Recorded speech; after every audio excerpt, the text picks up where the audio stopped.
to the start of the new stream, we're playing a bit of Train Sim World 5. Apologies for those who were watching the stream on YouTube and Twitch earlier.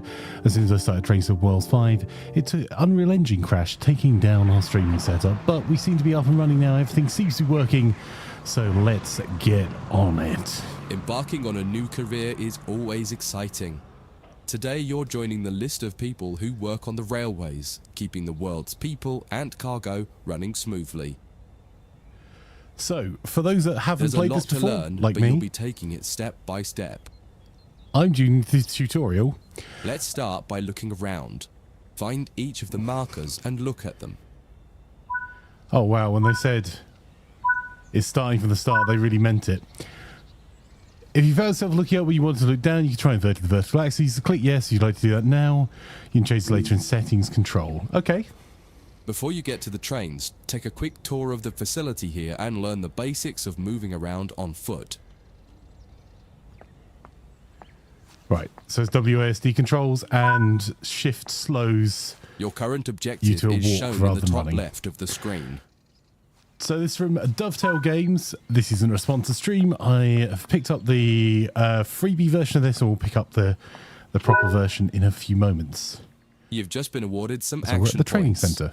These are displayed in the top right corner of the screen and count towards your overall experience level for the game. Braxton says, I wonder if this is the kind of game that would appeal to some people who don't normally play games, therefore the real basics. That's reasonable. Place, collect or fix a variety of things. Head into the walk over to the waiting area.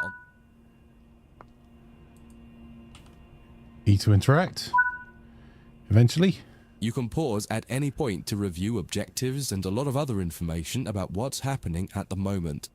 Try it now and then return to the game after you've had a look round.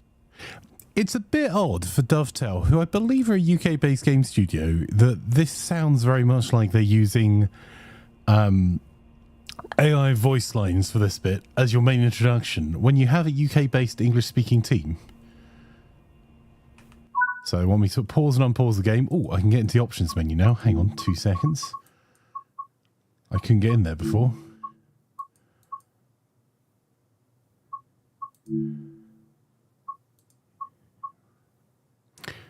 Okay, it's apparently decided it's at 4K now, but sure.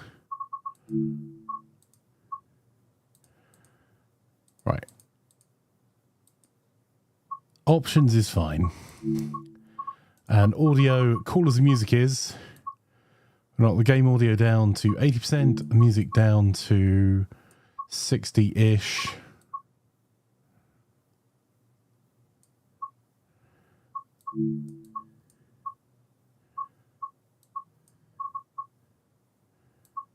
Okay.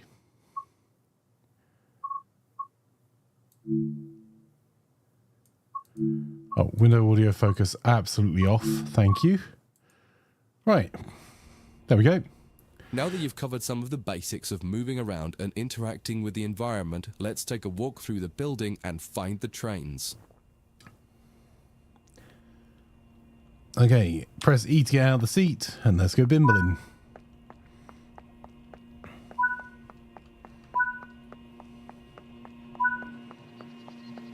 We have trains!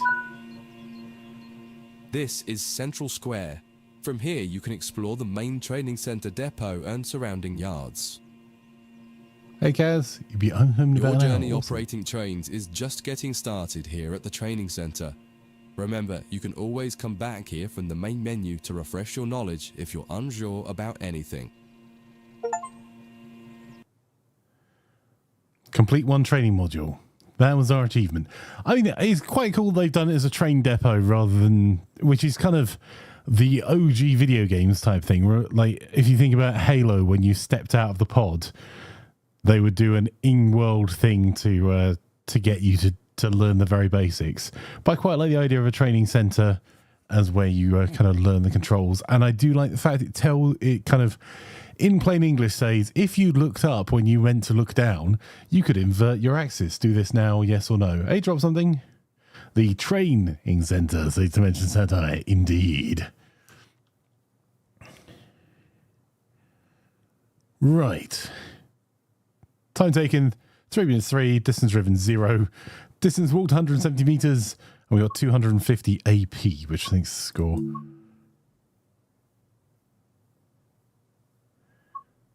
Okay. I'd say upgrade for 40 quid to the standard edition. We're not going to sell at the price of these two.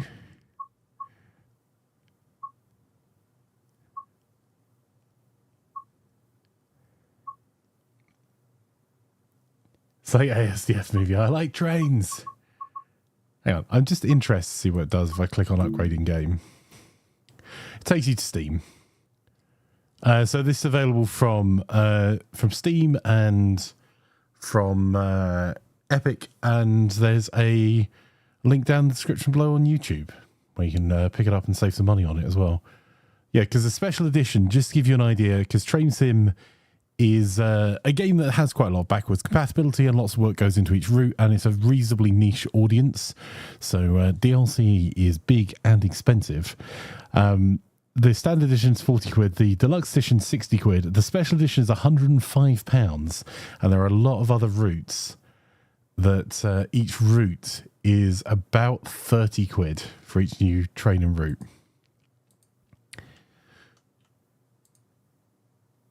Now I need to be able to get back into the game again. Right, there we go. Although it is cheaper on, he says on, and then completely forgets. I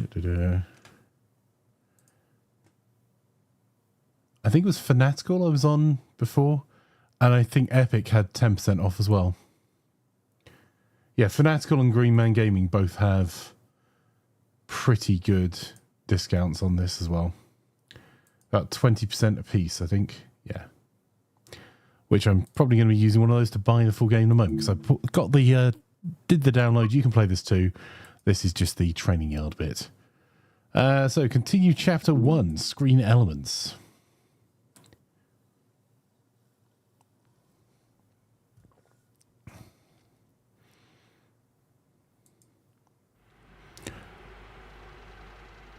In this training module, you'll learn about the on-screen overlay known as the heads-up display, or HUD. You'll see it when you're in control of a train. You can configure a range of parameters for the HUD that affect how it looks in the game settings. In this tutorial, you're going to take a look at the two main types of HUD and make a first choice of which one you prefer. Get started by climbing up the...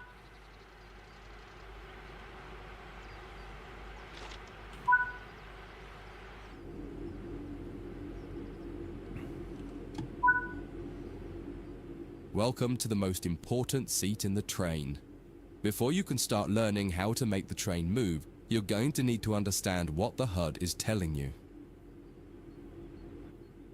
There are 3 types of HUD. The one you're seeing now is the normal HUD. You'll learn that first, and then take a look at the minimal HUD next. There is also a simple HUD, which is essentially a cut-down version of the normal HUD. The HUD is a guide to show you what the train is doing, how you're doing, and what your next objectives are. You can tune what's shown here using the game settings. The main part of the normal HUD is the speed display in the bottom right. Your current speed is indicated by a white bar that will appear on the outside of the speedometer, and there is a red mark that indicates the maximum permitted speed. This is the direction display. An arrow will indicate the forward, reverse, and neutral directions. A cross, or X, means the reverser is currently either not inserted or in the off position. This is the power display. A number will indicate what position the power or throttle control is in. If the display is white, it refers to power. If the display is yellow, it means powered braking or dynamic braking. If the display is red, then the throttle is currently locked out and you will need to take steps to release the lock before power can be applied. You can learn about troubleshooting elsewhere in Training Center. These are the brake indicators. The exact one shown will vary by train and will often be visible in the train itself on the various gauges. These gauges tell you what is happening in the braking system. The most important one is the BC, or brake cylinder. In most trains, when this reads 0, that means the brakes are released. Anything else, and the brakes are applied. Okay. In the top right is the track monitor.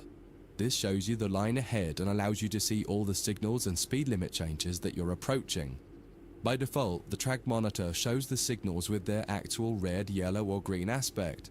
But when you get more confident, you can hide this information via an option in the game settings.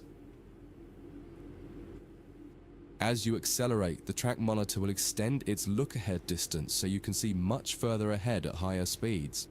This is all done automatically. Okay. Now that you're familiar with the normal HUD, it's time to take a look at the minimal HUD. You can change this via the game settings, but for this tutorial the game will change it automatically. You can see that most of the HUD is now gone. You are left with basic information in the top left corner. Okay.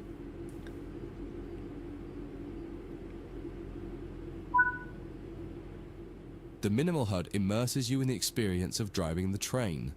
Use the train's real gauges as much as possible.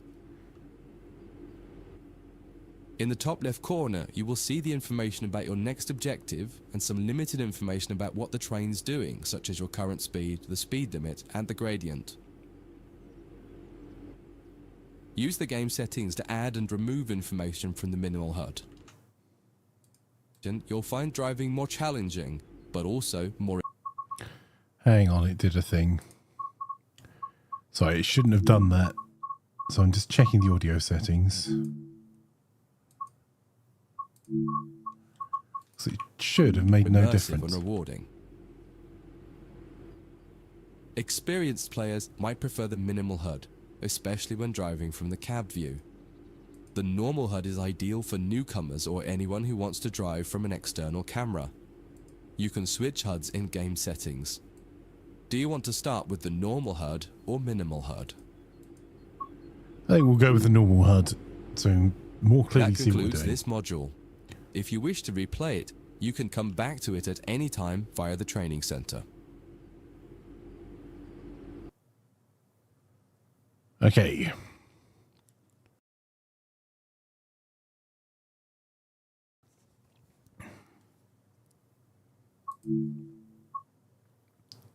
Moving a train.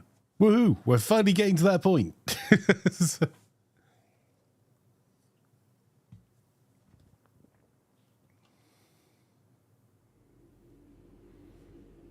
In this training module, you're going to learn how to make a train move and then bring it to a stop. I will say the For this model's exercise, quite you'll cool. be using a British Class 323 electric multiple unit.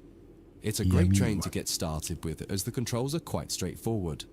This module will get you used to the feel of the train and its controls. While many trains have different controls and are operated in different ways, there are basically always 3 controls that are common and are required to move the train. The reverser chooses the direction you're going to move in. It often has 4 positions: off, forward, neutral, and reverse. The brakes are used to slow or stop the train. There are potentially multiple braking systems you can find in different trains, and you can read more about that in other sections of the training center. For now, the Class 323 has a very simple braking system. Yes, drop something. Or they make the train models controls how based on fast the engineering train information accelerates. provided by, or research done. In this train, the throttle and brakes are controlled by a combined power and brake handle. Moving the handle in one direction will apply power. The middle position is neutral and does nothing, and then the other range applies the brakes. You will find in some other trains that the throttle and brakes are on separate handles. Before you go any further, set the headlights for daytime running and ensure the tail lights are off.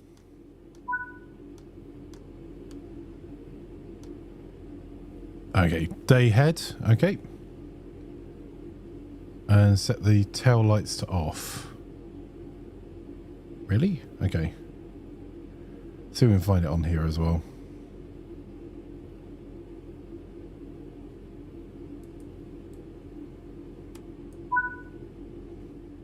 We want to move the train forwards, so set the reverser to the forwards position.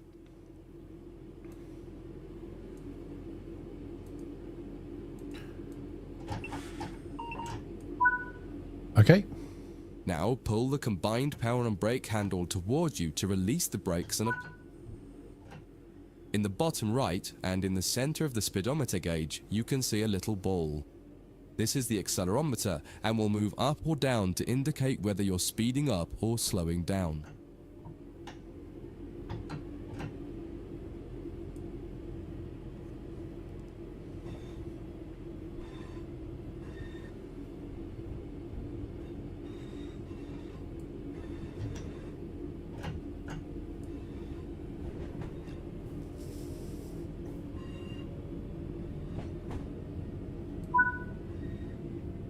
Now that you've reached your target speed, you can move the throttle control back to the center position.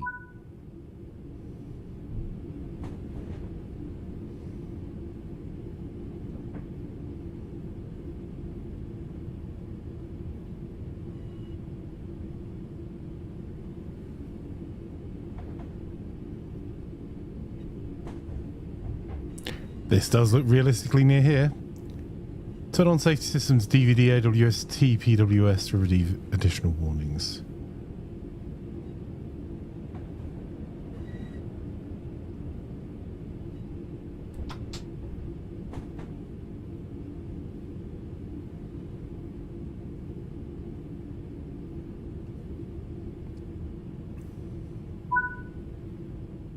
When it comes to stopping trains, the specifics of each train can be quite different. However, the basic process is fundamentally the same. Bring this train to a complete stop by moving the power.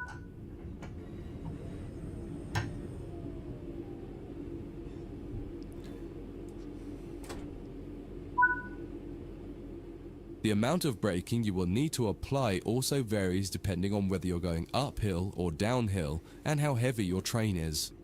Knowing the right amount to apply will come with practice and experience. Stopping a train is one of the biggest challenges of controlling it, particularly stopping it in the right place. That concludes this module. If you depending wish on to how much replay it, you can money come you back want to it spend, at Steve any Potar, time via the training lots of center. them. Yeah, the basic included ones. Give me a wee second. I'll get the blurb up next to me because I had it up just a moment ago. So the special edition version that contains the most stuff has London's Milton Keynes, the San Bernardino line, Frankfurt Fulda, and has the Avanti Class 390 Pendolino, the Flixit Train BR 193 Vectron, which I think is this one, the London Underground Bakerloo line, Castle to Würzburg, the Cajun Pass, London Overground Suffragette line, the Bremen to Oldburg line, and the NEC from New York to Trenton.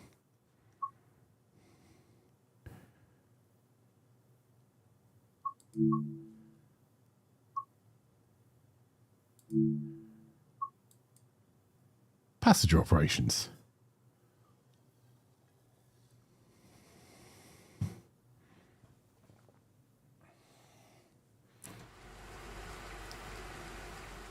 In this training module, you'll be learning basic passenger operations in this Class 323 electric multiple unit. This part of the training center is the Metro Loop. It is used primarily for driver training for passenger trains that are generally shorter or might stop more frequently in normal operating practice. It consists of 2 platforms. In this module, we'll be doing a complete circuit and practicing stopping at both stations. When you're ready, open the door and climb aboard the train.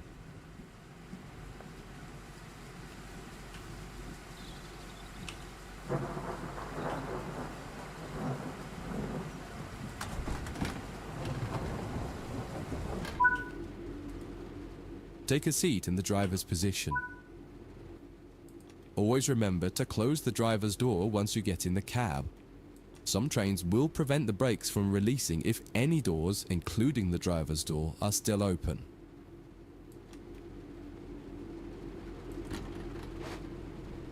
Apparently it's not going to let me use the door close button. I have to click on the door. To unlock the control desk, insert the master key and activate it. Okay. Keys in. Turn the coach lighting on so that passengers aren't boarding a dark train. Tail lights on. Headlights.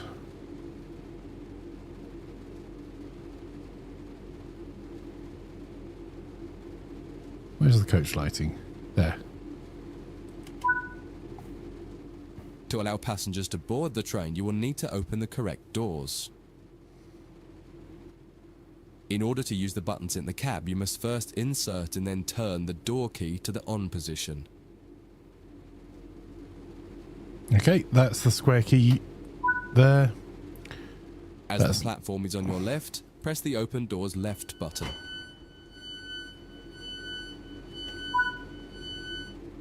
The weather has turned quite bad, so you'll need to turn the wipers on.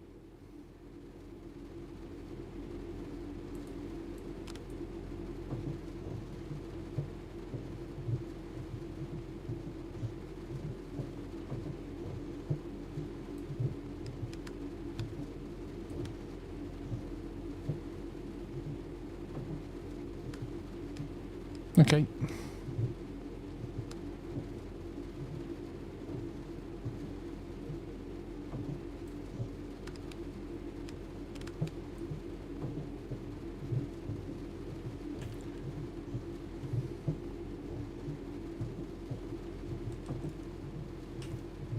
Oh, I accidentally discovered new views. Right, we'll set it to intermittent too. The cab light is currently on. Make sure to turn it off. It's useful to find your way around in the cab, but can make it hard to see out of the window, so you should always turn it off before you start moving.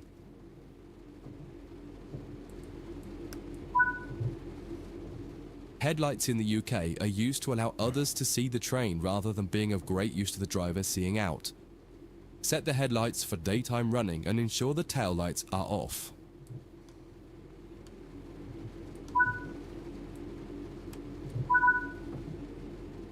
While the passenger doors are open and the loading objective completes, you'll notice the bar in the top left slowly rising. Once it reaches the top, the objective will complete and it will be time to close the doors. Now the passengers have boarded the train, close and lock the doors using the close left doors button.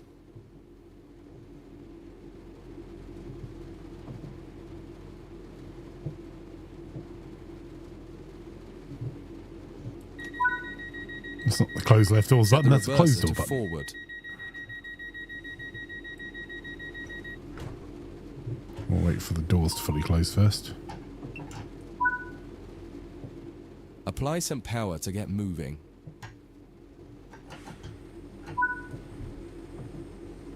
You can always tell the last train of the day. I used to catch the last train home from London to Cardiff, and frequently from London to Edinburgh as well, but the London to Cardiff in particular, it was like a jet taking off when it was the last train, because the driver gets to clock off when he gets back. So he was not going to be late. Right, we're up to 15. Our target speed is more than that. I think our target speed is 105 kilometers an hour.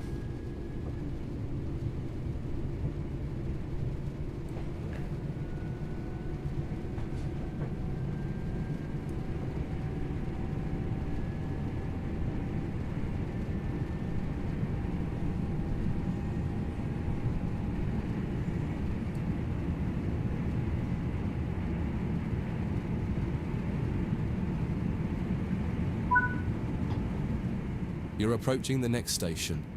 Use the power brake handle to apply power so that you come to a gentle stop at the indicated marker on the platform.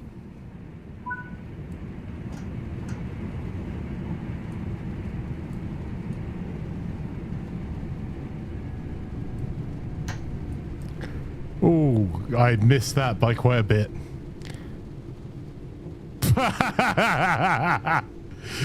Well, no one wanted that train for that station anyway. This platform is on the right, so you'll need to use the open right doors button to unlock and open the doors this time. Once again, observe the objective indicator on the HUD to tell you when it is completed.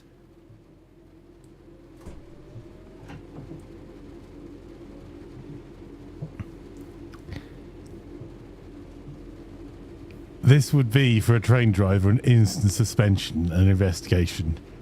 We missed our platform. There you go.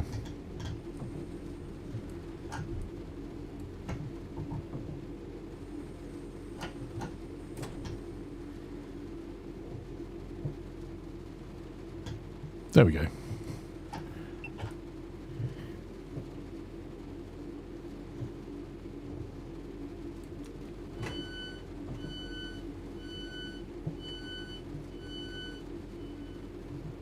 Ah, I can see where the loading passengers line is now. It's the top left.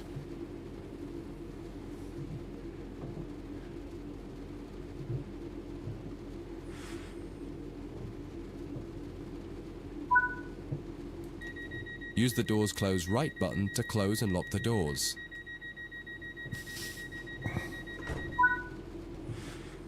Drive the train to the next platform without any further guidance and see how you get on.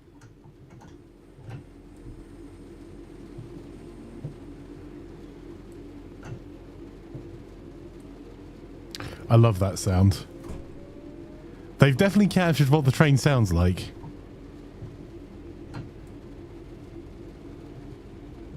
The kind of this is what an EMU sounds like on the southeast trains.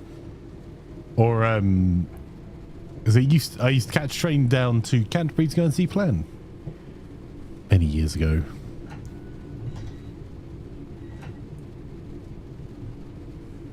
Right, I haven't seen a line speed indicator. But being as we now know it's quite a short piece of track.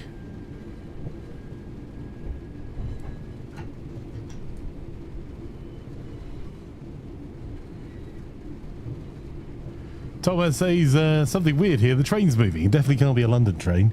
This is actually an EMU, yeah. This is... Doesn't have southeast, no, it's southern livery. Otherwise, obviously, that would never move.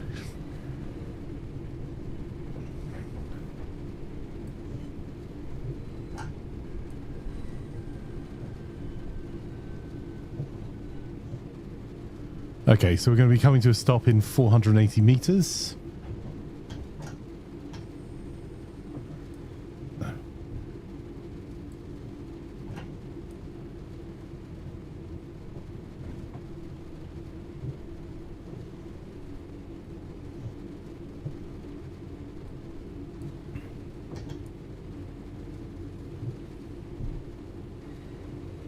I want to get off Mr. Bo's wild rides.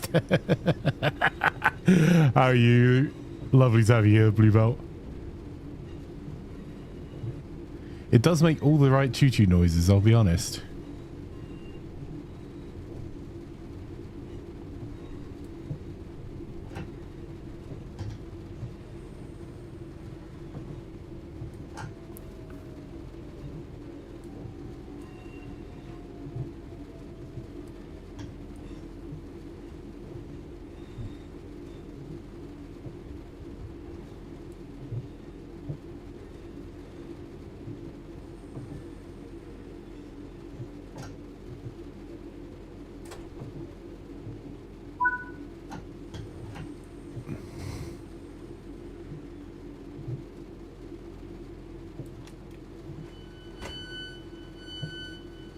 There you go.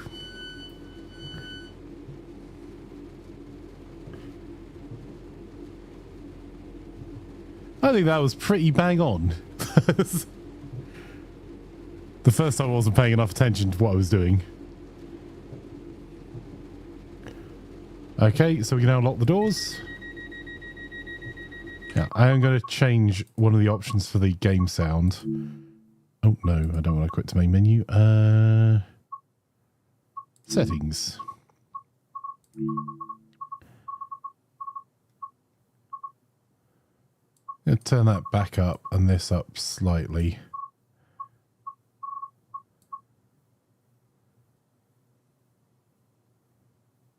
We'll see where that goes. So you hear that? That concludes this module. There you go. If you wish to replay it, you can come back to it at any time via the training center. Those beeps definitely sound like home, right? Completed 4 training modules. So the speed limit was 100. We never exceeded that, but we were doing a pretty pathetic speed across here.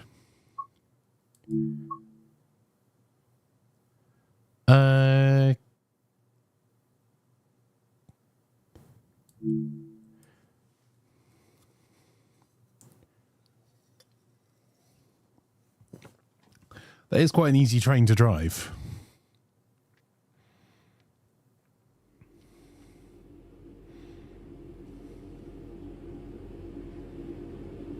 And we're in the same one again. In this training module, you'll be learning about the various camera controls and how to get the best views. You can drive from in the cab or an exterior camera. Exterior views are particularly useful for coupling and uncoupling.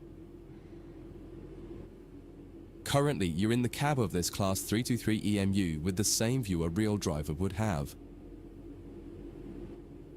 Before experimenting with camera views, set the train up correctly as if ready for departure. Okay, tail lights off. Day head. Not hazard lights.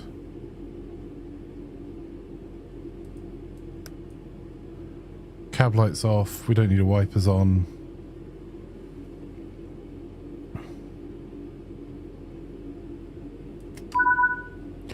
Coach lighting on.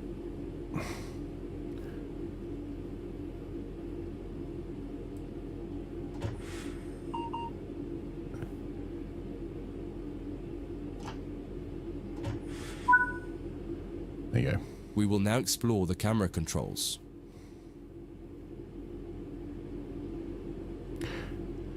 You press the 3 keys, switch to an exterior view camera. To get back inside the cab, a different key must be pressed. Do that now.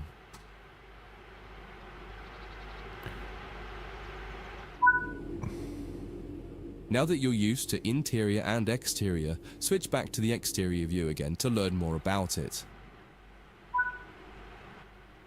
From the exterior, you can move the camera around. Use the keys indicated along with your mouse to move and turn the camera. If the mouse pointer is moving but your view doesn't change, right-click the mouse to turn on camera mode. Spend a minute just practicing moving and turning the external camera.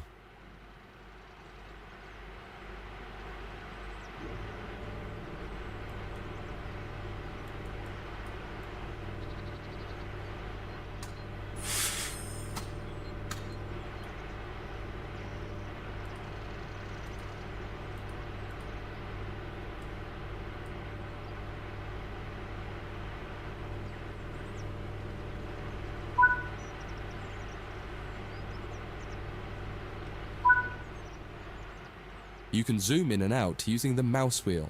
Try it now.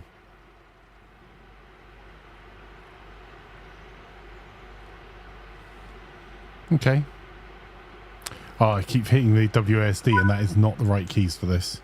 While in an external camera, you can also interact with some elements such as junctions.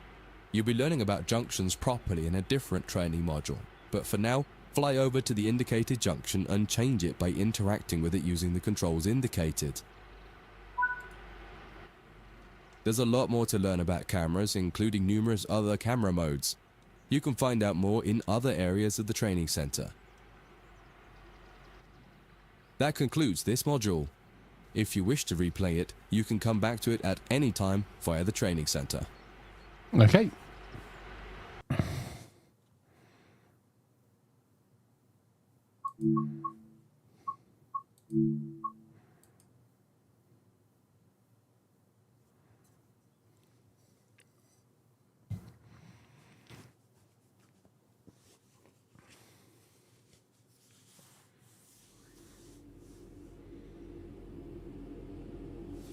In this module, you'll combine everything you learned from the moving a train, passenger operations, and camera controls modules, but from outside the train. Now you'll have the freedom to enjoy external cameras while driving the train. Before you go any further, get the lighting all set up correctly. Right, I actually like it from inside the cab, so day head, tail off,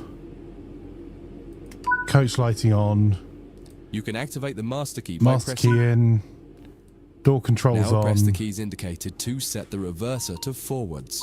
and we're into the forward position. Just as with other modules, you're currently sitting in a Class 323 multiple unit. You must now switch to the exterior camera. If you need a reminder on how to do this, head over to the camera controls module first and have a quick refresher. Aside from the magnificent views, exterior camera views can make it easier to complete tasks such as coupling, checking your lights, and changing junctions. Only a small number of the most common functions are usable from an exterior camera. If you find That's the you need London to do Overground something train, that isn't isn't it? available, simply switch to the internal camera to do it, and then switch back. Finally, press the key indicated to apply some power. There are two keys, one to add more throttle and one to take throttle away. Experiment with them a little.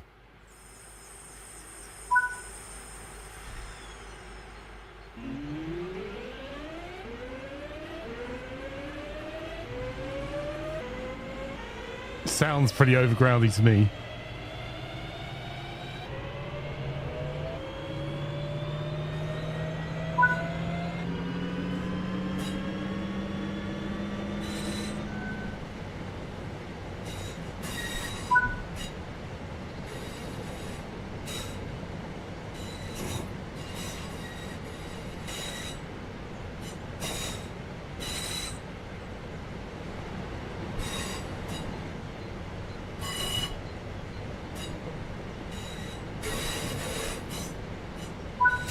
Hey, well, okay.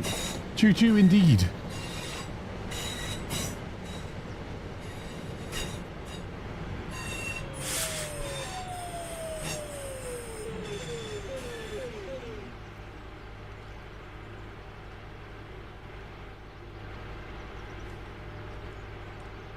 Yeah, I've looked around. Come on, tutorial, let me...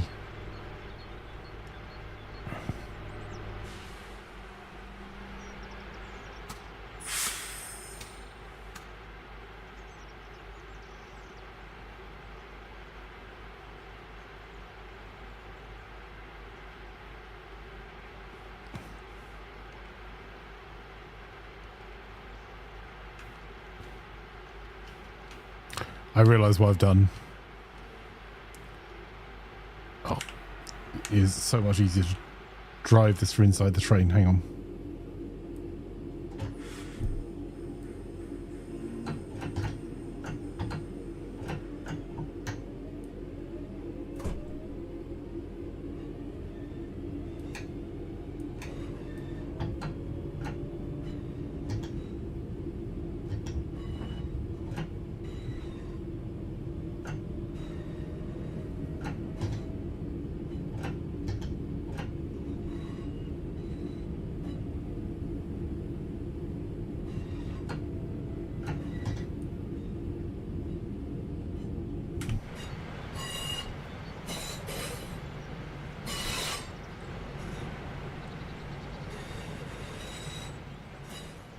Oh, we've got points coming up.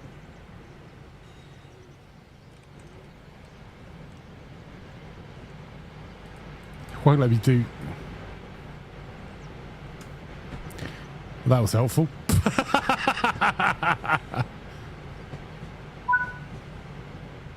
Now that you've moved down the track, it's time to bring the train to a stop. Use the keys indicated to adjust the power brake handle to apply some brakes.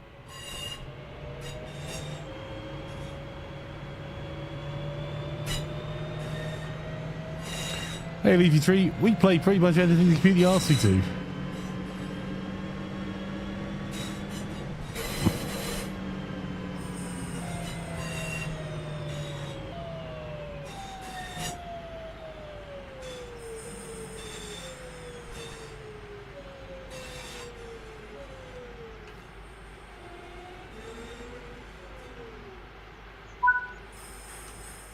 Try restarting this tutorial and running it a few times until you're comfortable with driving from the outside, including moving the camera around.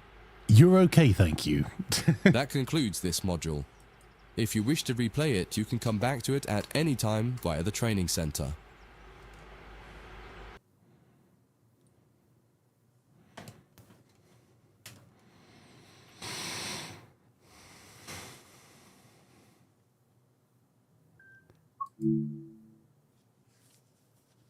Leaf G says it's been a while since you come around, so it's nice to see you playing something. Yeah, right. Played about 30 new games in the last month and a bit. Roughly a new game a day. So, changing ends on an EMU. Let's give this a go.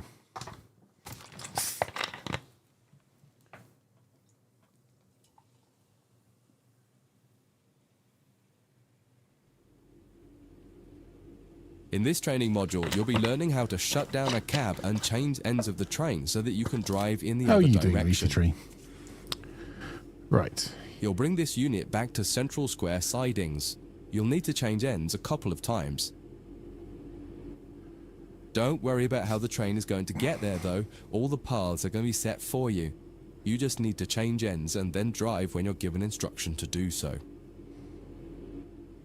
Get started by setting this cab up for operation. Activate the mast. Set the headlights for daytime operation and ensure the tail lights are off.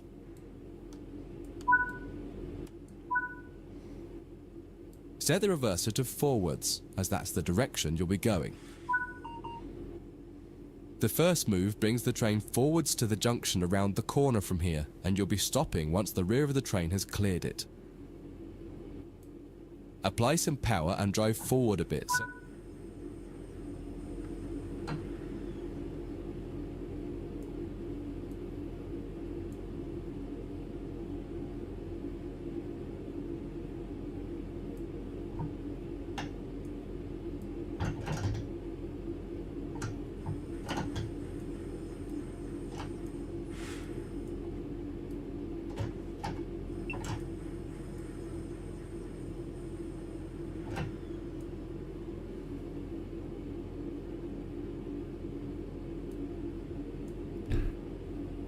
Mouse keys on, door keys on. There we go.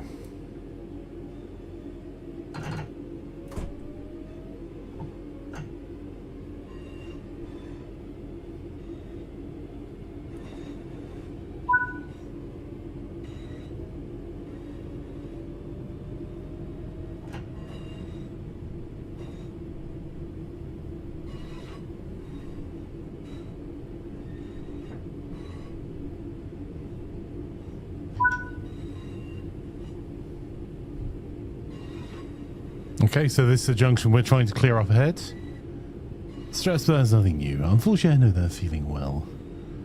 Hopefully nothing too serious. So we're going to wait for us to clear the junction. So I think it's wanting us to look at the back.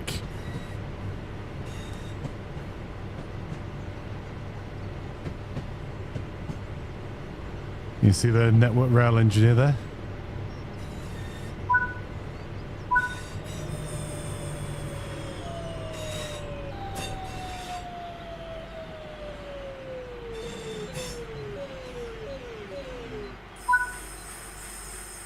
Now that the train has stopped, you need to shut this cab down.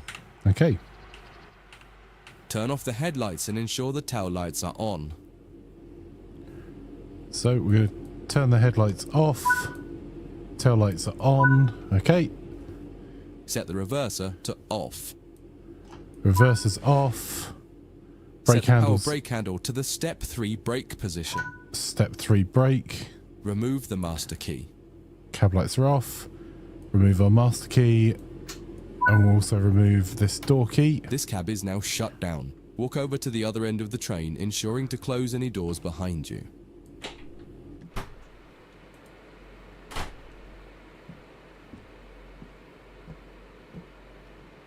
Yeah, this is an overground.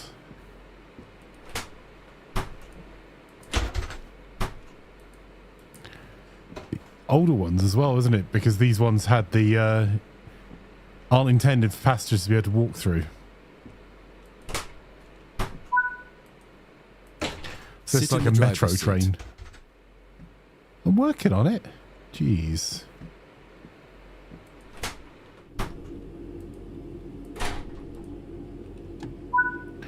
Let's set this cab up. Follow the steps Master indicated key to on. activate this cab, repeating the procedure that you did when you set up the previous cab. Door keys on. Day head. Tail off. Our cab lights are off. Let's set our reverser to forwards. Now that the cab is active, wait for the yard controller to give us permission to proceed forward once they've checked and blocked all the junctions for us. So what have you been playing recently, Leafy You're Tree? good to go. Apply some power and get moving. Your next destination is going to take you to the left and in...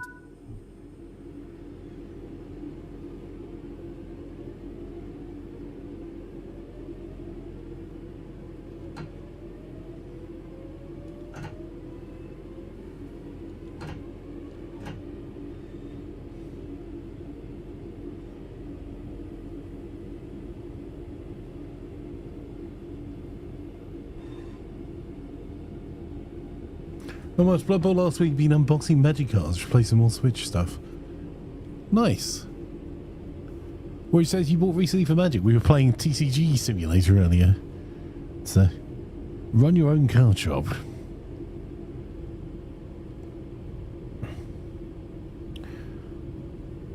Alright, I'm going to move this to off. Actually, our line speed's meant to be 40.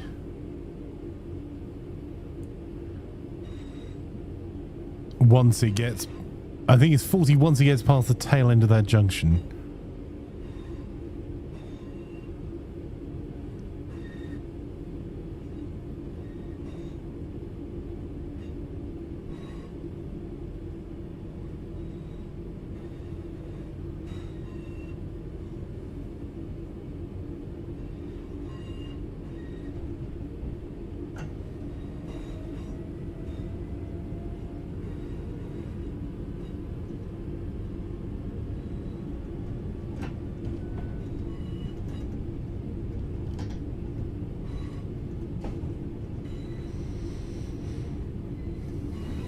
You know on Box Cards Your IRL, which sets?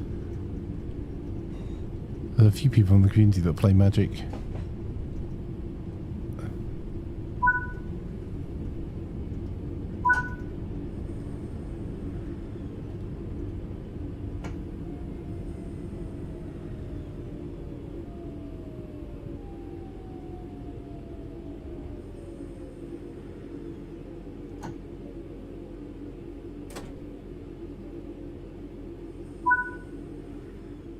Follow the steps indicated to deactivate this cab. Okay, so reverse is going to off. Let's switch the headlights to off, tail lights to on. That to B3. Remove the master key, remove the door key.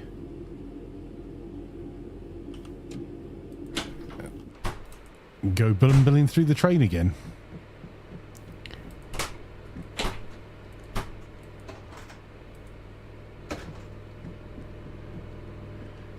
Hey, I've got to check something.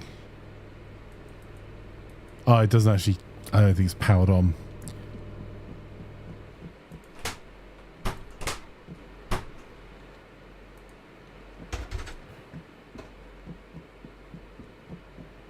Right.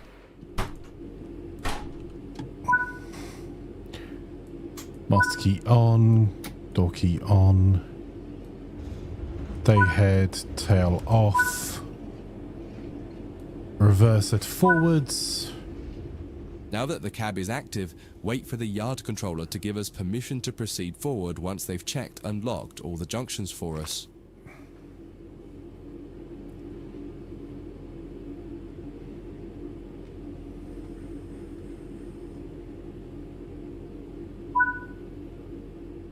You're good to go.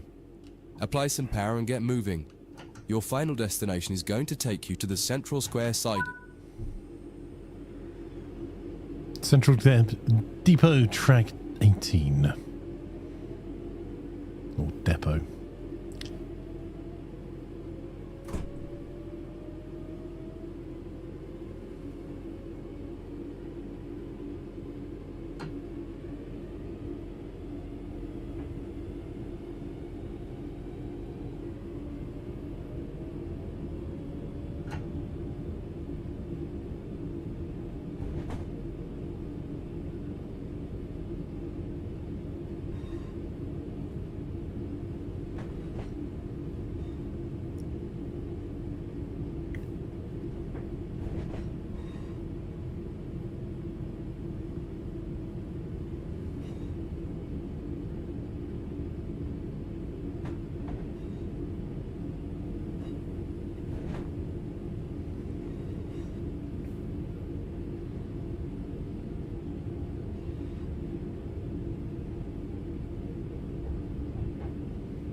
Before you finish, take a moment to review.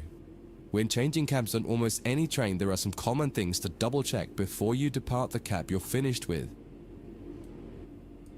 What position have you left the throttle and brake controls in? What position is the reverser in? Are the headlights and taillights set up correctly for what will become the rear of the train? Are all doors closed? Once you get used to each train you operate, you'll quickly begin to remember what each one needs and get used to the elements that are common between different trains. That concludes this module. If you wish to replay it, you can come back to it at any time via the training center.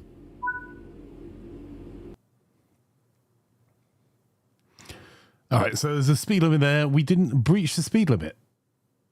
We got close.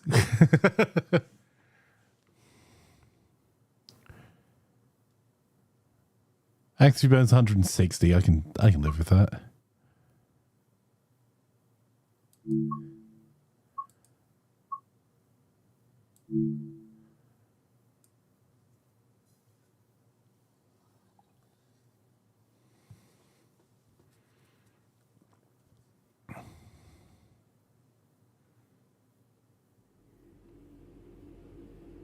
In this training module, you'll be learning about the live 2D map and how it can help you understand where you are, where your objective is, and how you can change the path of the train to get to the right place. Under normal circumstances, the driver has little, if anything, to do with where a train is going. It's all handled centrally by a signaling center or dispatcher. Within yards and depots, however, you will find that these are often managed by the crew of the train directly. That means you. You can tell whether a junction is manual or automatic by looking at it. If it has no big lever, then it's automatic and you can't influence it. If it does, then interacting with that lever will change the junction. For this module, you'll take this class 323 from the siding here next to the main loops, and set all the junctions yourself to direct the train to the switch lines, and then change ends and repeat the process to bring the train into the depot.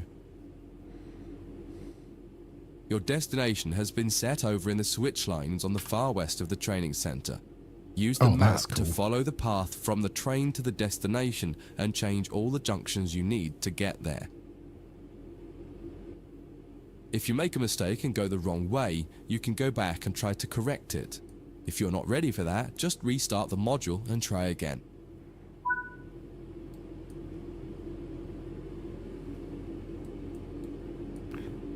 So that's where we want to be at the moment. I'm assuming the blue line is the line that these... So that's taking us out to this way. We're just connecting up to here.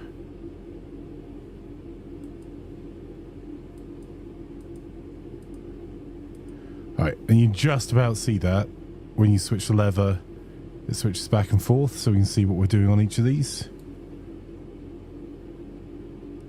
So actually a slightly faster route for us would be keep going down here. We switch this lever here. There we go. And then we'll move up to this track here. Oh, hang on. No, we're meant to hit each of the targets. Are we? That is super unclear.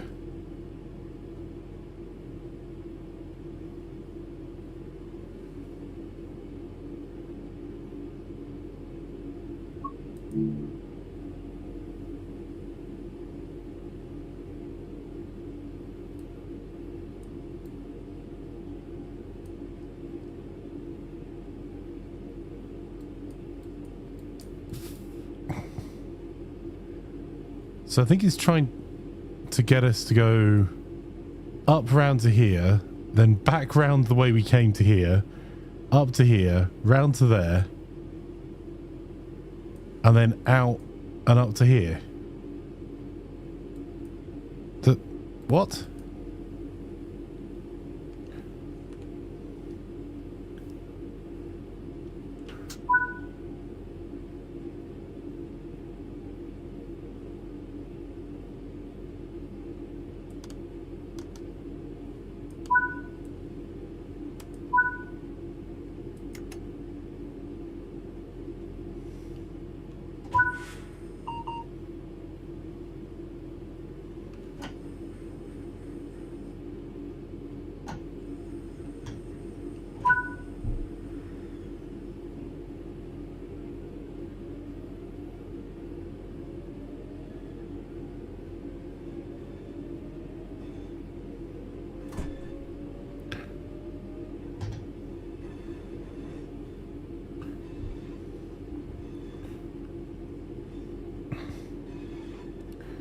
Switch line track 5.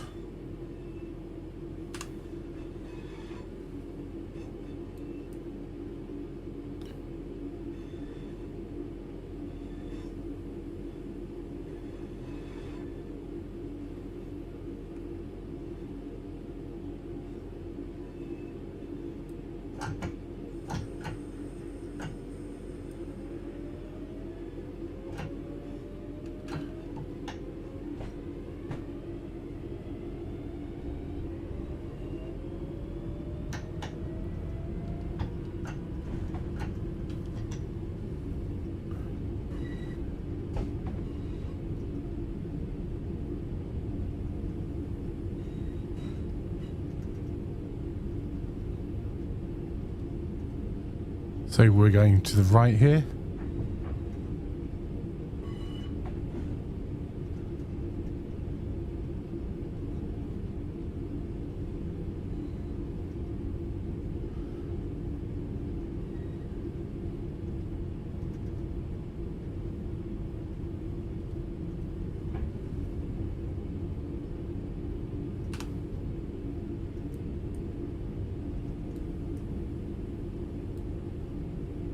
Ah, there's our objective.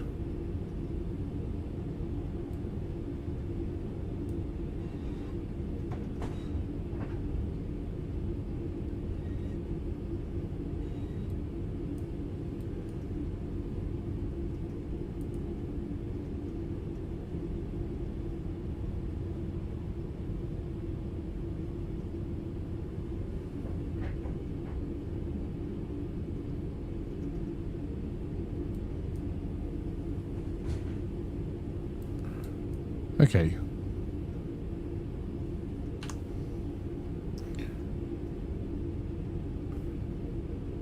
I could not see that for looking earlier, or did that just not exist yet?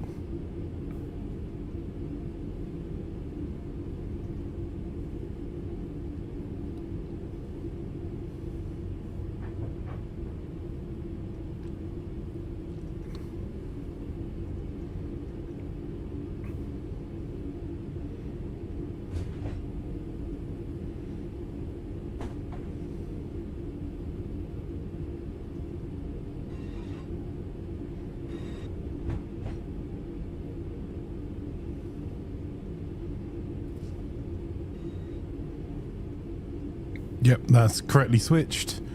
You can see it's going to move us off to the right here.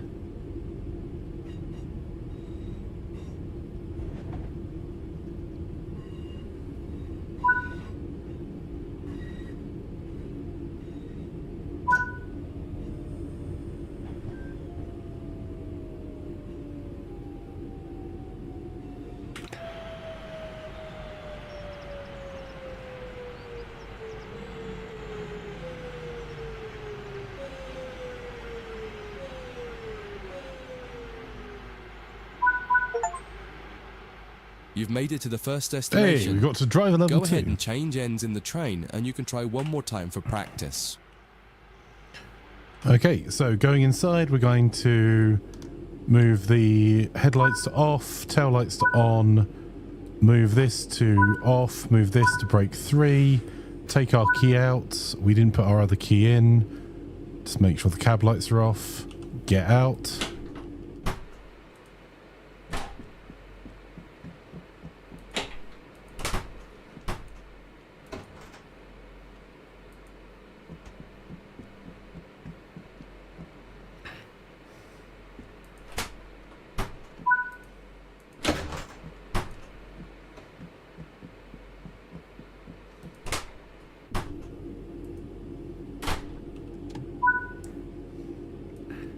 Master key on, day head, tail off.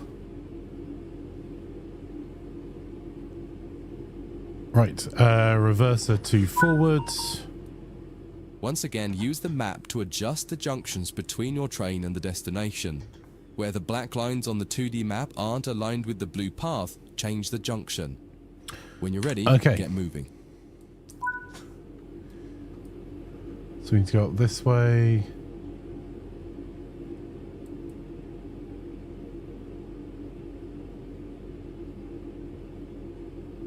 That looks right.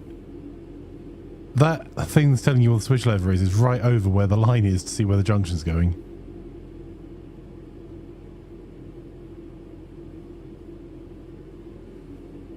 That's fine. That I think is fine.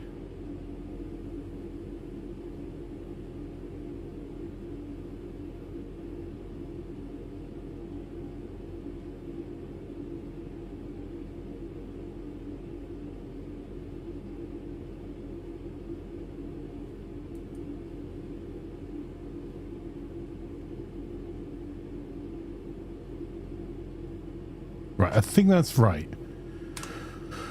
So, let's do it.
That concludes this module. If you wish to replay it, you can come back to it at any time via the training center.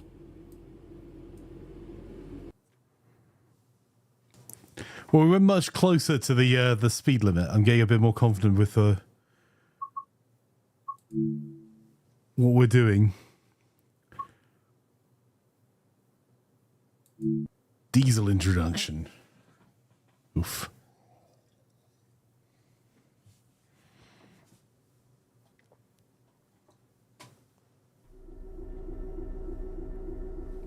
In this training module, you're going to learn to drive a diesel-electric locomotive and how the controls differ from a multiple unit. This is a BR Class 66 diesel-electric locomotive typically used for freight operations in the United Kingdom. In some trains, it is first necessary to insert the reverser handle. We need to do that on this one.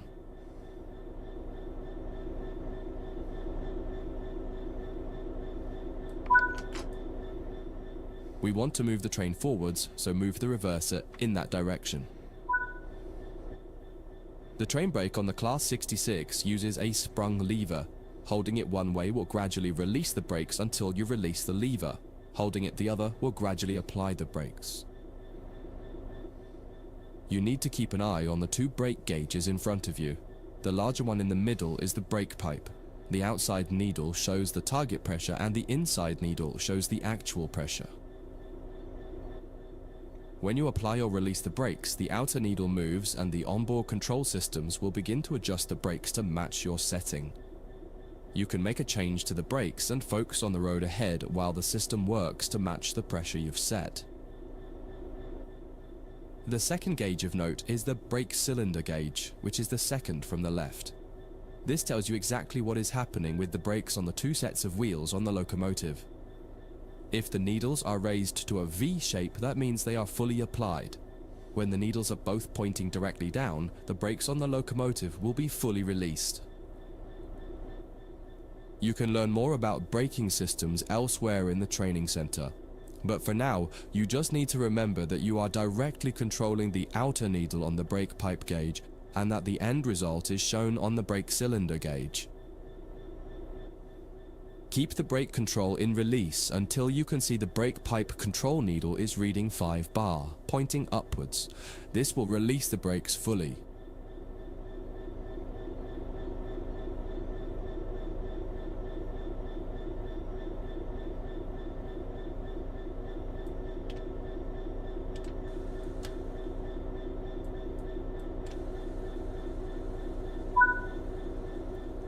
Watch the brake cylinder gauge to see it gradually reduce to 0.0, needles pointing downwards, which tells you that the brakes are now fully released on the locomotive and you can move the train. It's important to note that the brake cylinder gauge is only telling you what's happening on your locomotive. If you have wagons attached, they can take a little longer to release, so if the train doesn't move immediately, don't worry. Okay.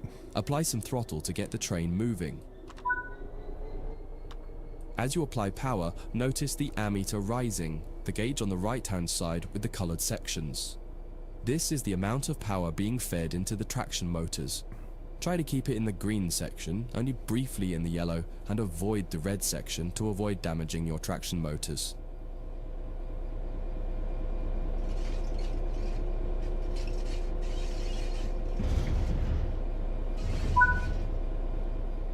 Now that you've reached your target speed, you can move the throttle control back to 0. The train will then coast on level ground and the train will only slow down very gradually.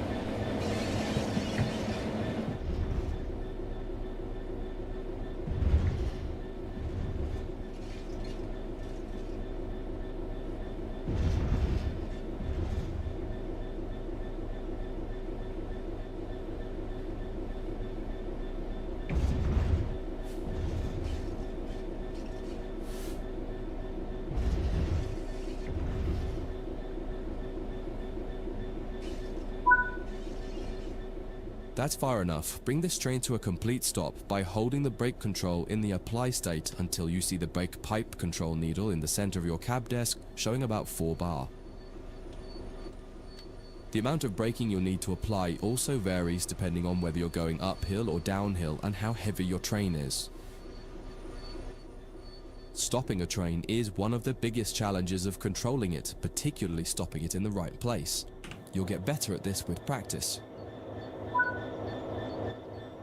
That concludes this module. If you wish to replay it, you can come back to it at any time via the training center.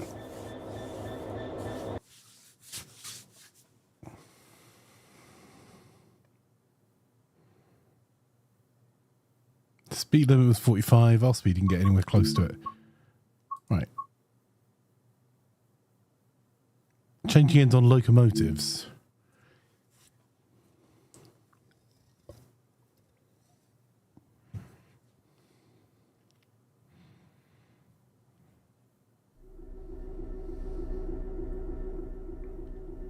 In this training module, you'll be learning about changing ends with a locomotive.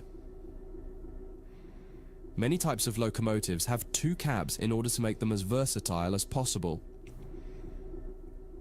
While the cabs are often virtually identical, they are often referred to as either the A and B ends, number 1 or 2 end, or simply their front and back. Usually the designation of the cab is written somewhere in the cab. In the case of the Class 66, it's above the window on the right-hand side. In this case, you can see you're in the number 1 cab. All the junctions will be set for you in this module. You'll just be focusing on the locomotive. First, get the train moving forwards and drive over to the indicated stop marker and come to a stop in the platform somewhere.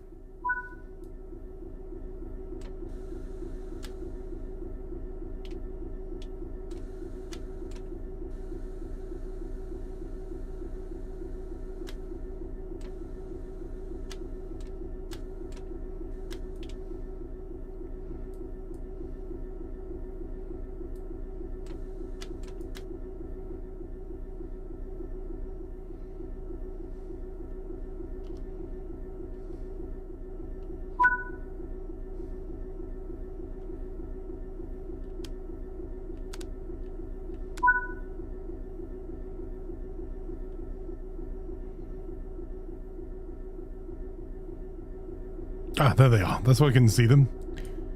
Right. Tail lights off.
I do like this training center track they set up. I think it's quite neat. Right, apply the brakes.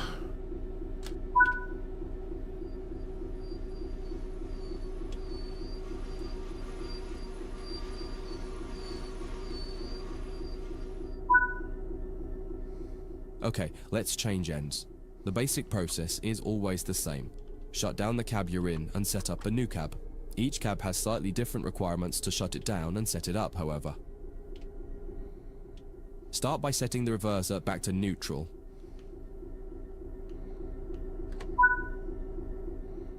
Now remove the reverser.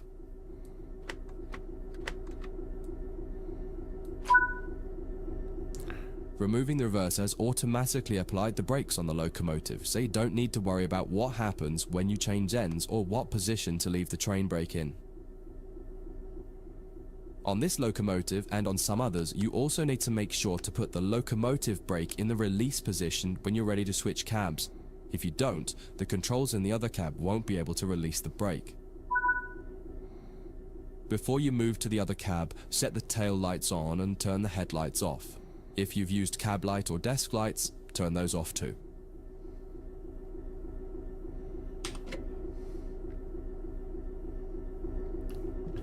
I'm not sure I did the last thing, but the rest of it... Oh, my...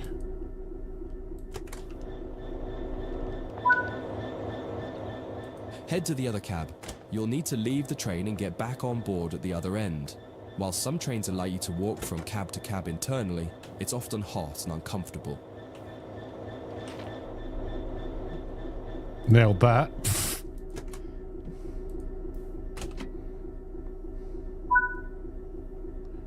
Notice that this end shows that you're in cab number 2 with the writing above the right-hand window. Get the cab set up as per normal and then pull forward to the marker in the other siding and come to a stop anywhere in there. Don't worry about junctions, they've all been set for you.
Be funny to have Zelly here now to confirm whether there's an accurate train simulation. Yes. Oh, hang on. I should have...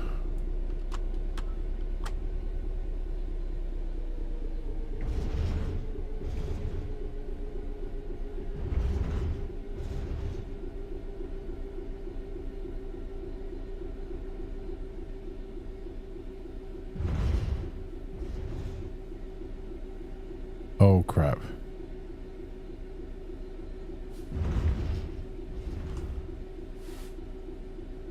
Oh no, we're going the right way. Phew.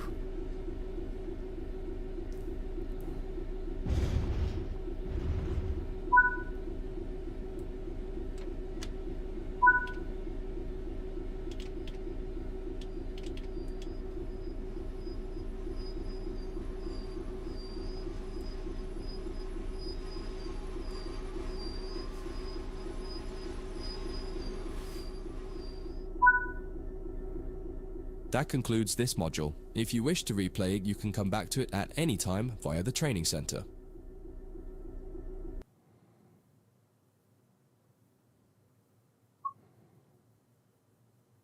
Okay.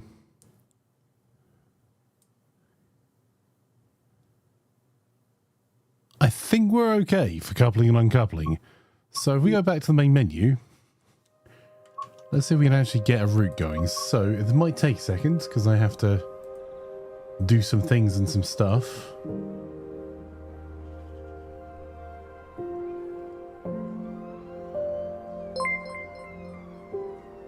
Weltraman, thank you so much for 22 months, my friend. Just subscribed. Train training for satisfactory trains. Indeed, and if you want to play on our Satisfactory streams, you can head over to Discord at discord.gg/Imaflanker, and there's 2 Satisfactory servers there now.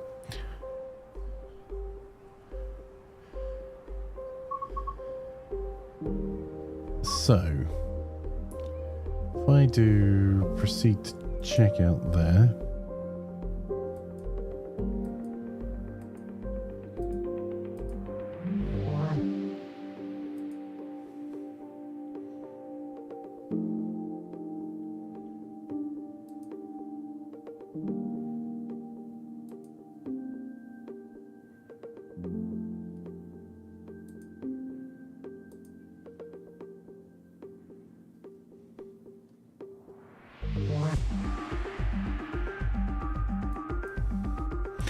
One moment.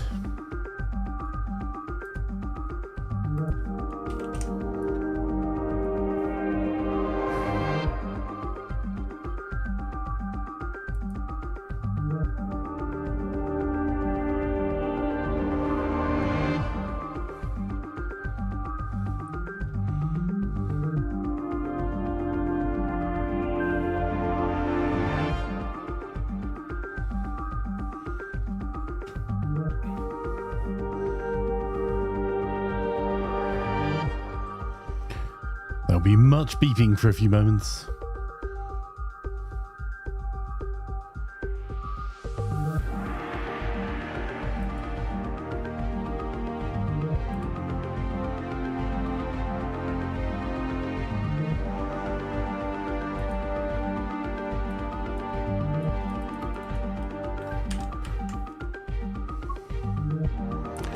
I may need to restart the game for this, so I'm just going to exit the game just to be sure. Sorry, it may just take a second. And do that and that. One way to Edinburgh with extra legroom. I'll get it sorted for you. I think the base version is going to be Milton Keynes, but we can see what we can do. Oh, wow. Haven't seen that for a while. Steam just completely crashed out. And is now restarting. Right, okay. Activate.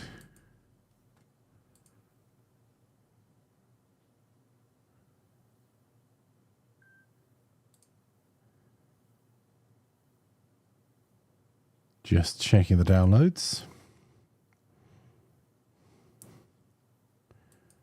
Is updating. Right, I'm going to put some music on. I'll just take a quick bio break if you give me a few moments. And yeah, we'll see if we can get ourselves into an actual train once we get back and see how we go from there. So give me a few moments.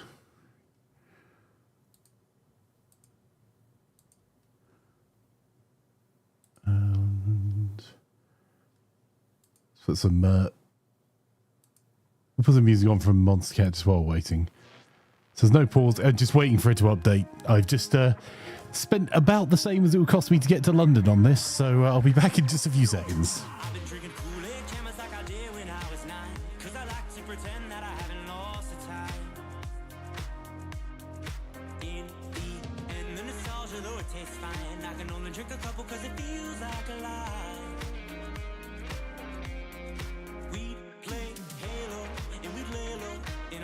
Until the sun began to rise, we would go to school but not learn too much, cause it's hard to read when you've got tired eyes. Months go by, the time it flies, past the days that we drink Kool-Aid in the summertime. Years go by, the time it flies, past the days that we drink Kool-Aid in the summertime.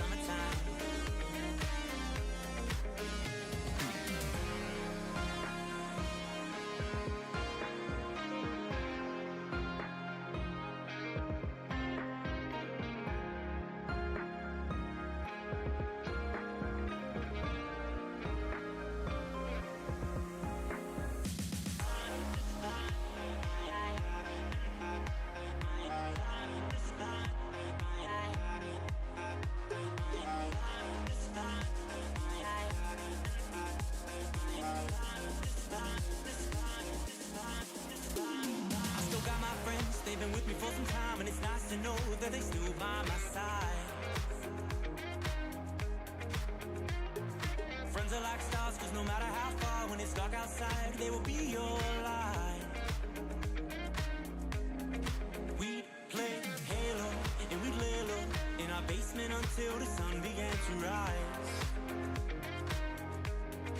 We would go to school but not learn too much, cause it's hard to read when you've got tired eyes.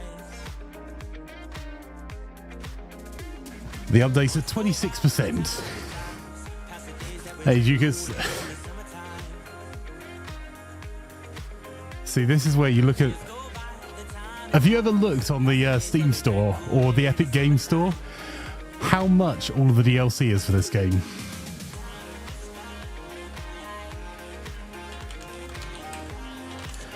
So if you bought all of the DLC available for Train Sim World, it would cost you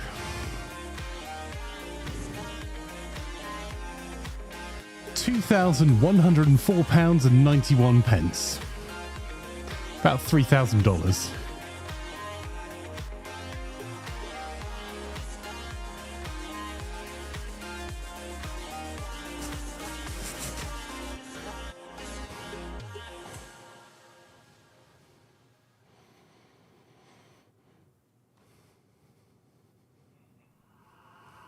I've been drinking Kool-Aid chemist like I did when I was 9, cause I like to pretend that I haven't lost the time. It's doing the update at the moment. So to be fair, I updated. I just bought a copy of the game of the special edition from Fanatical, who are affiliates of mine. So it wasn't £105; it was £83.99 for the special edition. 20% off, which is definitely worth it when you're spending £100 and something on a game. What I'm looking for, though, is I particularly want...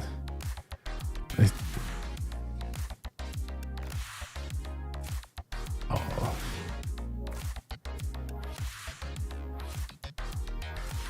The Great Western Express route add-on, which I think is going to have to spend another 30 quid. Although those are the old trains they've got on that.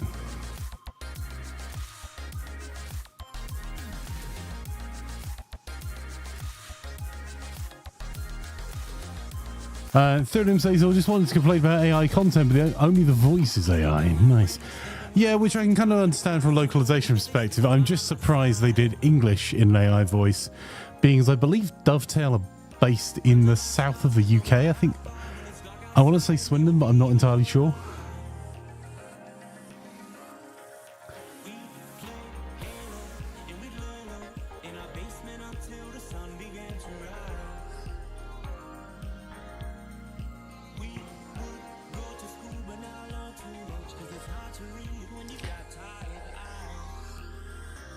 £83, says Sivotar, right? So I'm going to go from my major station I'm going to be travelling from is Cardiff Central. There's lots of different routes I can do. For my actual travel tomorrow morning, because I'm going up to Edinburgh and then Kirkcaldy. Or maybe Markench. And if you know how to get there and you know the tricks to use, or you make sure you got rail cards and all that good stuff, it's not completely unreasonable. If you don't, and you just walk up and try and get on a train, your route could take you hours longer than it needs to, and the cost of it will be significant.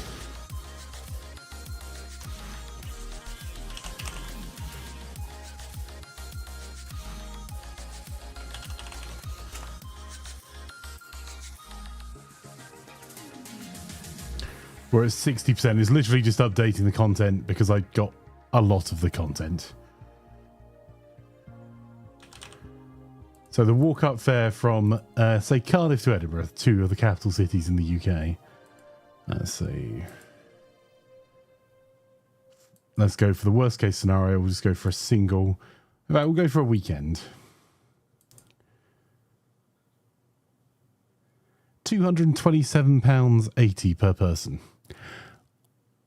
Most of the time, I can fly to Amsterdam, overnight there, and then fly to Scotland for less than that. What's happening? So he's dropped something. Stream over? No, stream's not over. We're just waiting for an update from... I bought the game. So we're just waiting for it to update at the moment. because it's updating with all of the routes that we picked up. It's at 69% right now.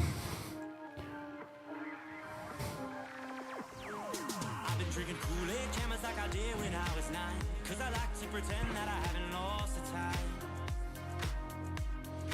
In the end, the nostalgia, though it tastes fine, I can only drink a couple cause it feels like a lie.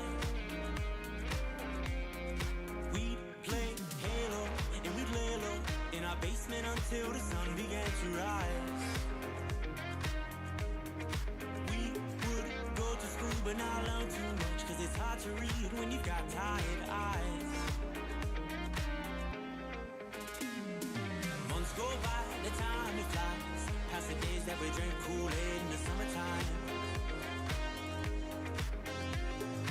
Years go by, the time it flies, past the days that we drink Kool-Aid in the summertime. I'm just while we're waiting for it to update, because to be fair, it's updating quite a lot. I was just interested.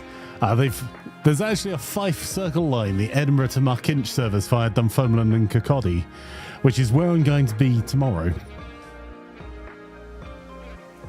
Does it recommend any things that you have to have for it? That is quite tempting.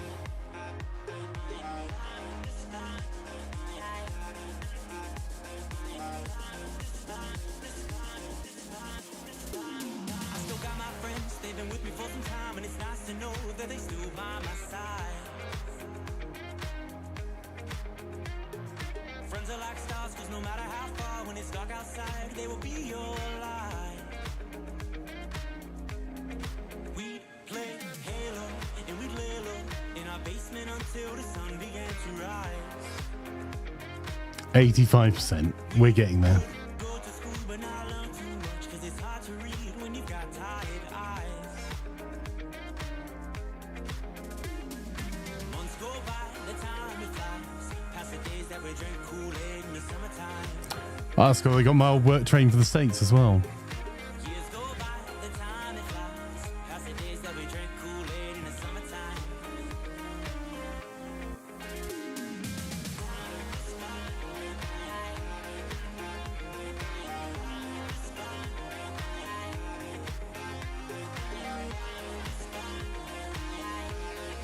You always want to ride one of those trains where everyone has their own cabin. There's not many of those around. Yeah, the ones in older movies. The old first class. Up until recently, there were slam door trains still running that was just a single diesel unit that ran from Cardiff Queen Street to Cardiff Bay. That people used to come to Cardiff just to see that. And because they had doors between the seats. On every set of seats.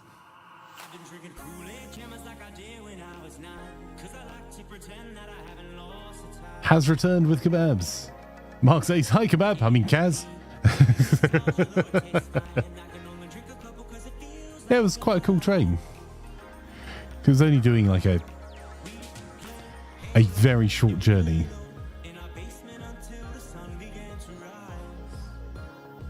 ScotRail Sprinter, ScotRail EMU. Oh, I can see how you can spend lots of money on this game. Right, 99% of the update now. So I'm just trying to work out if I could actually do the route at some point from South Wales to Scotland.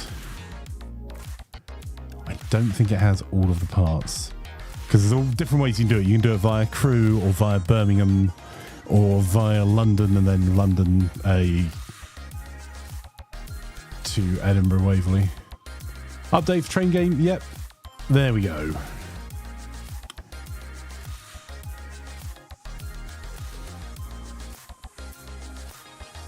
So we now have...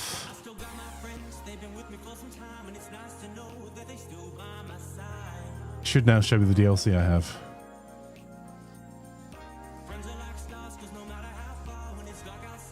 Cool. Browse, show me there.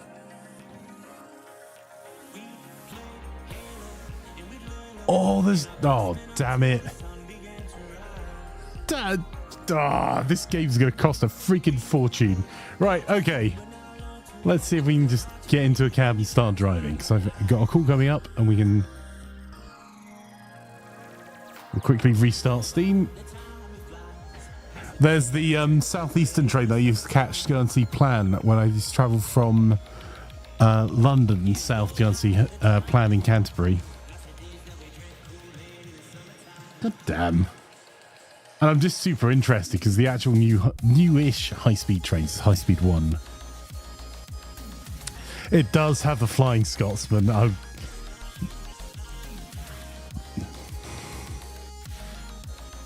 there'll be a real life Flying Scotsman if I bought all of that content. Small but mighty, that plan. Right, let's see if we can get ourselves back into the game.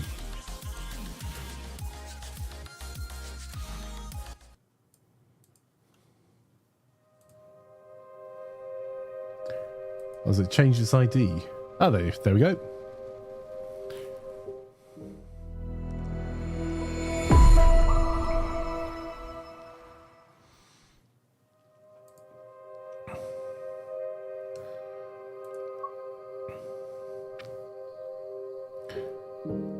So this is actually the edition I have.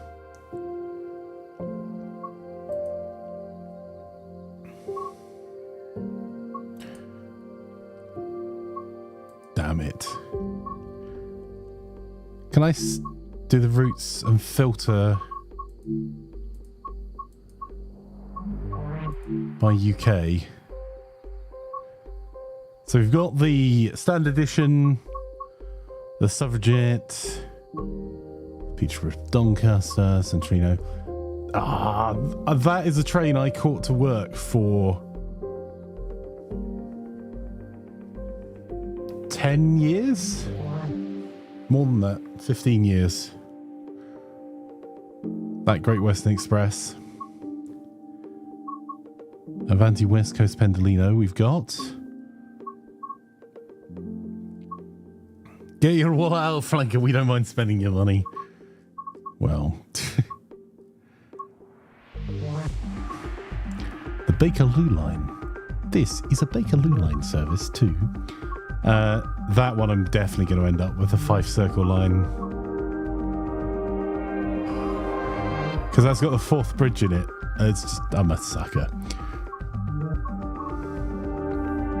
ScotRail Express round to Glasgow. The Southeastern High Speed, London to Ashford and Faversham. Also goes to Canterbury. I wonder if that does go to Canterbury West on that one, because that is the same line. That's High Speed 1.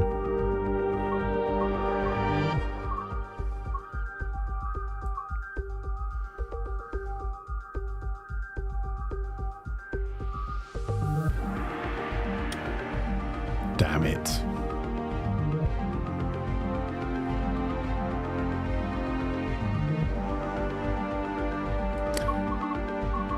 Fine.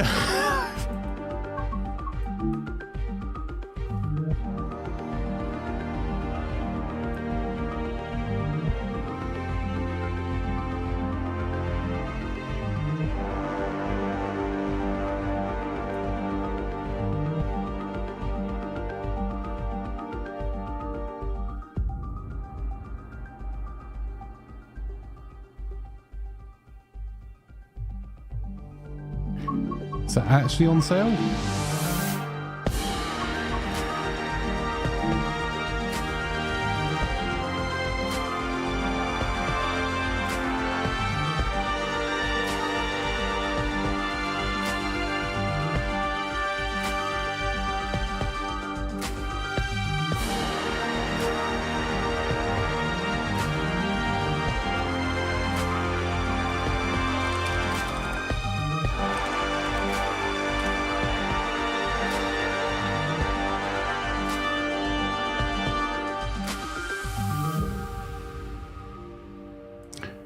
I don't think that's actually on sale.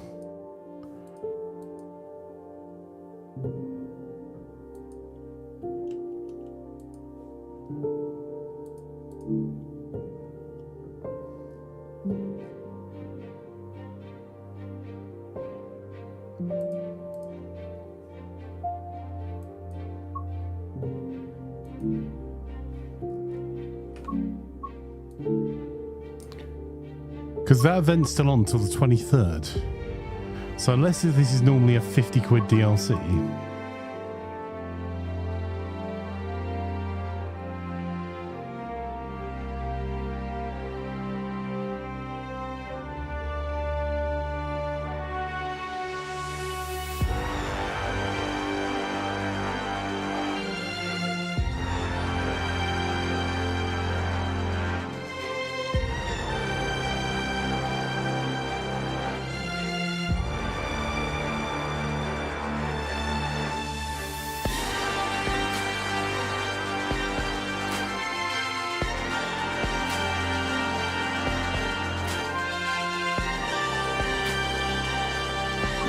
So hang on, I have to buy it on Train to the World 4 to get it on sale. Also, that music has... that's at 60%.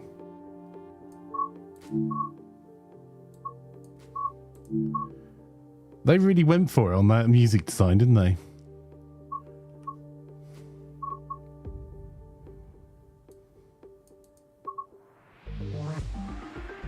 That's the in-game music for this game, Les.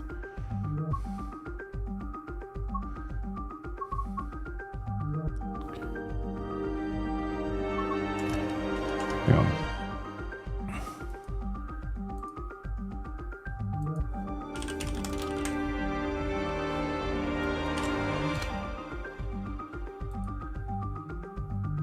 Did you buy LNER? I have not bought LNER yet. I have a feeling it is. Right, I can now see.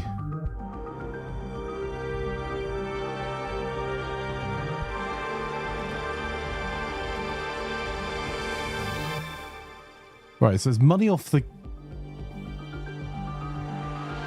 So the one that says Train to the World 5 isn't done. Isn't discounted, but the one that says Train to the World 4 is.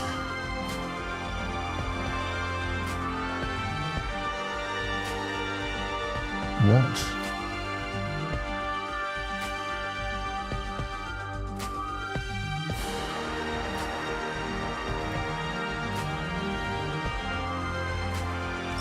So I'm just reading negative reviews.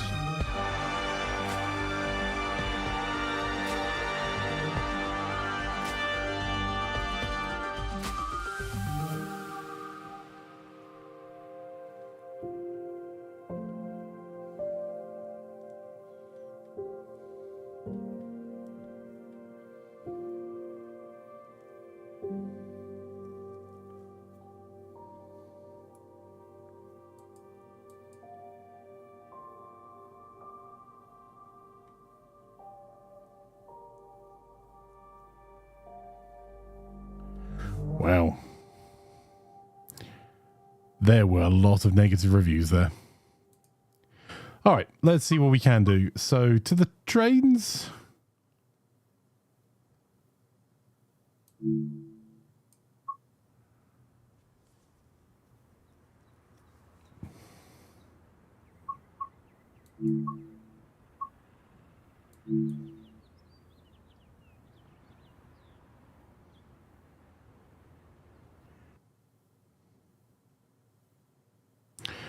Yeah, that music was reduced from 69 to 30.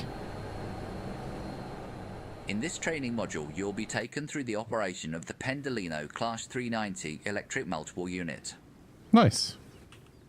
To begin, insert and set the master key to on. Set the headlights to indicate that this train is operational.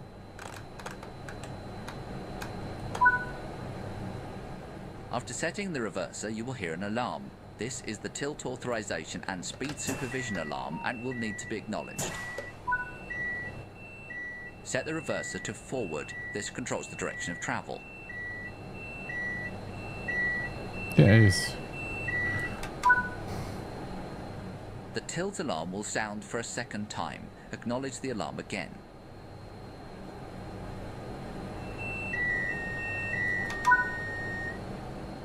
TAS uses communications between an onboard computer and trackside beacons to inform the train of the enhanced permissible speed, as well as disabling the system when not in speed supervised zones.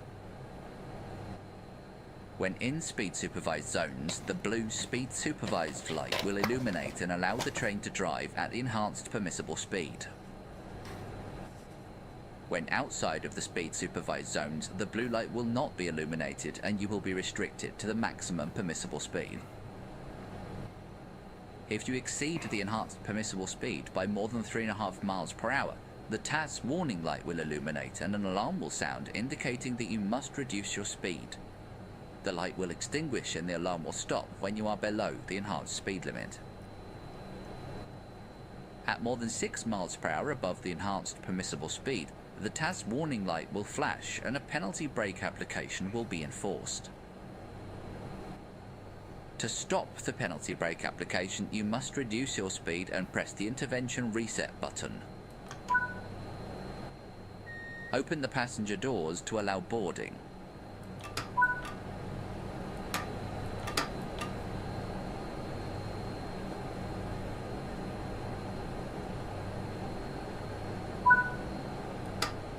Close the doors before departure.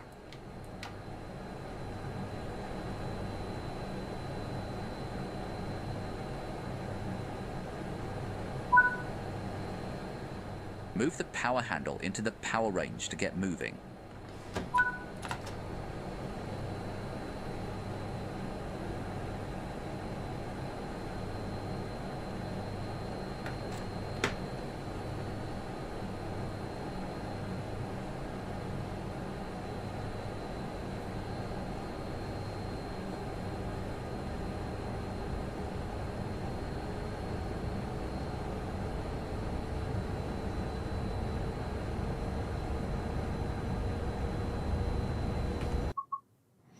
One second, I just want to change T-sort about kilometers per hour and having everything, miles per hour and having everything in kilometers. I don't mind which, we need to pick one. So advanced settings maybe.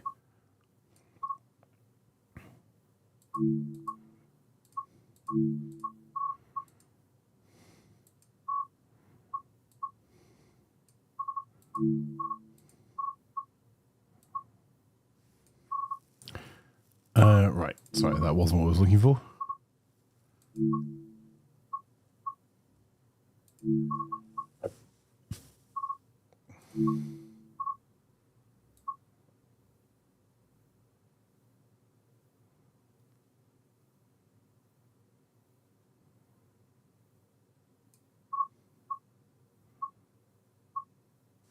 All right, I'm going to trust it that it's going to tell me at some point that it's going to go the right way, because it says kilometers at the moment.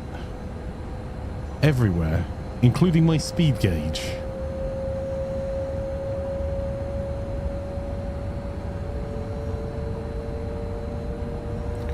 But I'm guessing the red and white dot is the maximum permissible speed.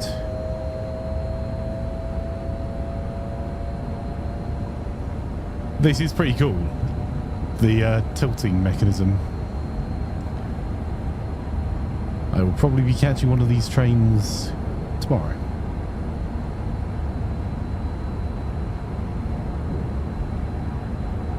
So Trains in World 4 DLC that's on sale. Yeah, but say it will give you an upgrade to 5.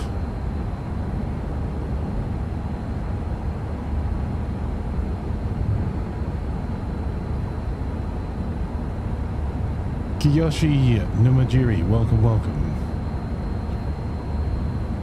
Thank you for the follow.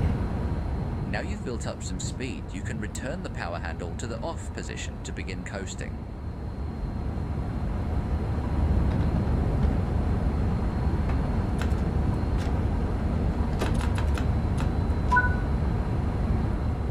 The Class 390 was developed as part of a plan to overhaul services between London and Glasgow. Originally just an 8-car formation, demand meant that the Class 390s now appear in 9 and 11-car formations, capable of carrying more than 450 passengers. After 20 years and 300 million miles, Avanti's Class 390s have undergone a full refurbishment, preparing them for the future.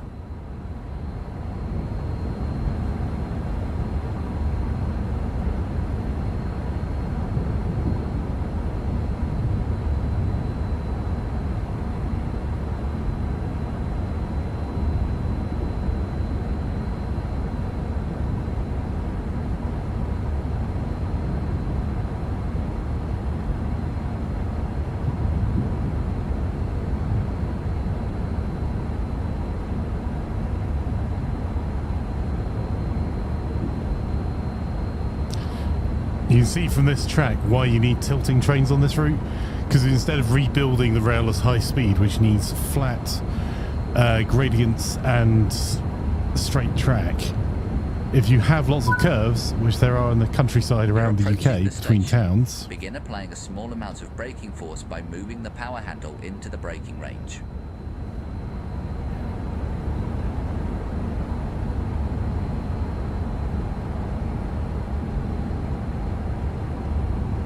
I'm going down for quite a high speed, so I've moved into the braking range 2.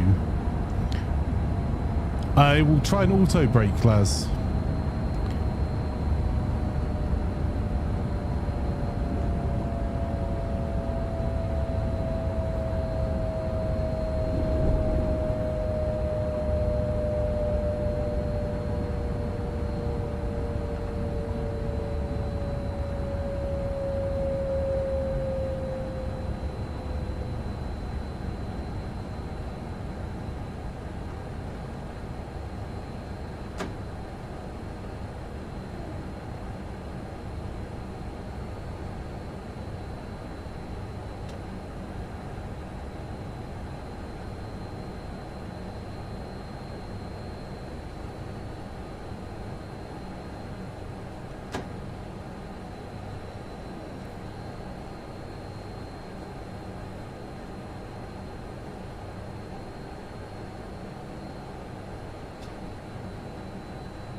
Good work. That concludes all of the basics of operating this train.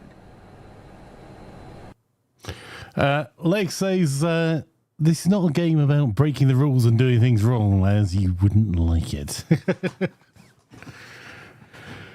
How's our stopping accuracy? We got an accuracy bonus of 154. That's not bad. I can live with that.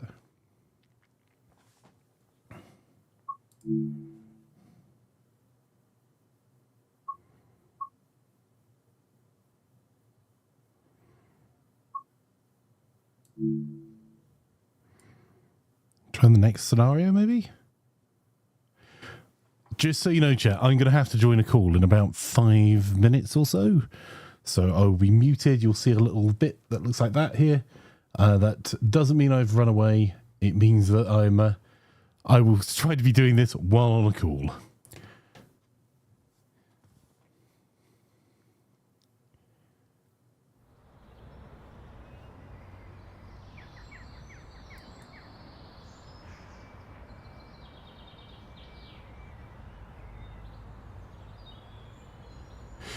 Drop something says, that's good to know. I'm still going to complain about the stream being muted. I mean, honestly reasonable. Why would you not?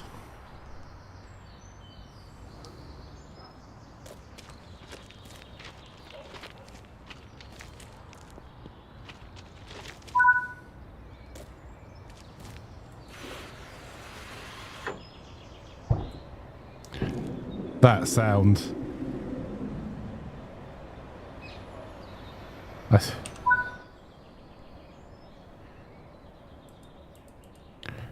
So is this going to make me press the button or do the...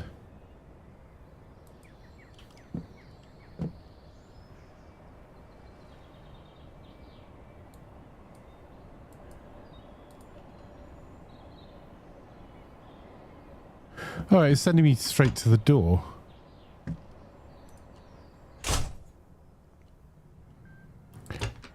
Right. Surely I should be doing something here to press the button to close that as well, part of the operation, but okay, fine, I'll sit down. If streamer is muted, we obtain Waggly compliance. I mean, that is also fair. Right. Set up the train. Press and hold the train auxiliary set button for 5 seconds.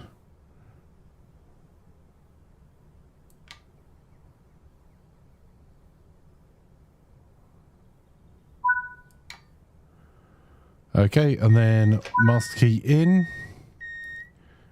Reverser to forward. Acknowledge the alarm.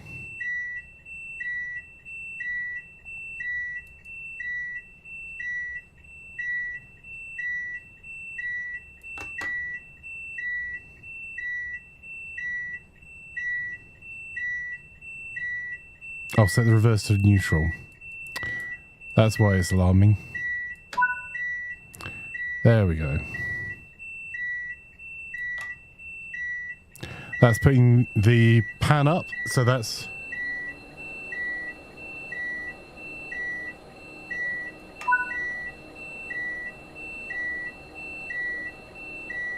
So that means we're getting power now. Set the reverser to forwards. This is slightly different from the London Underground train we were on. Press the alarm, acknowledge. It's going to go again in a second. There's a tilt alarm that we have to acknowledge as well. Kaz says the driver's seat's quite comfy. It looks it.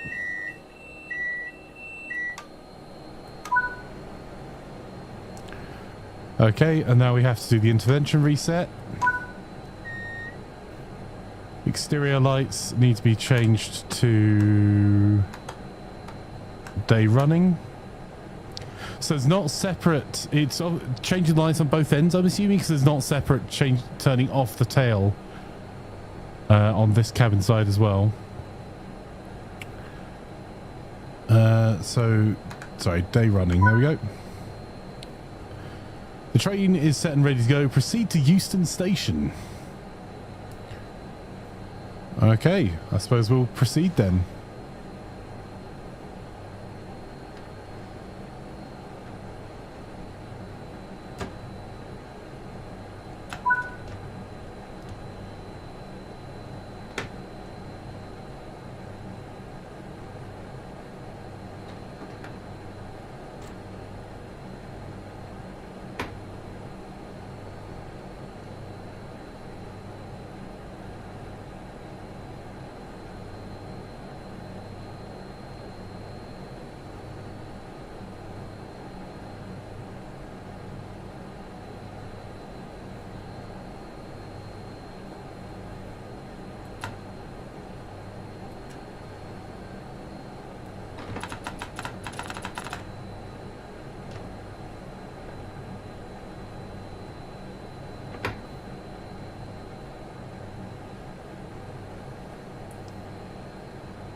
Oh, pan is connected, right?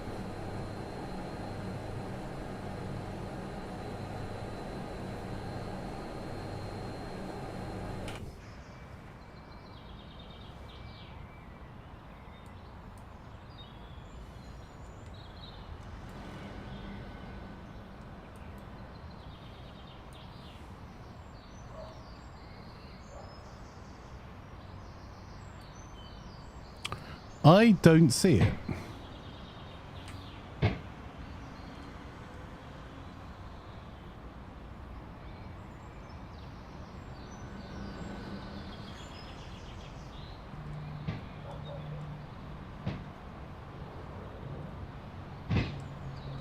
That'll be why we're going blinking slow. Okay.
Okay, we're clean.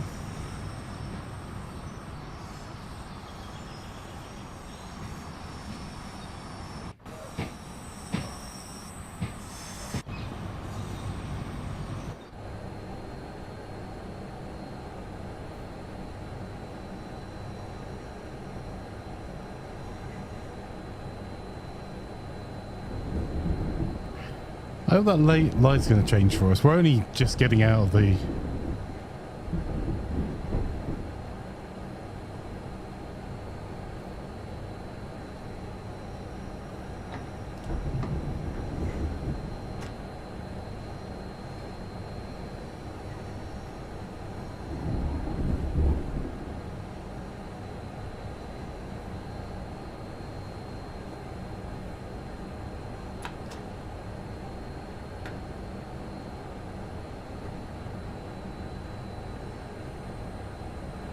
Alright, that light's gone green for us.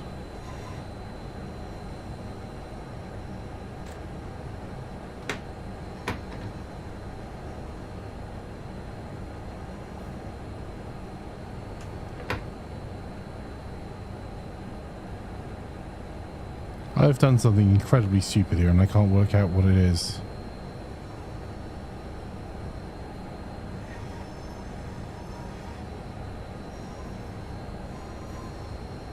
Right, I have to join a call. I'll be back in a minute.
In this training module, you will be learning to operate this EMD F125 Spirit diesel locomotive. During this brief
Welcome to London Euston, located on the West Coast Main Line in the UK.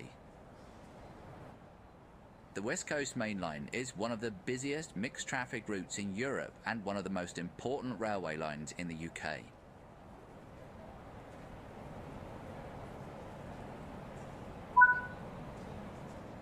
Looks like there's a route map missing. Fix that while you're here. There are more tasks to find. Be sure to apply the route maps, restock defibrillators, help delivery robots, and find football scarves. Follow the markers to board the train before departure.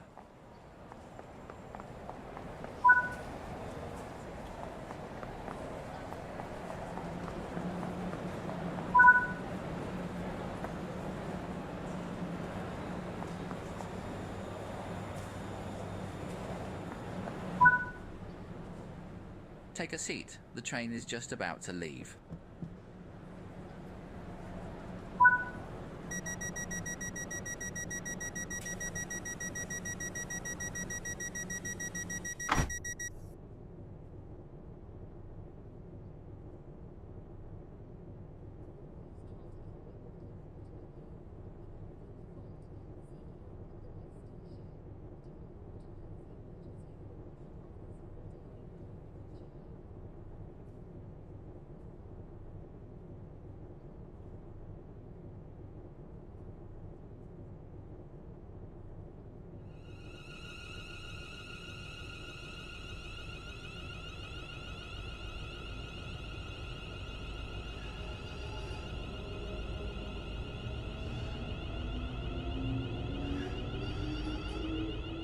The main West Coast Main Line, which started construction in 1837, stretches 399 miles from London to Glasgow.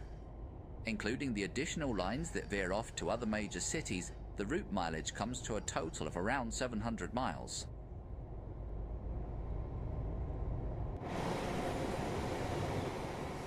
Initially, the line was not intended to be a single route, but was put together through a series of local lines that first created the North Western Railway in 1846, and finally merged together with the Caledonian Railway in 1923.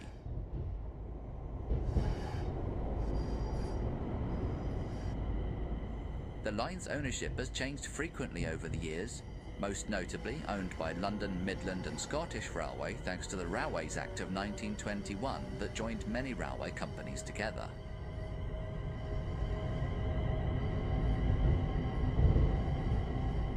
In the 1950s, the railway was upgraded to have electrification and newer intercity services with speeds of up to 110 miles per hour, with most of the line having a top speed of 125 miles per hour.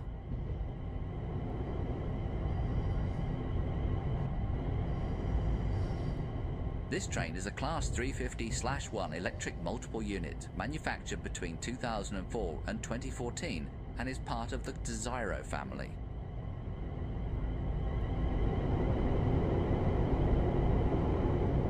Commuter action abounds along the bustling 4-track West Coast Main Line in Train Sim World. Dash through the complex layout of London Euston aboard the hard-working Class 350 and embark across the northwest corner of the capital to Milton Keynes with expresses and stoppers alike.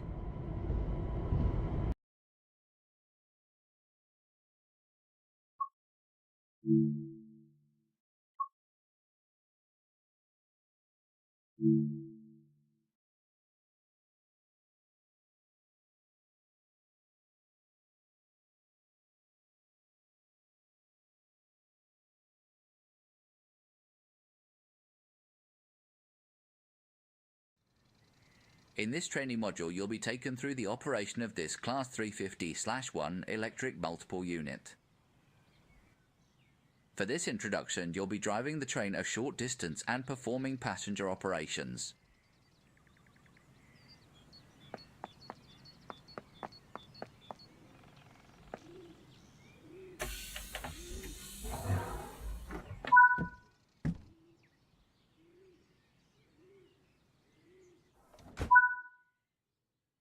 Sit in the driver's seat.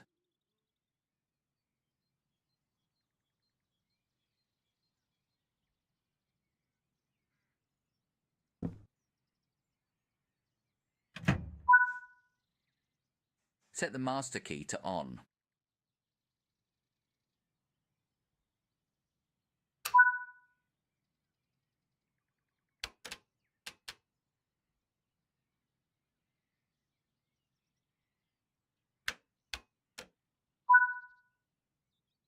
This electric multiple unit, or EMU, features dual electrification and can be used with both third rail and overhead electrification.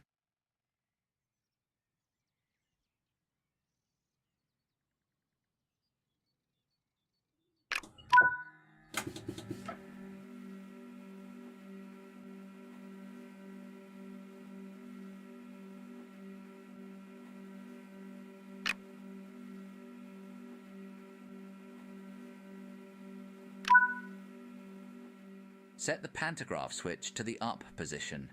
This will raise the third rail shoes to disconnect them and raise the pantograph to connect with the wires above, swapping the power collection from 750 volts DC third rail. Set the headlights to daylight to indicate to others that this train is operational.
Set the reverser to forward. This controls the direction of travel.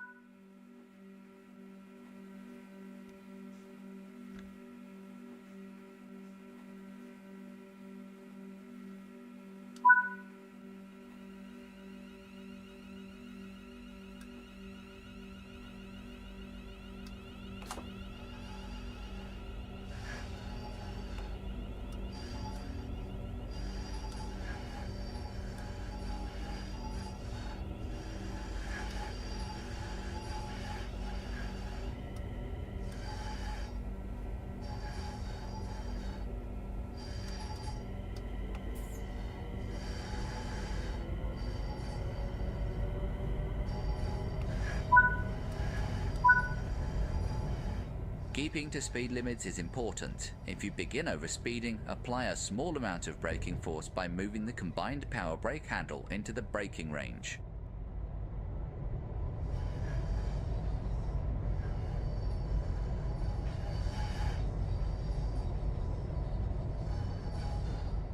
You're approaching the station. Begin applying a small amount of braking force by moving the combined power brake handle into the braking range.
Nice job.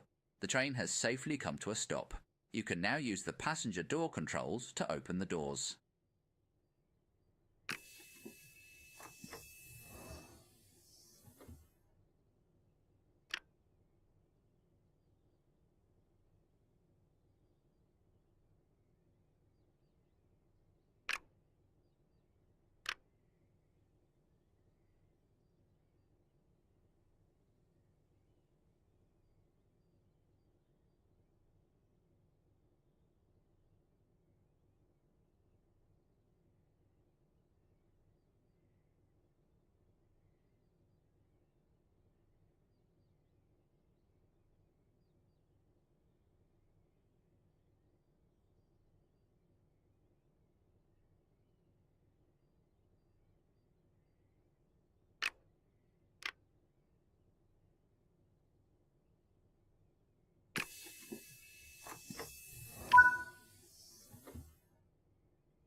Close the doors and drive to the next station unguided.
Good work. That concludes all the basics of operating this train.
In this training module, you'll be taken through the operation of this Class 377/2 electric multiple unit. For this introduction, you'll be driving the train a short distance and performing passenger operations.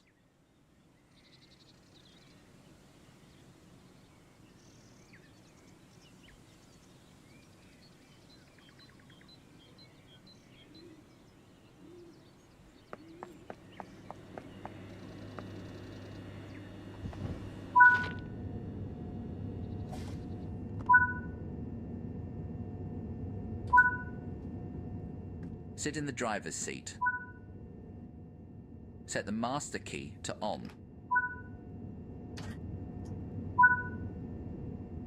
Set the headlights to day running to indicate to others that this train is operational.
Set the reverser to forward. This controls the direction of travel.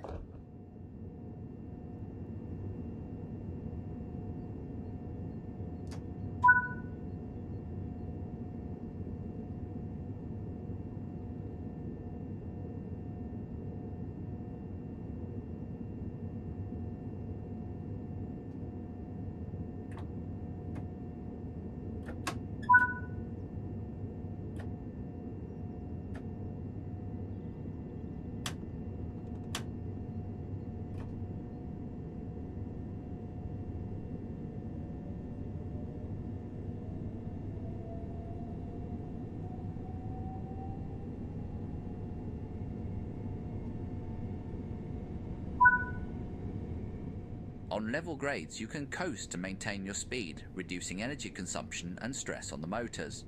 When coasting, always remain vigilant of the gradient, as changes could cause the train to speed up. Keeping to speed limits is important. If you begin overspeeding, apply a small amount of braking force by moving the combined power brake handle into the braking range.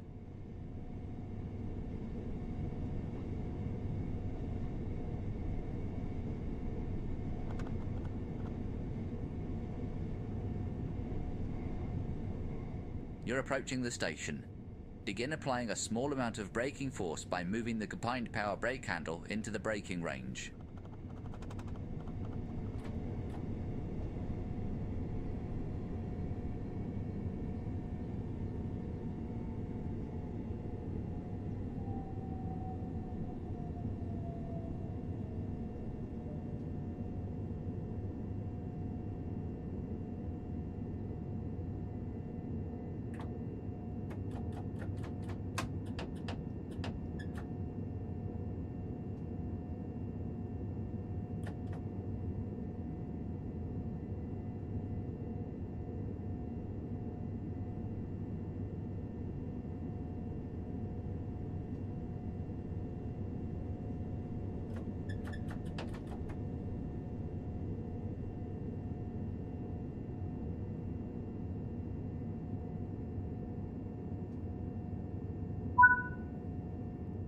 Nice job, the train has safely come to a stop. You can now use the passenger door control.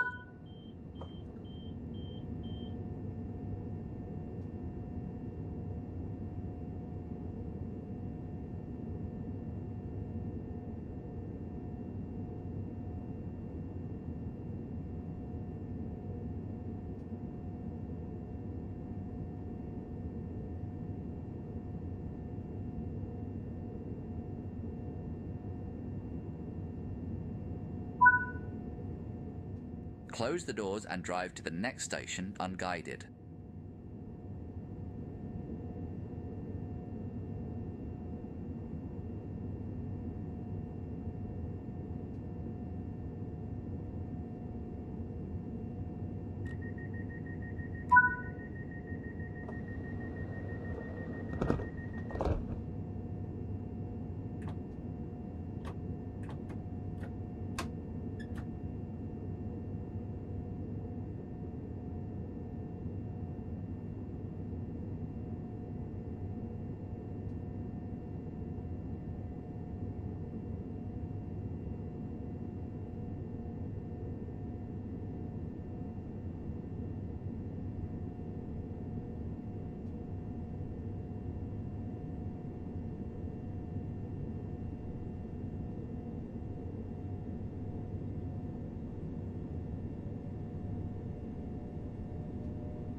Good work. That concludes all the basics of operating this train.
In this training module, you'll be taken through the operation of the Pendolino Class 390 electric multiple unit. To begin, insert and set the master key to OM.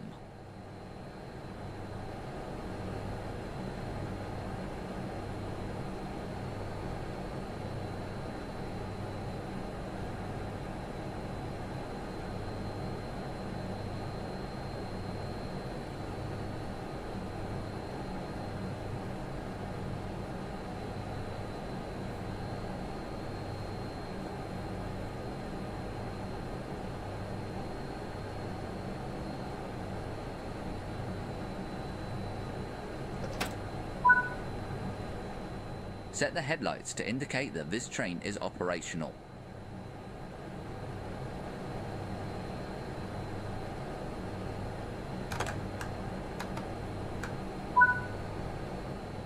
After setting the reverser, you will hear an alarm. This is the tilt authorization and speed supervision alarm and will need to be acknowledged. Set the reverser to forward. This controls the direction of travel.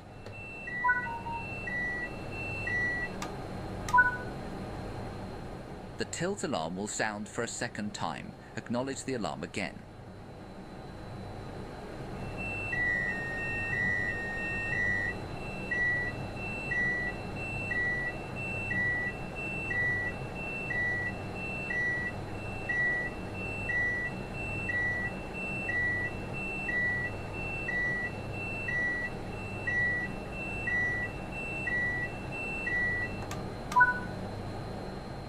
TAS uses communications between an onboard computer and trackside beacons to inform the train of the enhanced permissible speed, as well as disabling the system when not in speed supervised zones. When in speed supervised zones, the blue speed supervised light will illuminate and allow the train to drive at the enhanced permissible speed. When outside of the speed supervised zones, the blue light will not be illuminated and you will be restricted to the maximum permissible speed. If you exceed the enhanced permissible speed by more than 3.5 miles per hour, the TAS warning light will illuminate and an alarm will sound indicating that you must reduce your speed. The light will extinguish and the alarm will stop when you are below the enhanced speed limit. At more than 6 miles per hour above the enhanced permissible speed, the TAS warning light will flash and a penalty brake application will be enforced. To stop the penalty brake application, you must reduce your speed and press the intervention reset button. Open the passenger.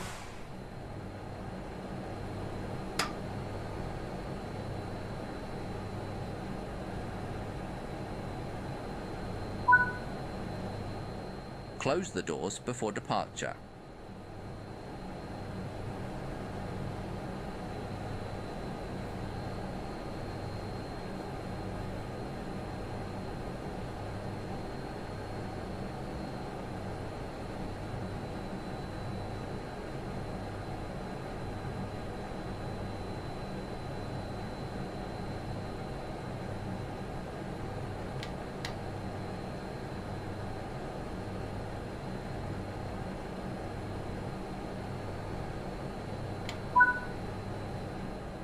Move the power handle into the power range to get moving.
Now you've built up some speed, you can return the power handle to the off position to begin coasting.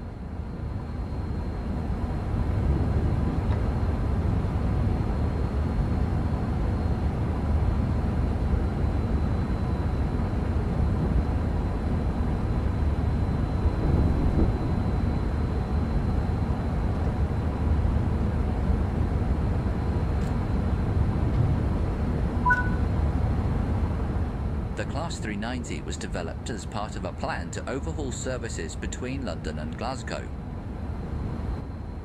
Originally just an 8-car formation, demand meant that the Class 390s now appear in 9 and 11-car formations, capable of carrying more than 450 passengers.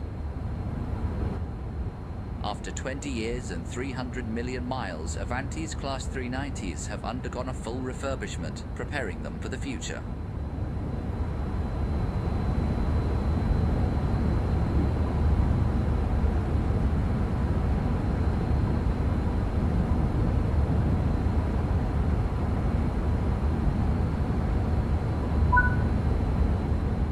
You're approaching the station.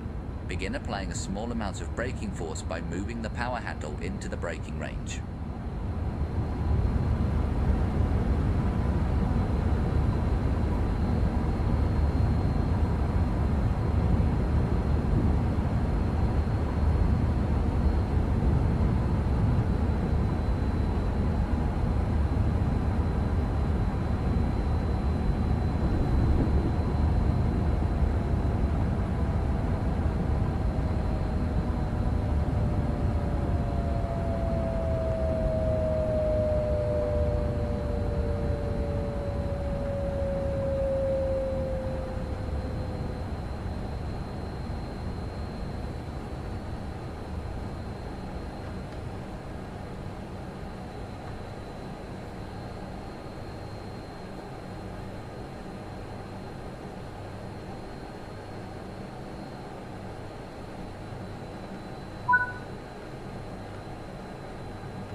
Good work. That concludes all of the basics of operating this train.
Fresh coffee made by Waggly. Message: will this make the trains run early? Or will it delay the train further so I can get a free ticket? Asking for a friend. Also hope you enjoy your run, wahahahaha.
Waggly Shrimp cheered X1. Well, the train isn't leaving on time, looks like it will be a delayed service. Sorry, this train has been delayed due to the driver getting his coffee.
Right, sorry about that. That call went on a lot longer than expected. Welcome to everyone that's joining us on YouTube and Twitch. Sorry for the silent stream there, as we're just getting ourselves going. For those that haven't been around the stream for a little while, we tried this train before and it went disastrously wrong. We went back to training and it was none of the things that we thought we'd done wrong. It was a freaking door wouldn't close. So yes. So you see at the top right our maximum speed, line speed, and the next line speed adjustments that are coming. So I'm going to put some beans on it for that Waggly, see if we can catch up. Thank you, Waggly, for the coffee that made me have to run to go and put a cup under it, because as you correctly predicted, I didn't have one there. So I'm trying to get us up to the line speed. We've been over speed a couple of times here, so I'm trying to be a bit more careful with it, but I was presenting to a group of people. Yes, thank you all for your patience while I was doing that. So I can... This is why train drivers don't sit on conference calls and present to groups while they're driving, I'm sure. Right, we're a little bit under the speed limit. We can try and push up just a touch. We're allowed to go to, so it's a 55, and the speed limit applies, as I understand it, as the back of our train passes the speed limit sign, not the front. And how are you, Wagney? How's your day been? I'm looking forward to seeing you tomorrow, and I will be picking up some noms for you that have been gifted from Mark. So I'll keep you up to date on the journey times. We're looking at being in Edinburgh tomorrow early afternoon. I have to see you tomorrow. I know, it's terrible. Everyone feels for you, I promise.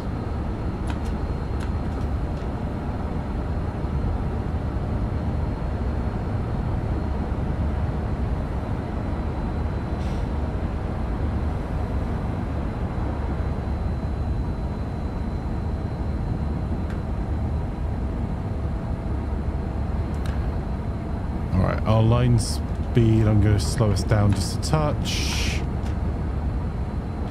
And there, now we can speed up. So our line speed is gone up, and we're going to be going to line speed of 100 in just a moment. We've got a green signal ahead of us. After early afternoon, you'll be on Rejects in Kirkcaldy. Yeah. What time does Rejects close tomorrow? Isn't it super early? I'm going to be disappointed if I can't get there and get pie.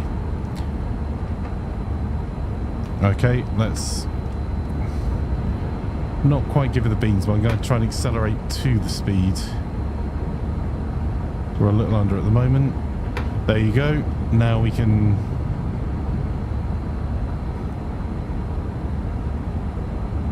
Driving under the speed limit.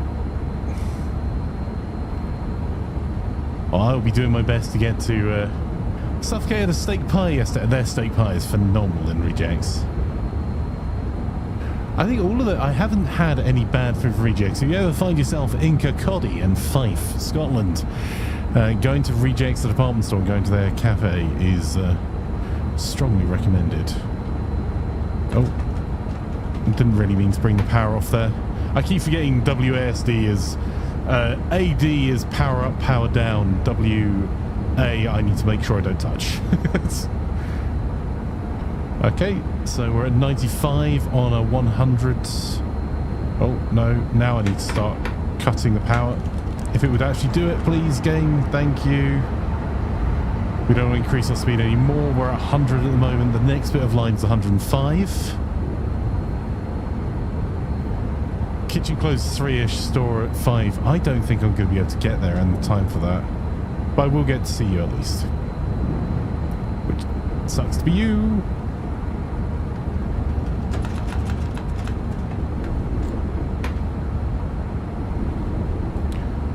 Okay, so now we're allowed to go to 120, so I'm going to start pushing our power handle to that. Oh well, never mind, more food for me. Yeah, unfortunately they don't do steak pie to go. Might have to get myself a bridie from Baines instead.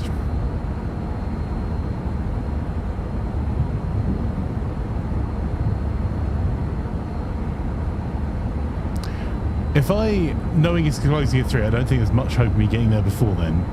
Do you want me to pick up anything from Crombie's in Edinburgh for you, Wagley?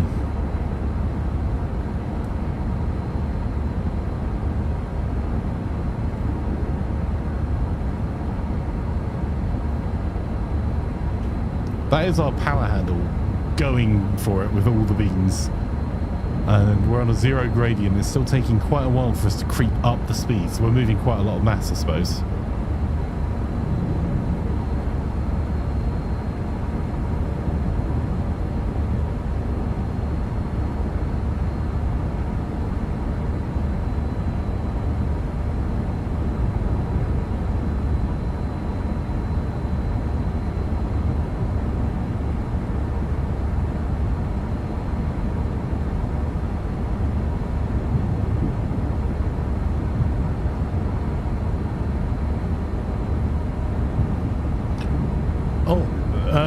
There is a cool new Stevens Bakery in Kirkcaldy on the way home. You toast 100% didn't go today or yesterday.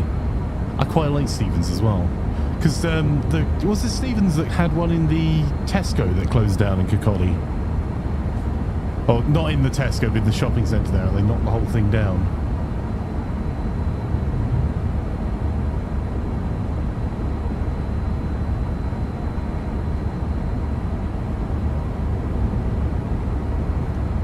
I'm going to lay off the power a bit. We're 123 miles an hour. That is near enough max line speed.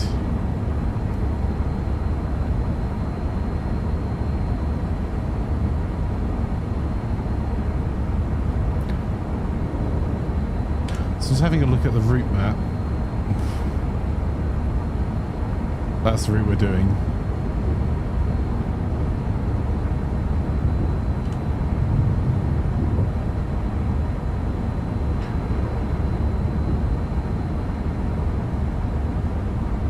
Oh, we do have a horn.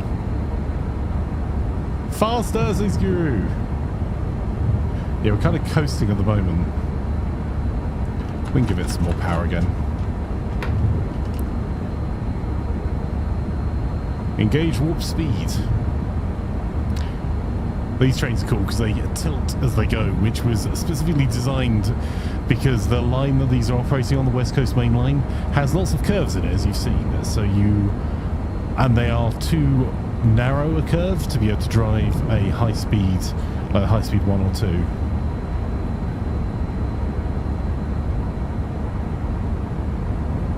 So this means they can tilt and bank. Right, I'm going to get deducted points, but...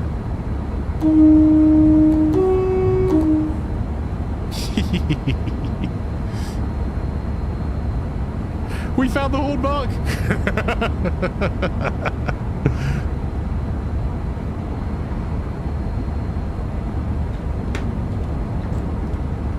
Oh, no. Oh, we will have got points deducted for that. We're 4 miles out. I'm going to start applying the brake. So we're at B1 at the moment.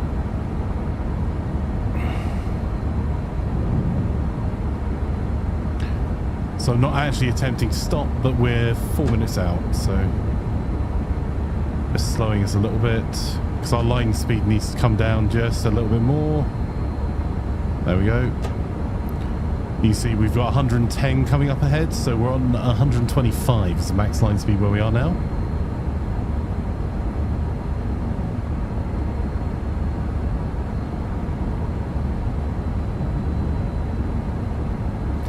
I'm going to be able to get chicken and haggis pie. Woo! Not on this train. This train saying is London Euston, where if I'm lucky I'll get a West Cornwall pasty company pasty and a significantly overpriced coffee, and I think an M&S sandwich.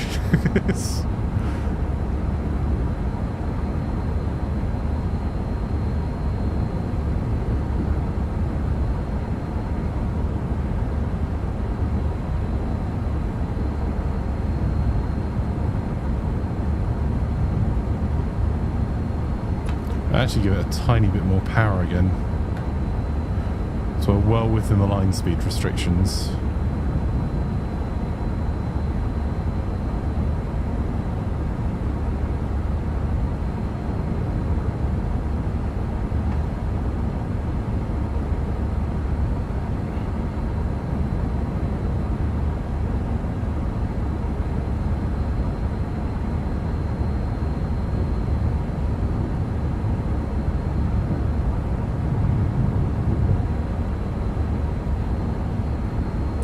Oh, we've got red lights coming up. Power handles off.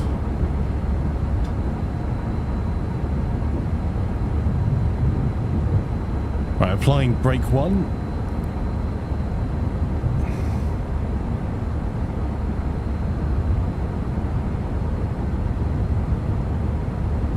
Those amber signals are warning me of a red light up ahead, I believe. Okay.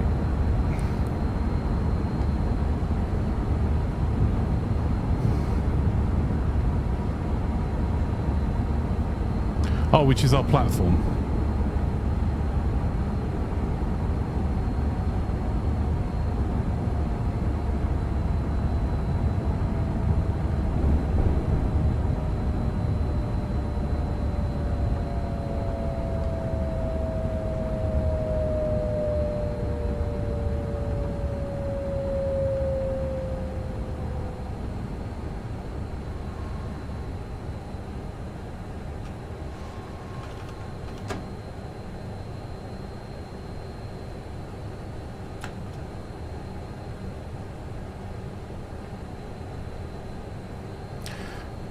Bakery does a cauliflower, broccoli, and chili cheese.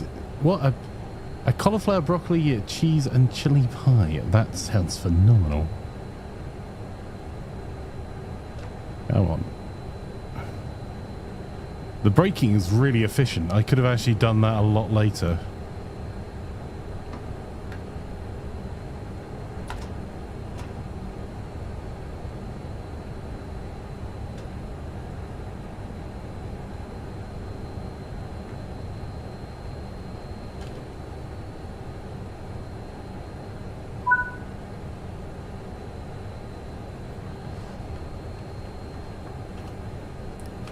Alright, let's unlock these passenger doors. Which side are we on? I was definitely paying attention. Left, right?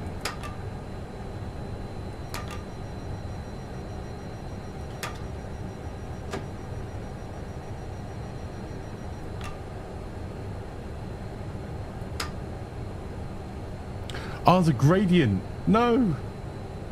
I'll get in trouble for that. We're slowly slipping backwards.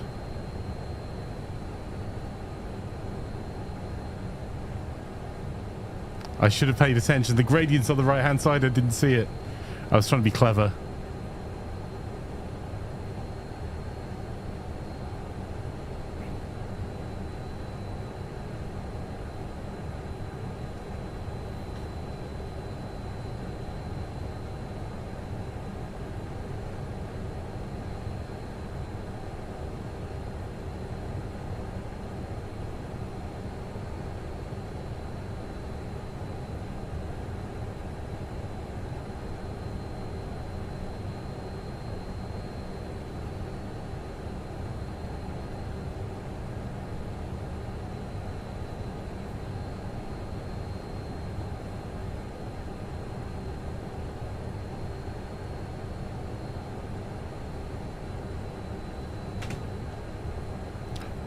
Okay, let's lock these doors down.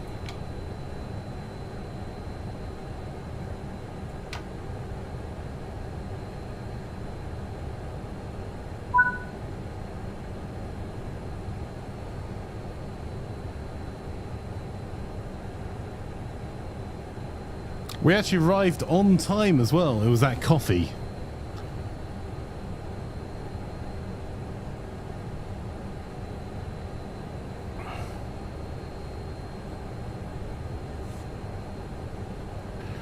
Okay, we're going to be held here for a while, so you want me to park the train.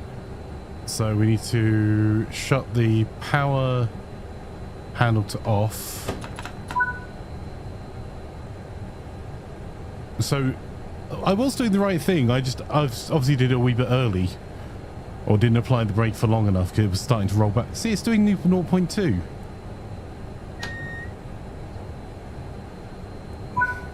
There you go.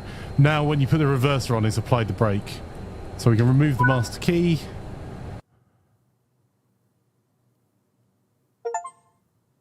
We lost 210 points for speeding. And you can see that was at the front part of our journey here. So as we were accelerating, we could have done a lot more on the line speed. Obviously, we can't accelerate like that, even with electric. But yeah, I missed pulling it back down again. And we also, at this area, missed our speed. So these are the speeding dinks we got. Wow, it even gave me one for that 1 mile an hour over. So that's 1, 2... All right, we sped quite a bit. Okay. Well, we had to make sure we were there on time, and Wagley has pies. So, you know.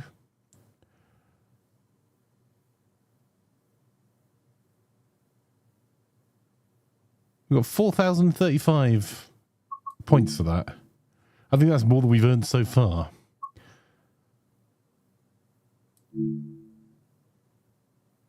All right. Let's see Flanker getting conned and spending money.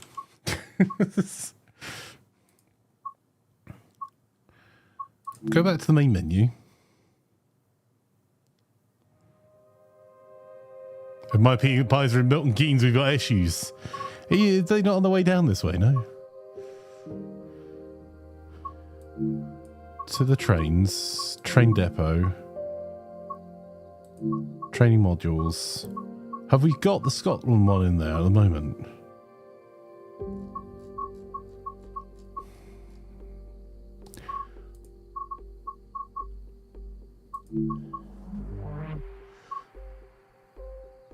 So this, it doesn't have the full bits of the line, but there's a Great Western Express, which is on sale kind of if you are buying the version 4 and then you get a free upgrade to version 5.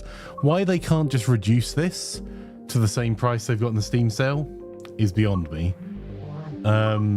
So if we filter for UK routes just for a moment.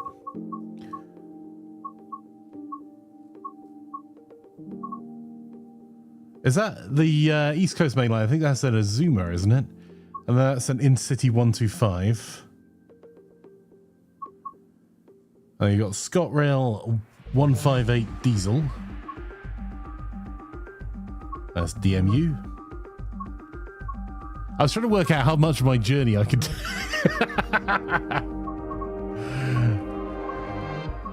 ScotRail Cross 380. The Fife Circle line. This is the one that I kind of want. So that I will actually be on this train tomorrow. Which goes from Edinburgh to Markench, which is the nearest station where I want to go to the Rothes, via Dunfermline and Kirkcaldy. I might just spend the pennies anyway. Edinburgh to Glasgow. So I was looking to see if there's like an LNER. See, we'd have to do...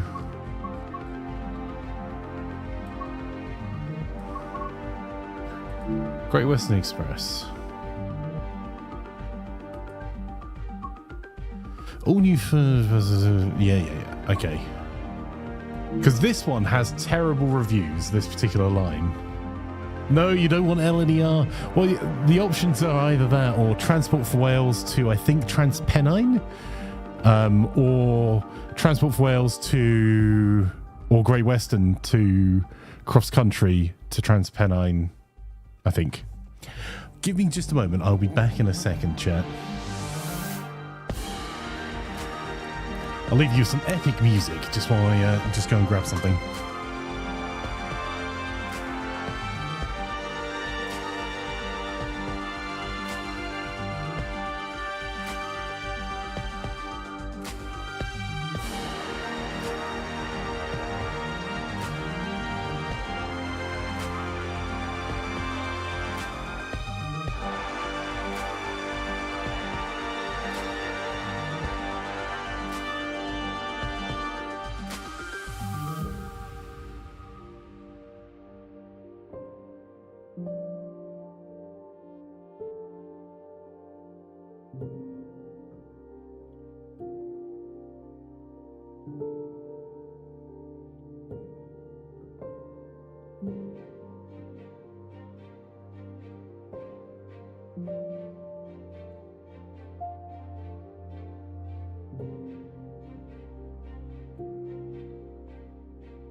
Look at the DLC store for this game. A mere $2,700 for all DLC. Yes.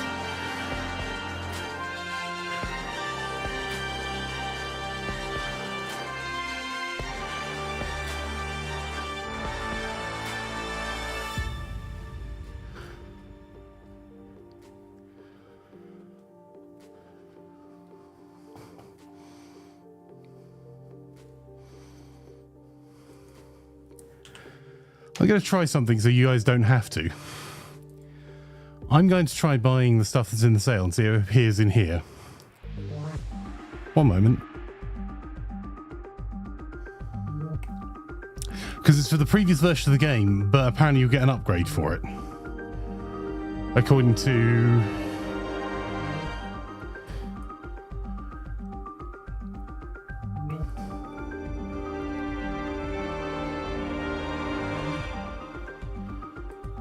hang on. Let's do something so you guys can see it. 70% off add-ons on Steam. So, are you reading this the same way as me, chat? This sale has Train Sim 4 World 4 compatible versions of selected add-ons on sale. Purchasing these means you can play them in Train Sim World 4 straight away. And Train Sim World 5 players will also be entitled to Train Sim World 5 compatible versions. These can be downloaded separately, so you play your shows and content in Train Sim World 5. So...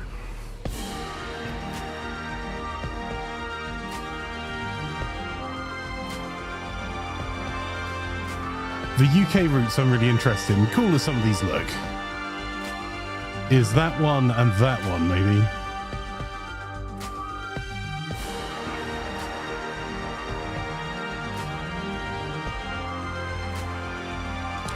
West Somerset.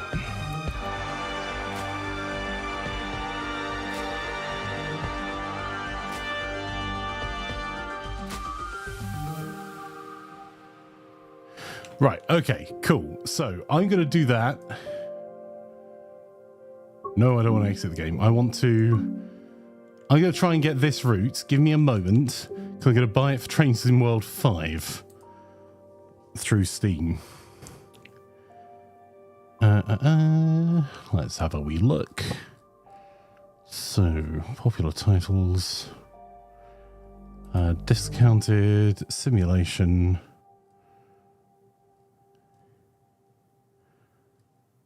content descriptor, is there a DLC? Nope.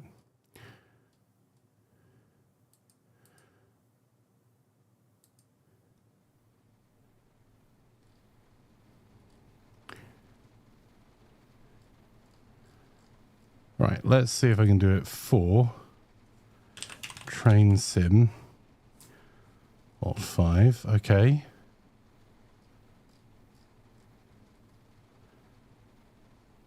Man, this is a long way round.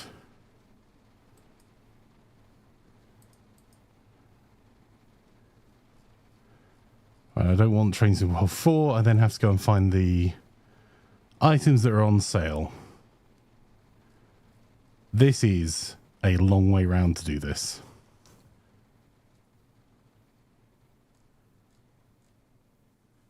So I'm going to have to tab back into the game.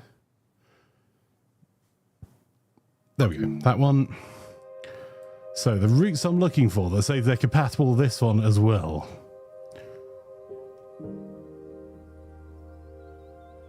UK route add-ons. So Blackpool branches, Great Western Express, West Somerset Railway and Cathcart Circle Line. Let's see if we can get those. This soundtrack goes so hard, it really does, Mark.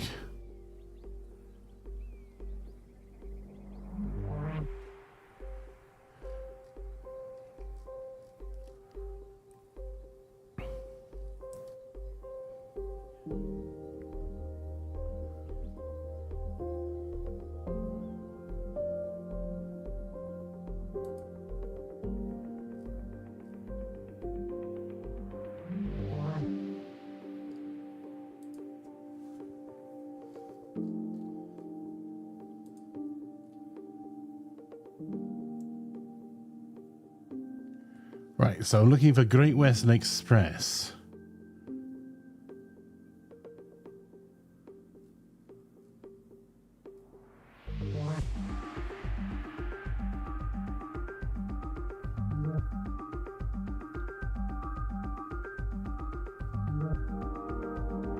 Can I search DLC?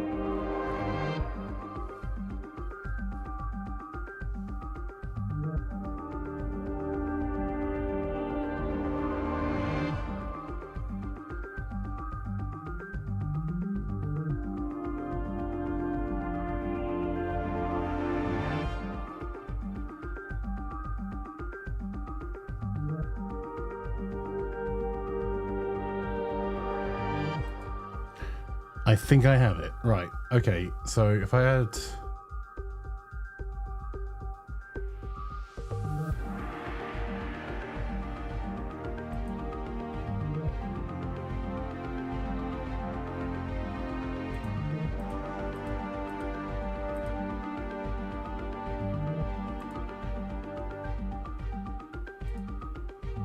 Right, I've got one.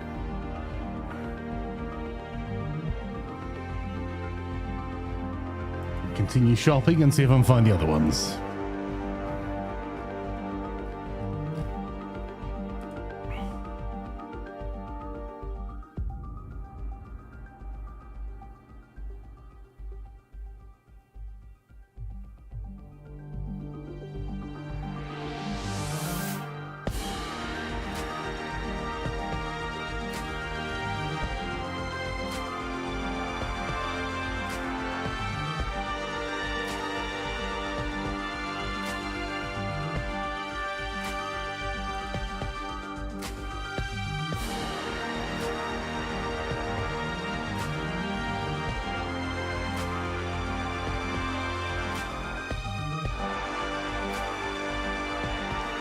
West Somerset, Cathcart.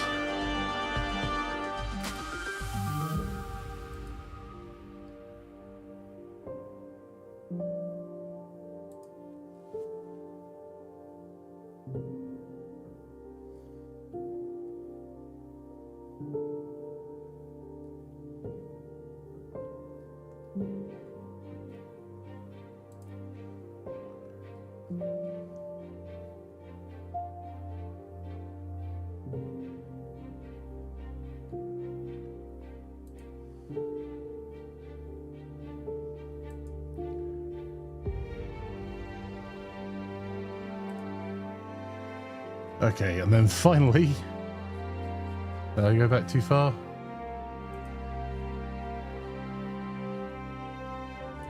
West Cornwall, West Somerset. There we go.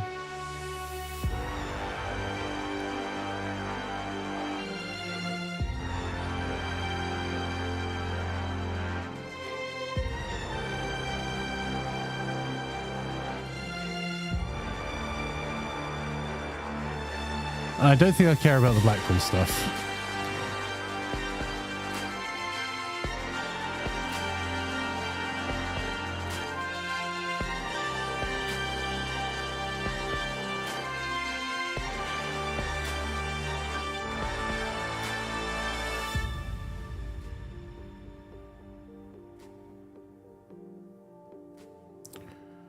Right, and I don't know whether this will crash the game or the game will need a quick update, so we might have to do some quick changes as well, but... Right, let's add... No! Oh, I just added all DLC to cart. After all that effort, there is no way I'm buying all the DLC.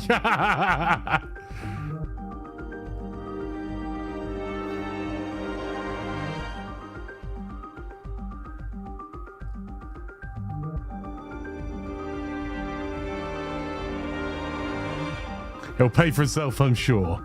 Yeah, about that.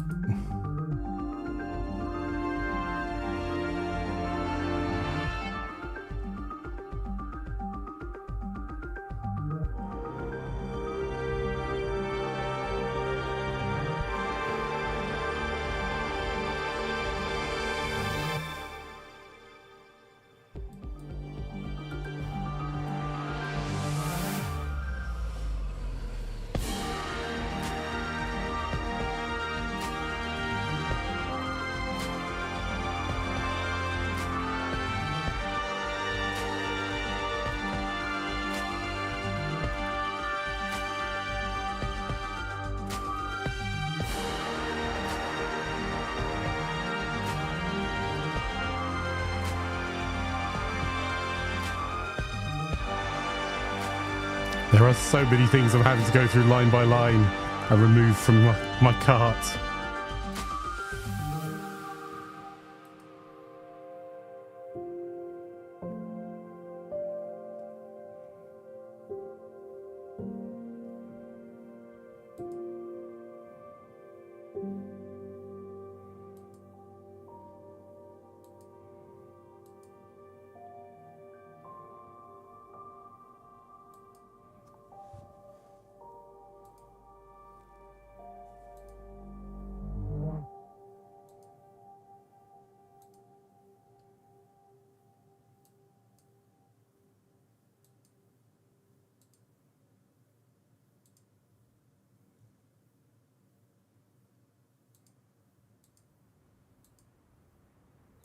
Mistakes were made, chat.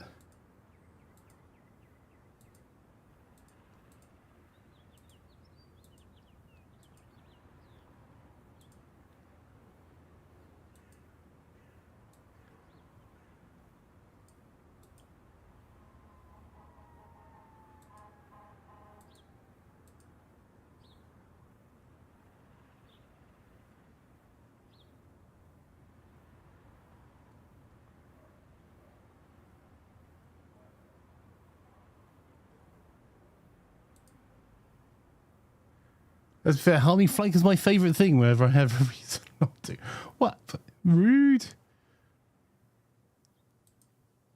Right. I think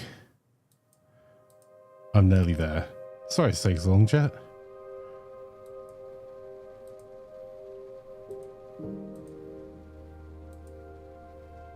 It's interesting. A lot of these are like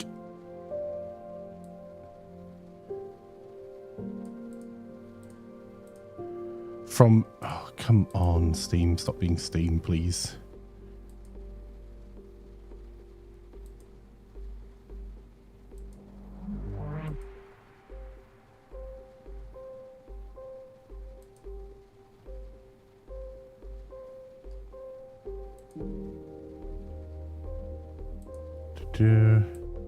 A lot of these things are like from Train Sim 1 and 2.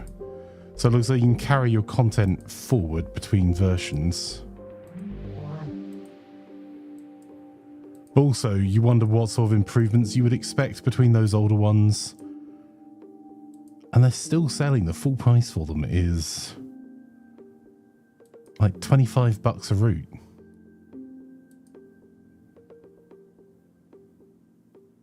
A mere 6K. Yeah, right? Although I don't think that's actually accurate, I think it is the 2K figure.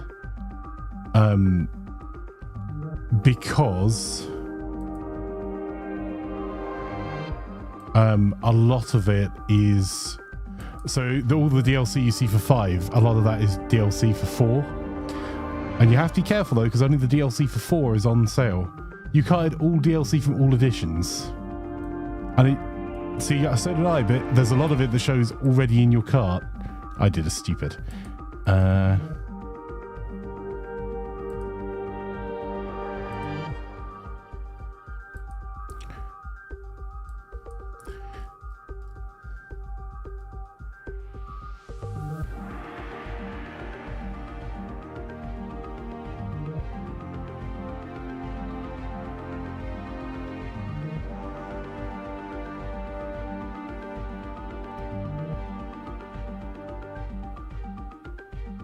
Yeah, that's what I mean.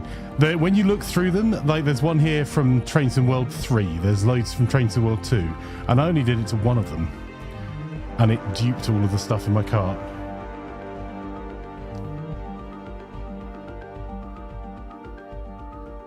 Oh, I'm gonna regret clicking next.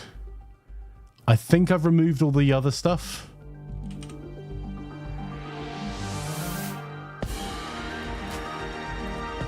You do not want to know what the price is. There you go, it's downloading the content in the background.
So it's 13% of the way through the downloads, chat.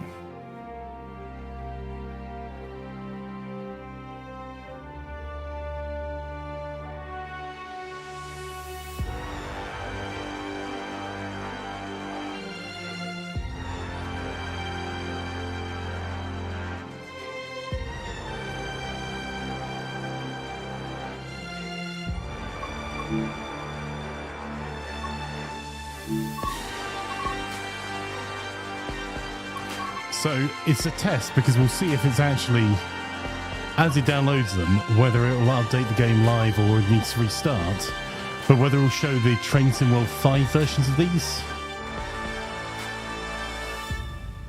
Because at the moment it should just show the ones we've already got. So like that one's included in the edition we bought, as was this.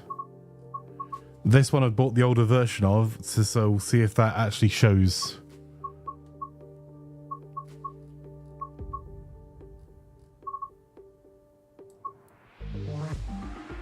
Same with this one.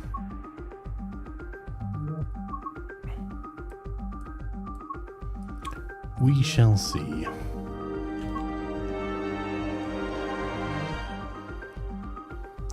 Yeah, it's more the routes and stuff that I'm interested in, Guru. Like specifically the UK routes that I spent a lot of my life traveling.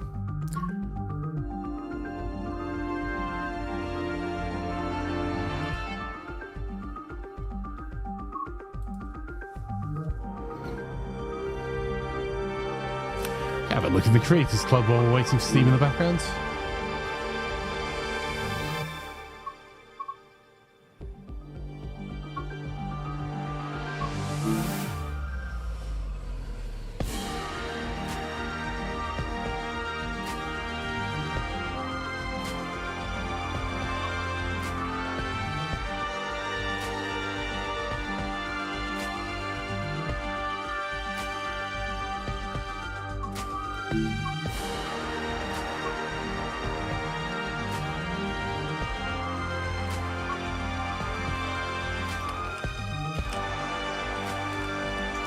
Oh, the cost is absolutely absurd for some of them. The only ones I've picked up are ones on sale. I haven't gone through and picked up everything. I've gone looking for very specific routes. That's cool. That's the older revert. So these are other players that have uploaded these. Alstom, Virgin Pendolino. That's pretty cool.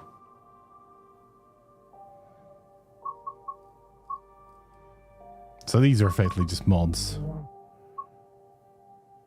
That's...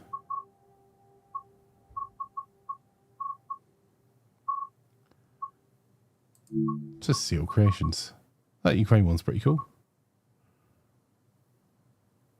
Oh, the scenarios and stuff as well. I think I'll just look for liveries first. That's cool that you can create your own scenarios. The LNER Azuma. Ooh. That. Although that's now the... I think that's the old livery now, isn't it?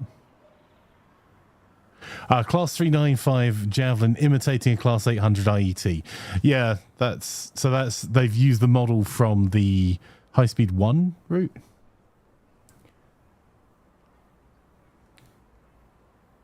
The number of places I know where they are in the UK relative to me by the station platform announcements is unreal.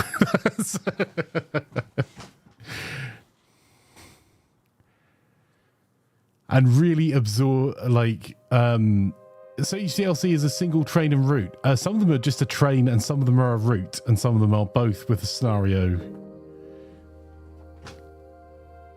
The ones that are 30 quid, I think, are a train and a route. Because it will say the line name and it may be multiple trains. It may not be just a single train.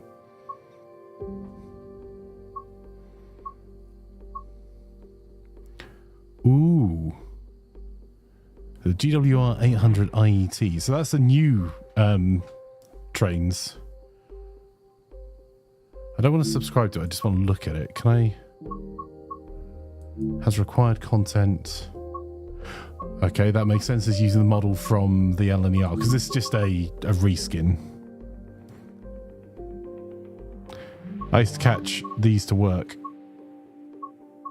And then these, and before that, is there a 125?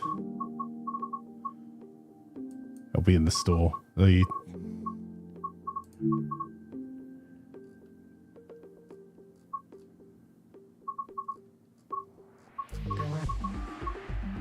old diesel 125s.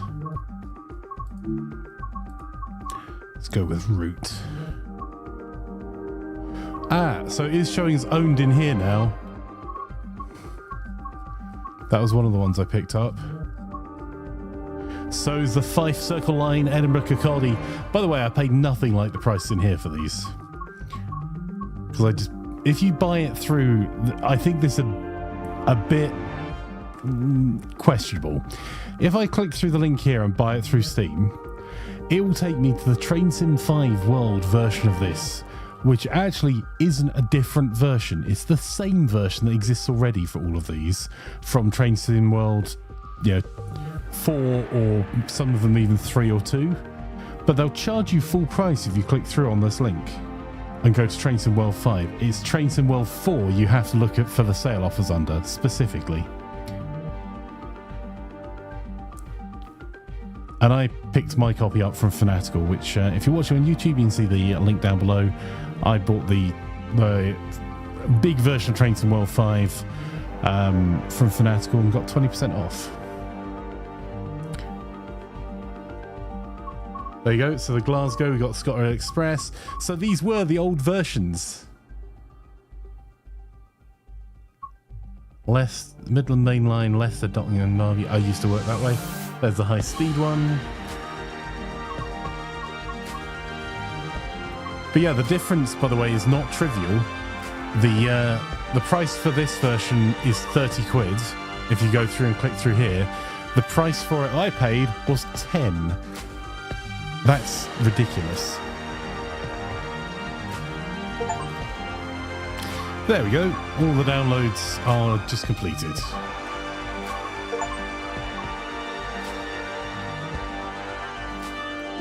So I want to see if we can get this first Great Western service from London Paddington to Cardiff Central.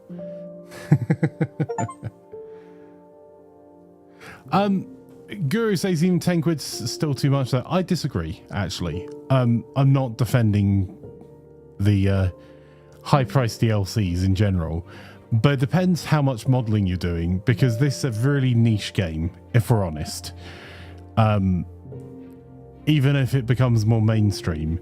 And each of these routes, if they're mapping IRL and doing IRL buildings around them, the amount of work in that for, like, between here and London, I think it's 100, like, between, like, say, Cardiff Central to London, I think is maybe 160 miles of track you're modelling.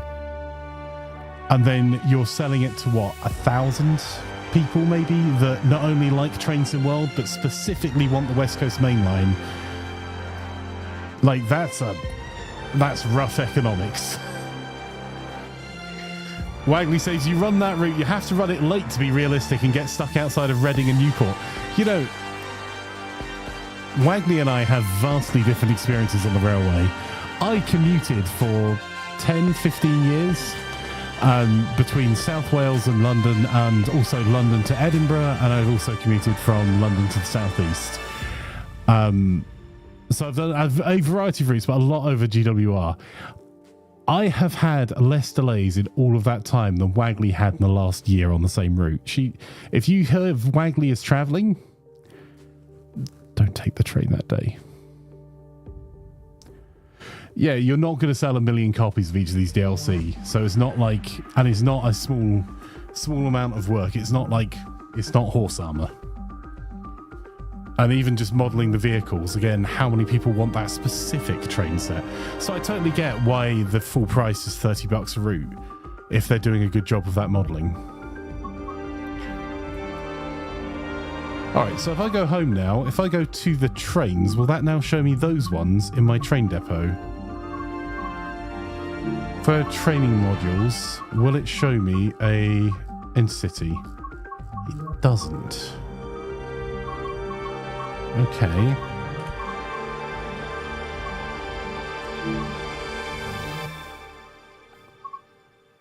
Jump into a lifelike timetable. Well, let's see how delayed I can make Wagley. Actually, I might restart the game just to be sure it's... Let's restart it. Really, it's not my fault. No, there's your fault. There are limited explanations, Wagley. Right, so I'll restart it just to see if it picks them all up in game. Because to be fair, I bought stuff on Steam while the game was still running, and updated codes to Steam while it was running.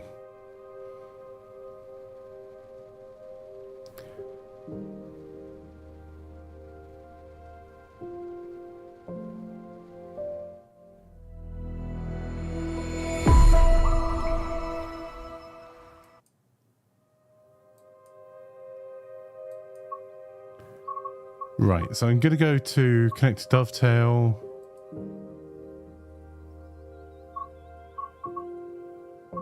Right. What if I just... How am I going to do this? My profile trains, maybe?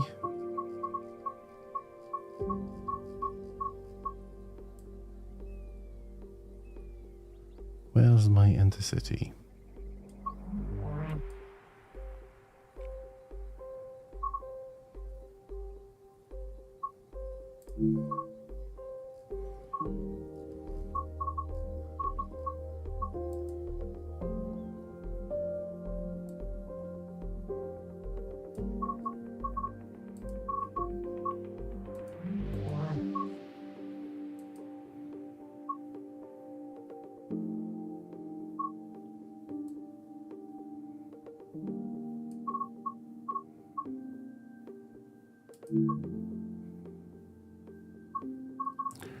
So I click on that. Is there a play now somewhere? Nope, that takes me to the store page for it.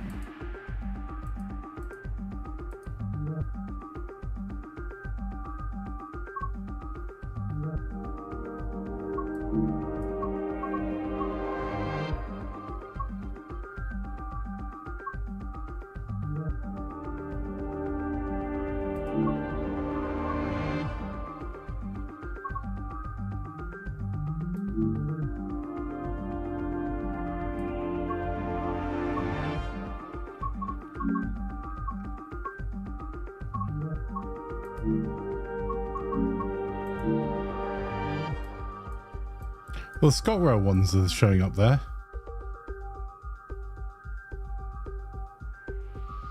There we go. High speed. It just took a minute. There we go. Whether it'll be high speed with Wagley in chat, I'm not entirely sure. Also, just to say a huge thank you to those watching and subscribing on YouTube, as we're streaming, as you've probably gathered, on Twitch and YouTube at the same time. Really appreciate you guys. You've got to 400 subs. Thank you. Oh, we're starting in Slough. I don't deserve this. Come on, even Wagley doesn't deserve this. This is Slough on the Great Western Main Line. Why Slough? Follow the markers over the footbridge to catch a train.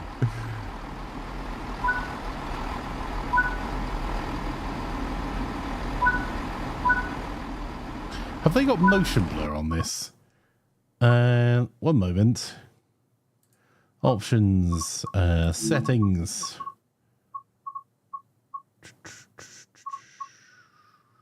Screen?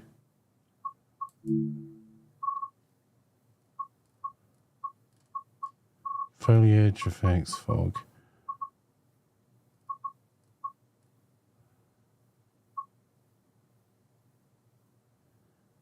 Did realise you dual stream as well? I do indeed, Guru, much like yourself, my friend. By the way, if you're not already following your local Guru, you can find him both on YouTube and on Twitch at twitch.tv. You are local Guru, and the same on the YouTubes. Yeah, youtube.com/@ your local Guru. You are local Guru. I was finding some more of a toddle. Yeah, I'm more of a bimble, if we're being completely honest, Wagley. I don't see anything that's letting me turn on or off motion blur. But there is either lots of motion blur or it's just having a funny 5. Hey.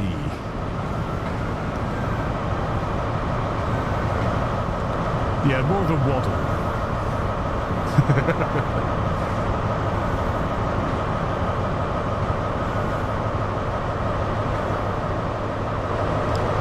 This is the old first class trains.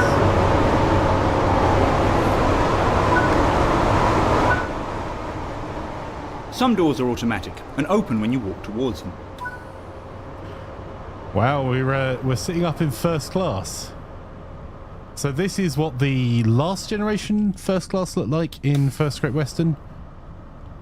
There was a slightly more purple version before with pink seats. Oh, it's only letting me go up as far as there. Is that pressure sensitive? Am I just... Oh no, it's only letting me in the front carriage. Oh, paying a first class fare and then sitting in next to another person. Eesh.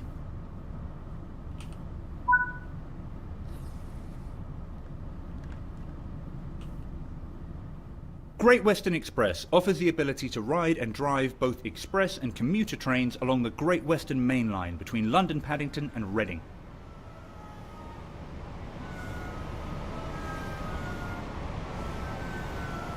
You are currently riding an Intercity 125 high-speed train formed of 2 Class 43 diesel locomotives hauling a selection of Mark III carriages.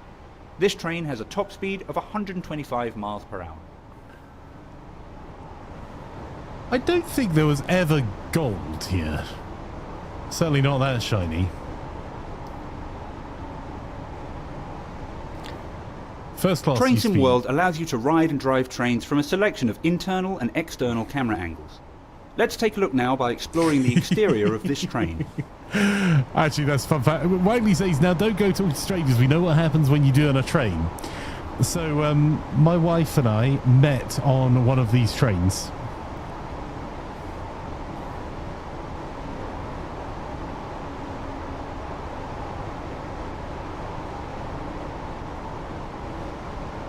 So,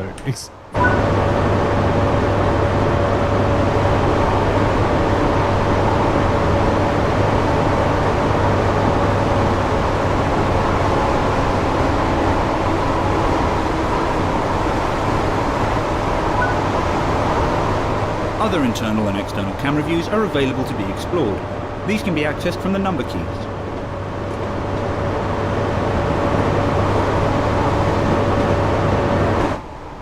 Oh, these are very loud. So yes, so Plan and I met on one of these trains. You've only travelled a short distance here, so let's take a look at what else there is to enjoy. Welcome to Great Western Express. You can marvel at the iconic London Paddington terminus with its magnificent arched roof. Explore Old Oak Common Depot where many trains are serviced. That's Deliver really freight to Hayes sign. and West Drayton processing plants, or haul containers in and out of London. Arrive into a fully modernised Reading station, or That visit the is where I nearby used to Reading commute to depot as well. where the Class 166 trains are maintained. Along the way, be sure to place route maps, safety signage, and locate the missing dispatch battens. Choose from freight, passenger, or high-speed trains and start your journey today. Interesting. Am I right in thinking this is only taking me as far as Reading?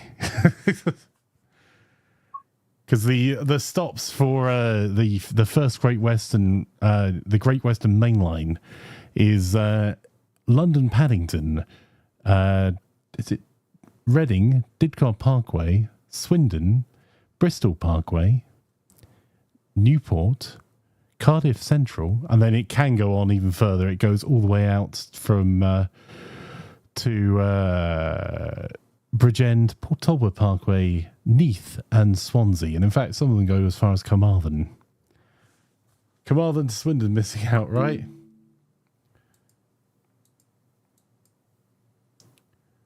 All right, let's go to the training centre.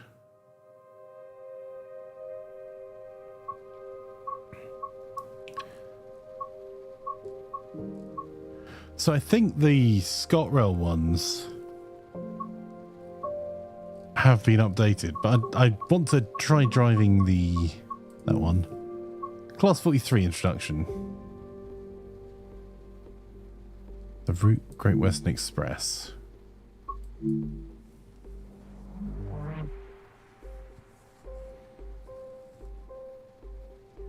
How was your fish supper, Wagley? I was genuinely gutted not to get up to see suffocating yourself yesterday while they were down your way. This is the Class 43 high-speed train in Great Western Railway livery. Great work on being accepted as a driver for GWR. Today you're going to learn how to take control of this iconic train, get it moving, and then bring it to a stop.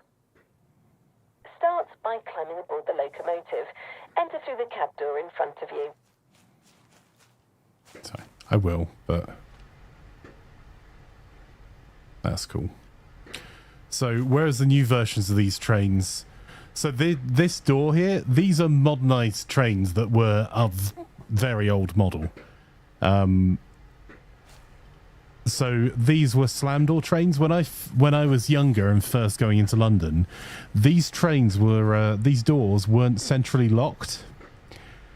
So now they're centrally locked. You'll hear a beeping, that light will go off, then it will unlock the doors, and then you manually open them. Under like most other more modern trains, the doors will open themselves and you can centrally close them.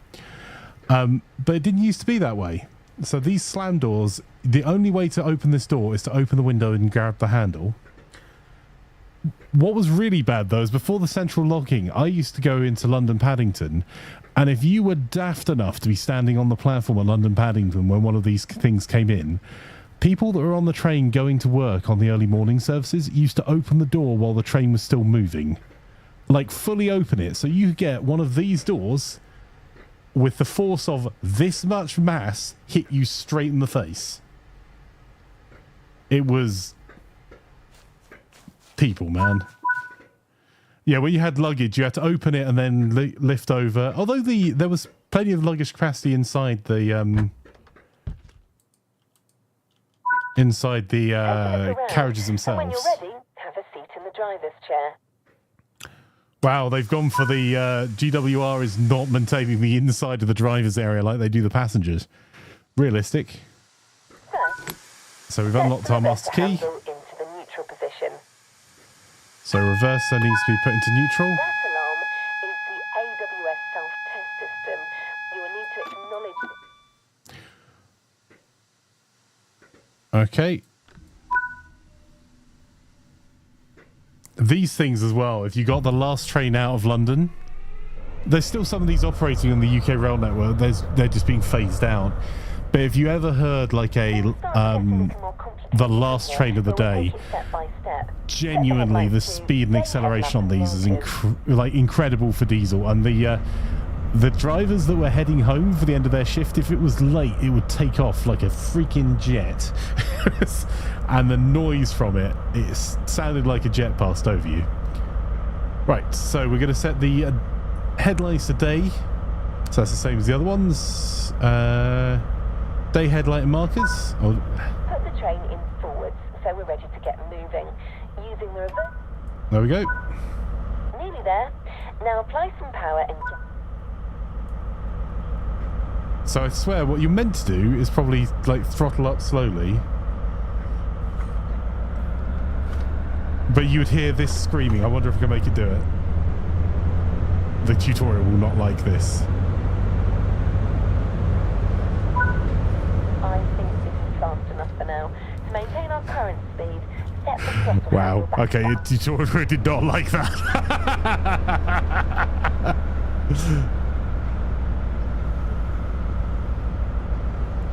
Okay, so this is driving a lot like the other the electric trains we were driving earlier. With these, the guard deals with the train manager deals with the opening and closing of doors, and the I think we'll just hear a beeping when he's ready for us to take off again.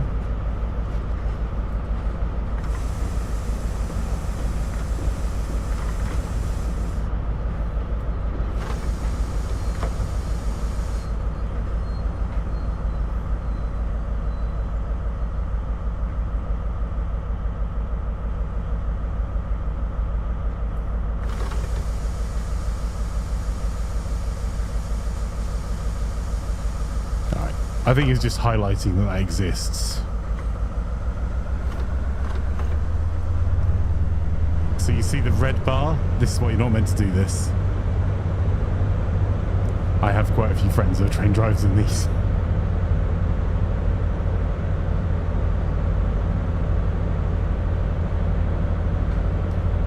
That red light I don't think is for us.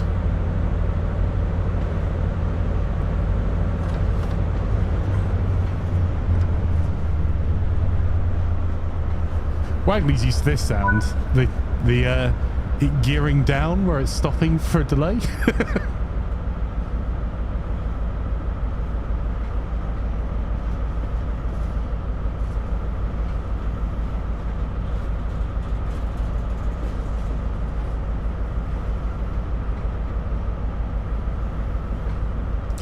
I will say they've got the sound effects right for this train. It's louder up here than it would be out back, but...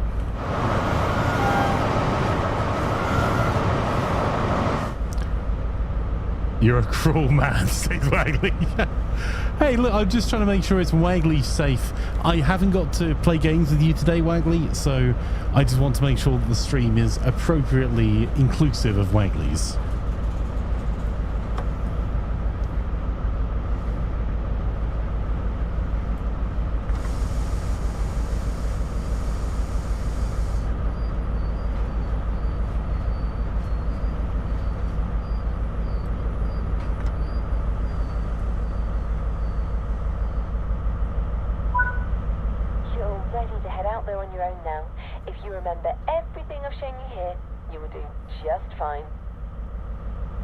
You've been around for 2 hours.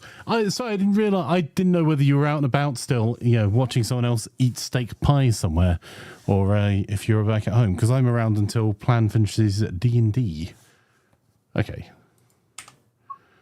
Because we could play some more grocery store, supermarket together. Added drugs. We can do some more grocery store sim if you fancied it.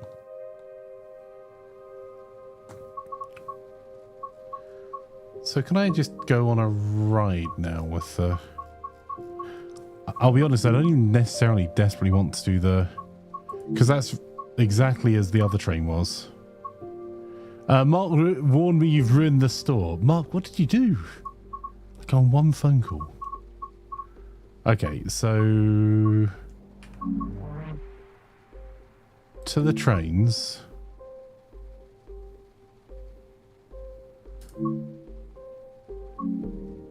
Choose a route. I just want to see how much this covers. Oh, that's really cool. The Fife Circle. So I'll be writing that tomorrow. Oh, I'm looking forward to that. Right.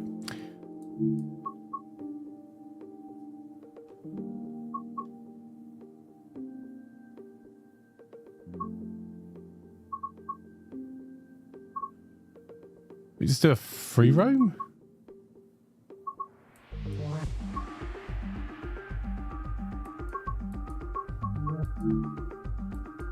Damn, that's not good. Yeah, it is just Reading. That's really disappointing.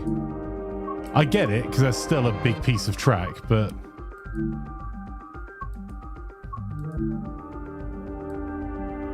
oh, we're not going to see any of, like, Cardiff Central.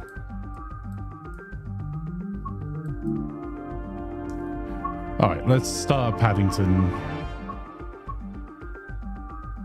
Time of day. Oh, you can change all the weather and everything. That's kind of cool.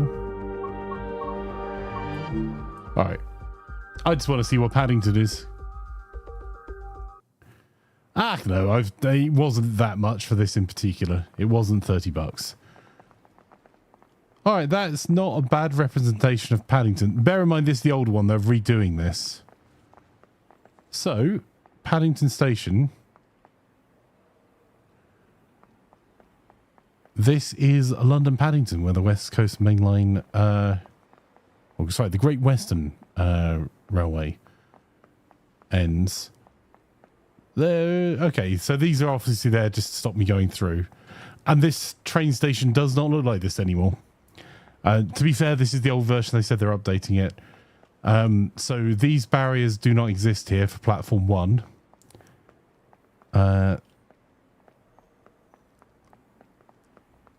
And then if we go a little bit further up, have they modelled the first class lounge, or at least put the sign up? I don't think so. So this was a while ago. It looked like this. Airmorph. So this bridge still exists. There are ticket barriers, I believe, across this bridge now. I'd like my Burger King. You and me both. Whenever I go through here, Plan and I share there's a Burger King.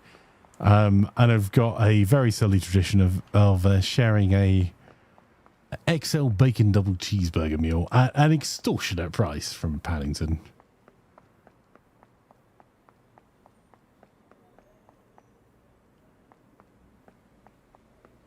But the arches are all right.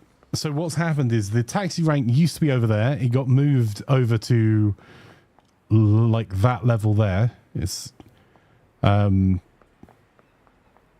there's a really good Hilton Hotel at the end here. Does a fantastic breakfast. And then there's a Hotel Chocolat down there and a few other brands.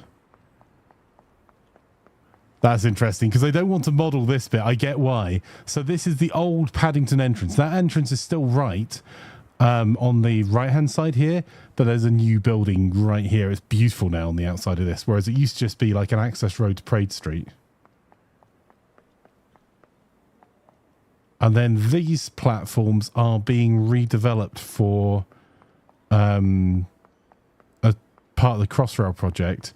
And Crossrail is outside there, the Elizabeth line, which is a really cool train service. It actually runs all the way from Reading to the other side of London. The only downside is no loos. That is pretty cool, though. I don't know when this was released, but that's neat enough. Hey, they do have the Cafe Nero. Did Cafe Nero give them money and Burger King didn't? Because there's Cafe Nero. There should be a Burger King on the other side of one of these. There's Upper Crust and Delice de France. Whistle stop. I think that's Burger King. Yeah, it's not going to let me through the invisible wall. This is all just fake.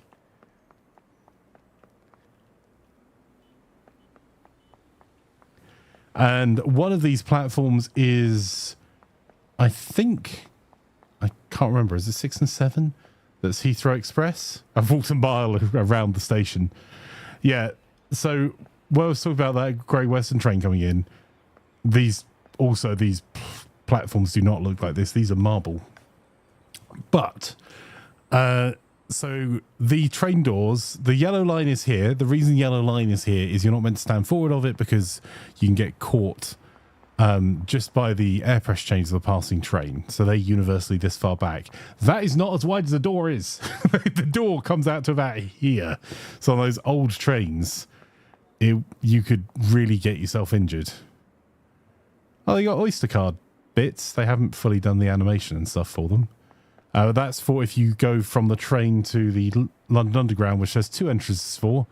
One of which is across here and out this way. I reckon they did this because this bridge now goes further. It goes in. Oh, I think it does here as well. It goes in, out, and across that way. And then London Underground's over there. But it's been significantly updated since this. Still kind of cool, though.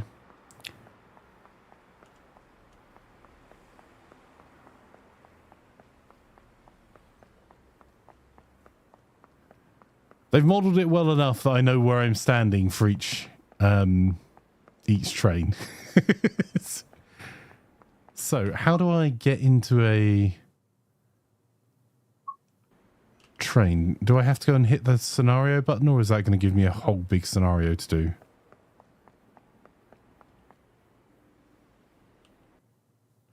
If it gives me a big scenario, I'll duck out of it and go and have a look at the Scott. Oh, yeah, because ScotRail's got to have at least done Edinburgh. Oh, cool. Here you go. There are 3 trains available for you to take control of.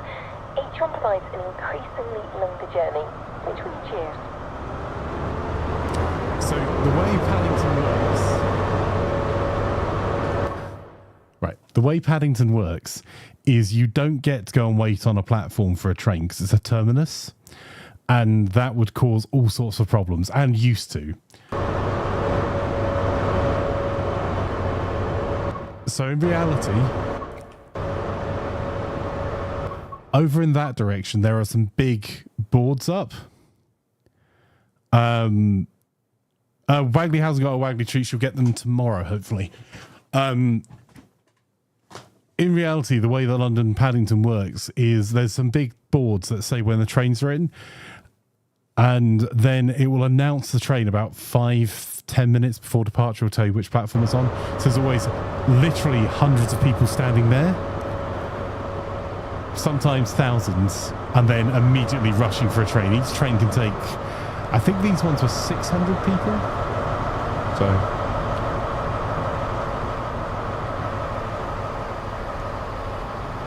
the first Great Western service to Reading. Calling at... I mean, this train would not call it anywhere else but Reading, maybe. Yeah, calling at Reading.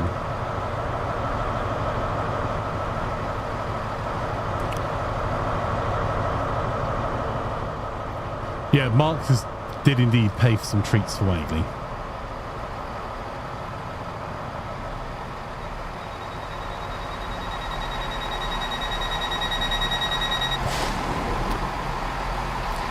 A bit weird, but I got one of these trains going all the way to Cardiff the other day, which I'd never seen before.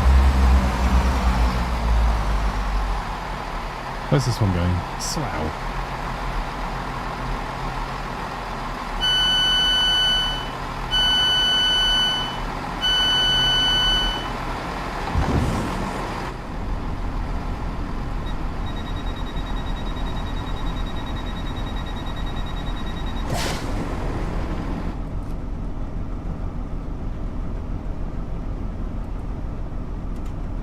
Yoink. This train is a semi-stopping service to Slough. Get things set up ready for departure. You'll be heading out shortly.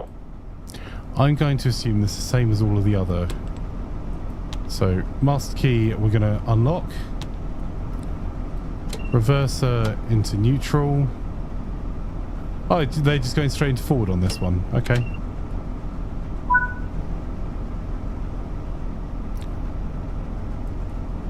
Headlights to day.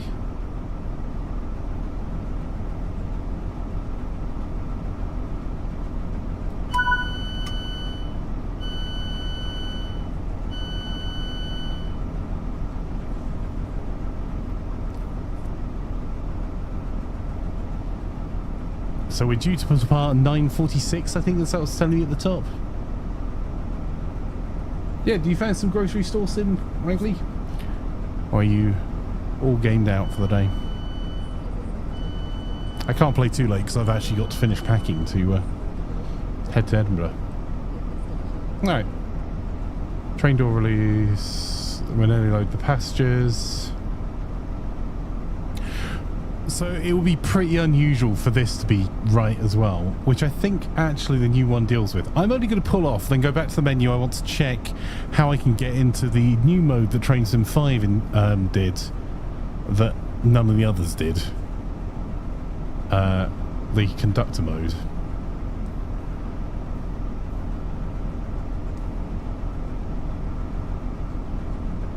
So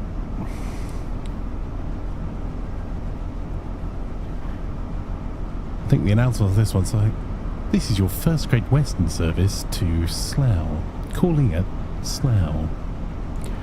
Please note, the train doors will shut and lock 60 seconds before departure.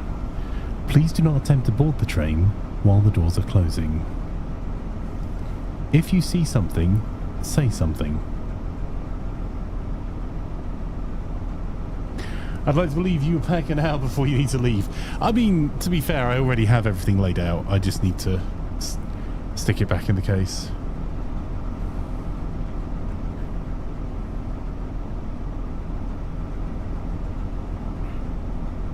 Always used to be a funny contrast between the professional voice actors that do the trains for the announcement of some of the trains, and the others, the older ones are just a driver. Some of them are great. Some of the drives on the tube are fantastically funny. Some of them don't want to be there.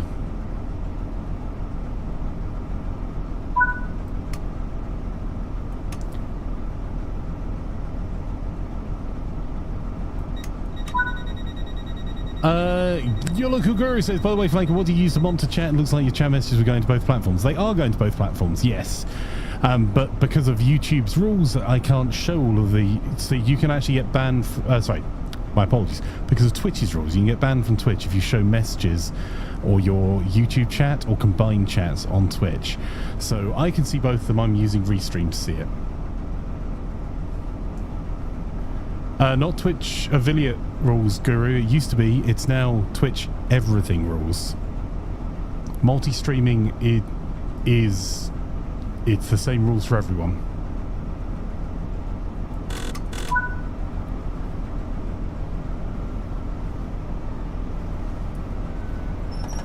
So we're going to turn the brake off. That you might want to check, Guru, because they changed that. That was why I was quite annoyed at them.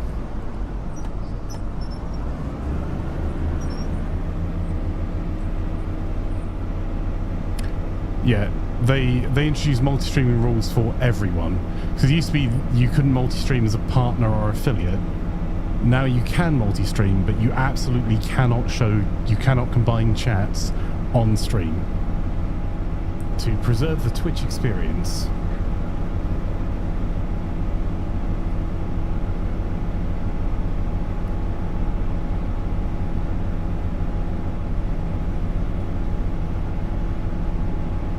Which is daft to me because I'm reading out the messages from both to preserve the experience for everyone, so I'm not just talking to random people.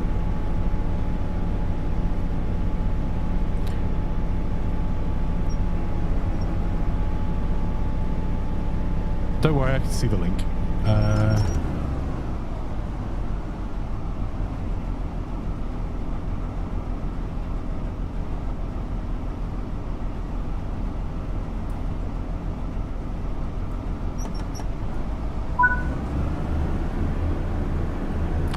Oh, we're stopping at Ealing Broadway.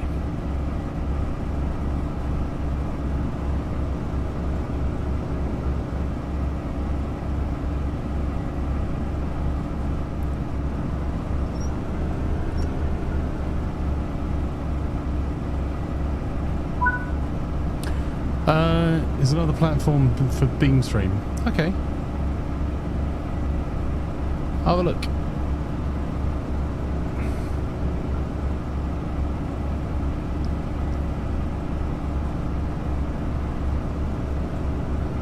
You pay a small monthly fee or choose to be sponsored, but it makes it free. I'm always a bit concerned, I'll be honest, about... Are we about to hit a red? No, actually...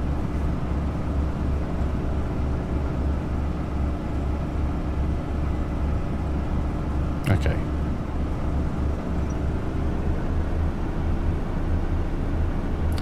Went amber.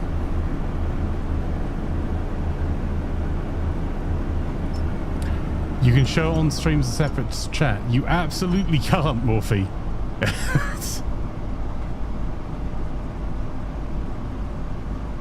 Like, if you read the... You're not allowed to have it as a combination on stream. Like, I'm not saying people don't do it. I'm saying that Twitch rules are pretty clear.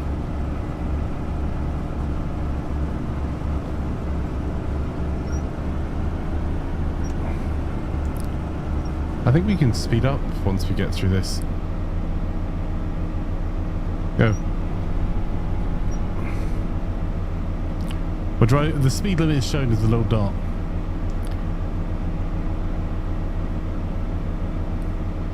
There you go.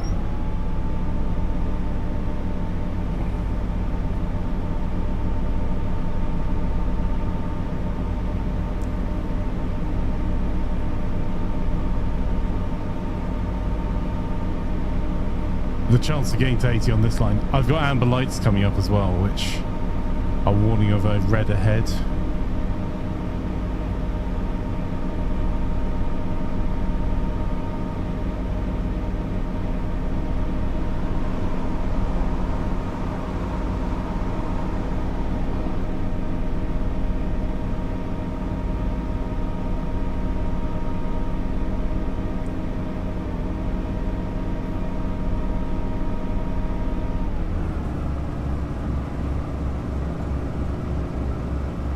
Right, we're amber.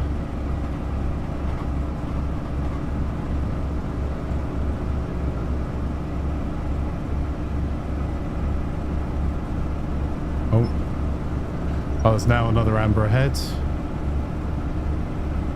So we've got 2 miles to go, so I don't mind being at an increasing speed. We're about to pass another that's moves the speed limit from, I think, 85 at the moment to 80.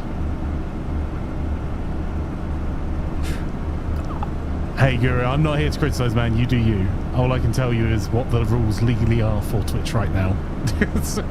Because I apply for them and have a lawyer look at them because of my outside work, nothing to do with anything I do on Twitch.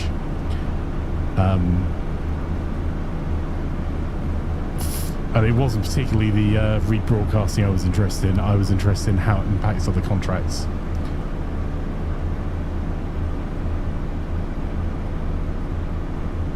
And like, it's the same as like people that still use copyrighted music without paying for a license. Like, that is literally against the, it is a copyright case. Did I just blast through? No, this is my stop. And the strike system for YouTube is actually there to protect creators. May not feel like it,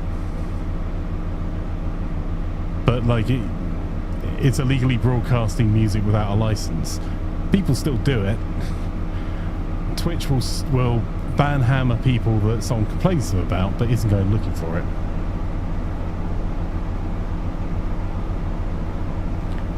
Yeah, same here. I pay for Epidemic Sound, Pretzel, Monster Cat.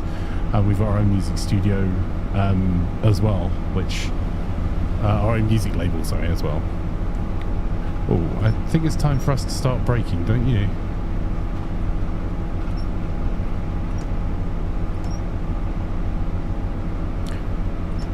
Yeah, I've always been wary of... I'll take a look at that other servers. I'm always been wary of those that you can't see where the business model is. Oh. This is not the smoothest stop. Oh, we're not stopping!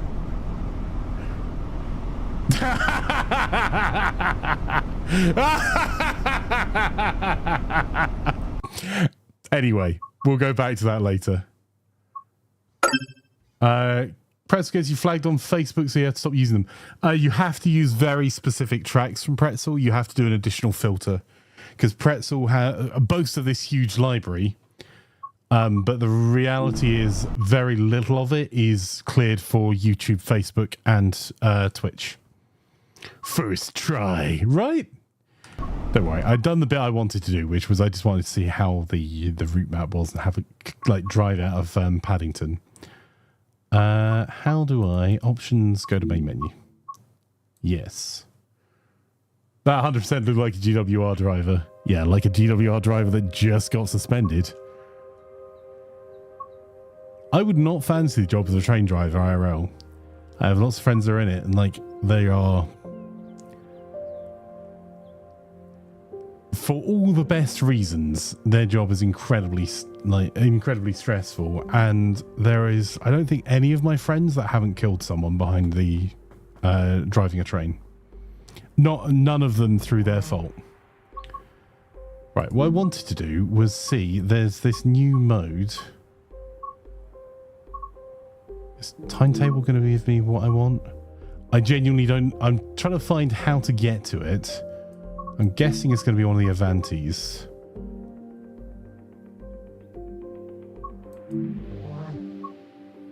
Commuters.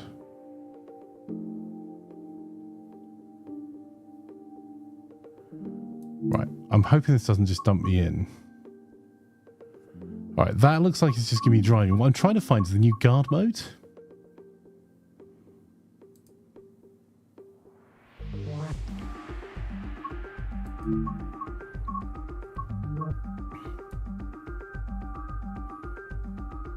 Which has got to be on... I think I saw someone doing it on one of the Avanti trains.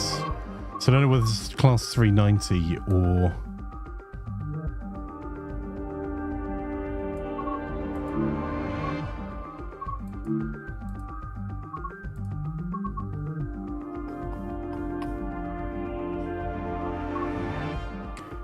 I'm going to have to Google this. How to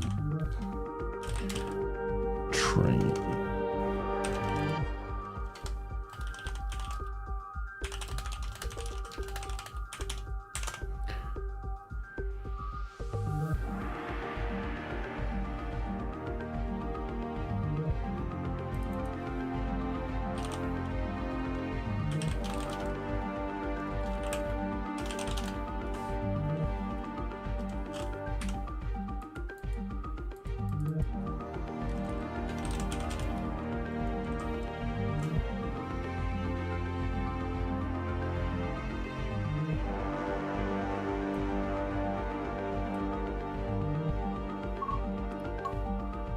If anyone Googles it faster than me, feel free to let me know. Our journeys.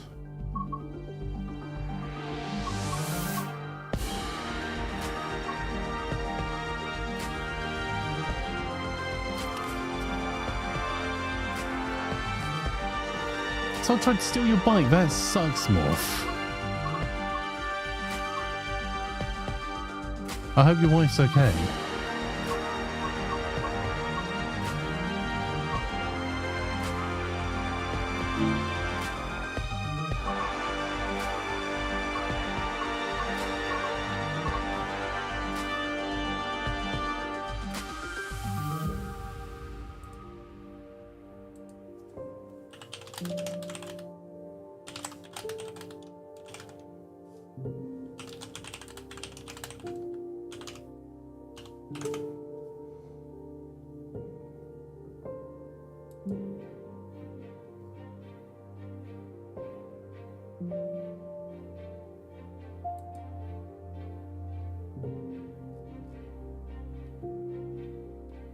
Conduct mode, right. Main menu to the trains, choose a route, timetable. Okay, there we go. I just want to see what it's like, and then we'll switch games over with Wagley. So we need to go to the trains.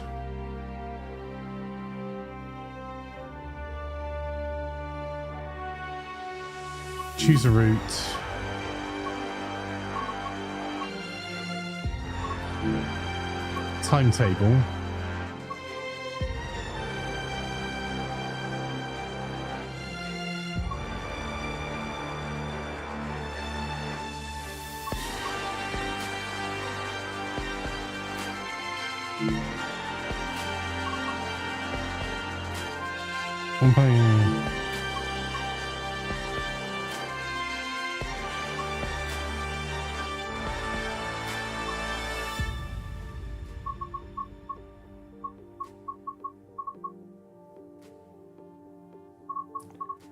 2K83 I'm looking for.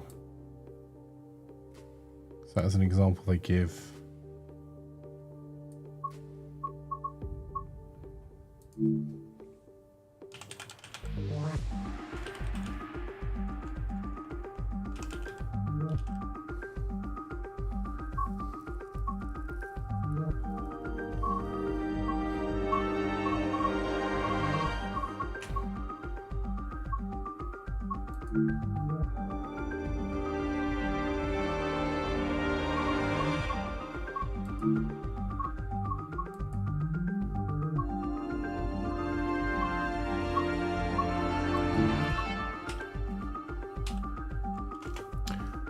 Where the heck can I get into this? Cloud mode is available on loco selection, locos and services and timetable mode. You can identify supported service by the ticket icon next to the service details. So do any of these have that ticket icon? No. Okay.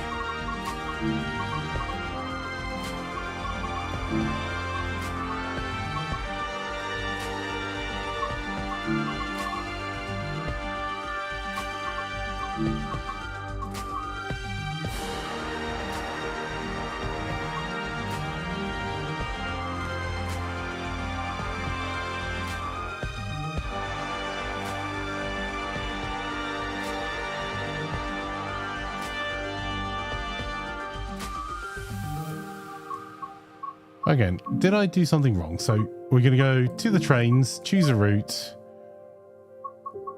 We're going to choose the West Coast Main Line because that's the new one. I don't see an alternative because these ones that say new are new because I've added them to the account. Timetable.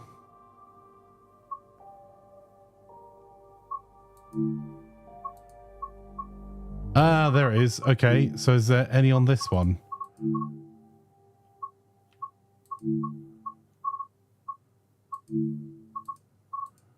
Okay, so it looks like there's only one train it works on.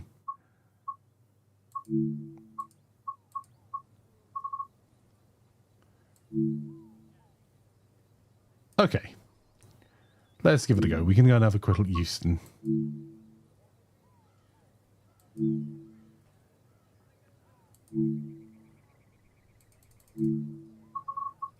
Okay, just get started. Dynamic weather, clear. Late night passenger service from London Euston to Milton Keynes. Conductor, there we go. Okay, sorry that took a long chat.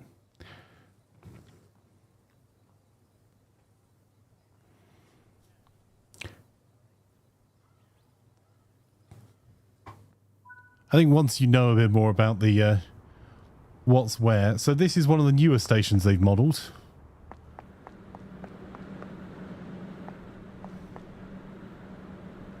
Alpha Code 1. Is not long, chat. In fact, it's already happening in some games before these boards start to be occupied by dynamic ads. Alright.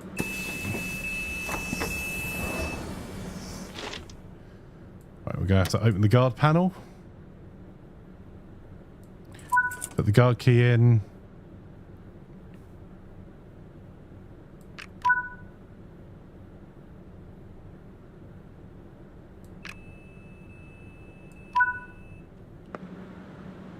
There you go.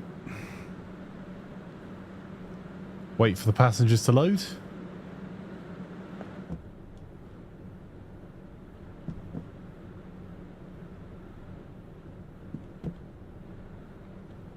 It's interesting this is the one they chose to do the guard mode on first. I suppose these are shorter trains, so it's less to model maybe? I don't know.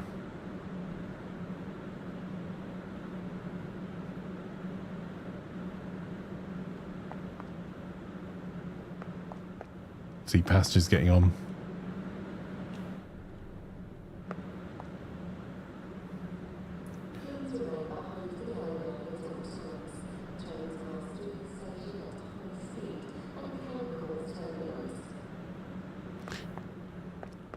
I mean, if they're passing through Euston at high speed, you've got a problem. It's a terminus. Well, certainly this platform is. Yeah, I hope they managed to nail the little so-and-sos. All right. Now these get back on. Make sure we're clear. If you're running for the train, you need to run now. No, don't close the guard panel. Close the...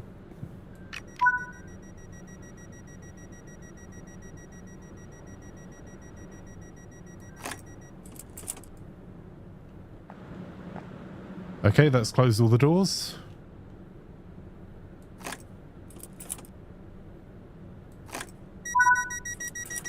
Sorry, I turned the wrong way. I should have turned it off there.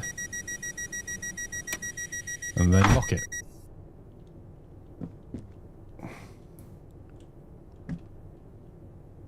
Oh, no, not lock it. Press the buzzer.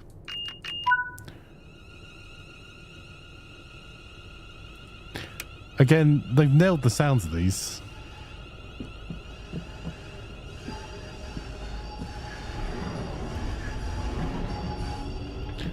These are cool. They tell you what the next station is, where you're going. The ones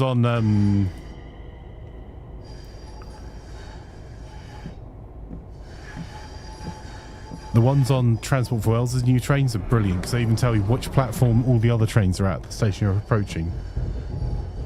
Drop sub these days by Prime sub run out and I can't resub till tomorrow for some reason. Who's driving the train? The game is at the moment. We've just finished driving. This is the new conductor mode that I thought I'd have a quick look at, and I will exit out of in just a minute. I just want to... Let's talk to you. London, Houston to Berkhamsted, 20th. Today in game is 20th. I like it's today's date. Perfect, thank you. You can move that bag out of the way.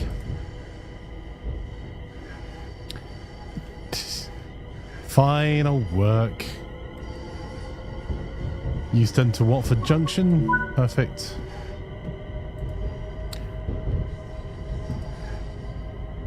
Euston to Kings Langley.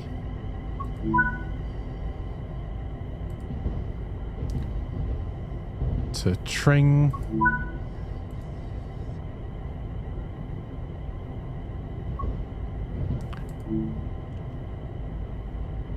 Oh, that was an invalid ticket. I didn't pay enough attention. Wow, that docks me a lot of points for that. Let's move that under. Oh, no. Absolutely not. Revenue protection. Go on, get out.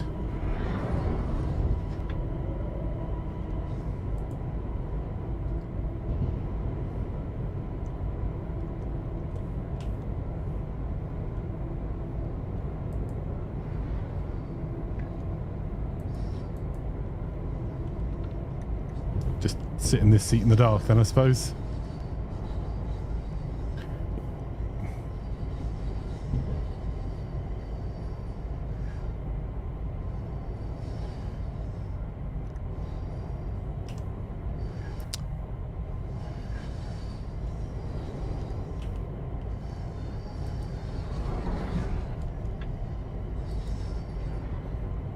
Hello, Laz.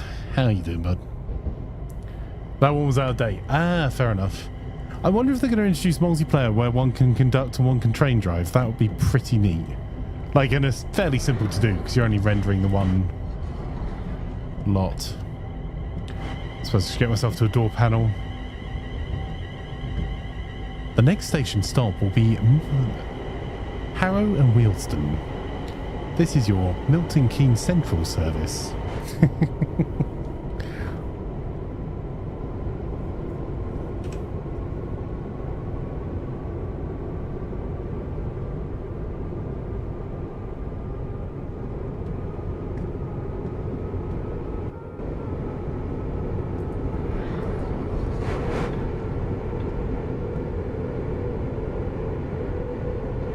I think this train is single class as well.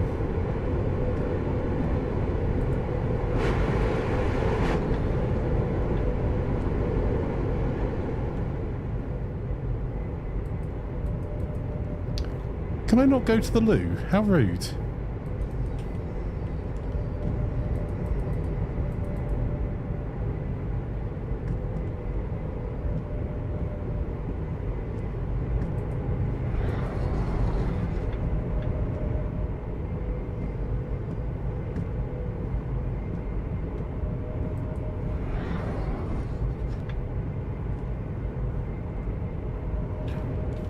Oh, the driver's in there. Because the cab lights have to be out when you're either end. How long till the next stop?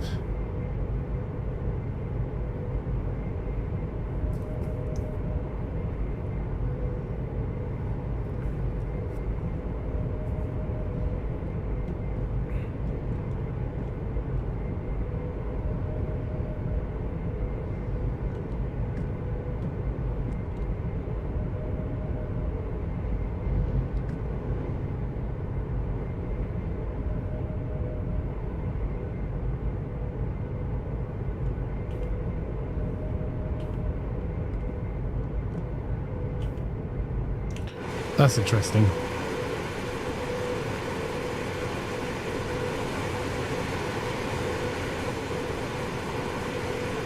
So you can use the outside camera when you're just seated in a passenger seat?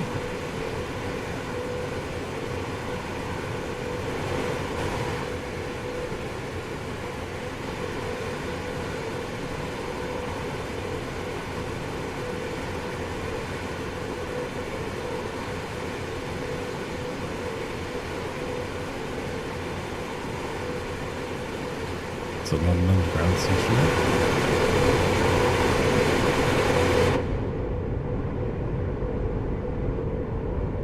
No trolley service either.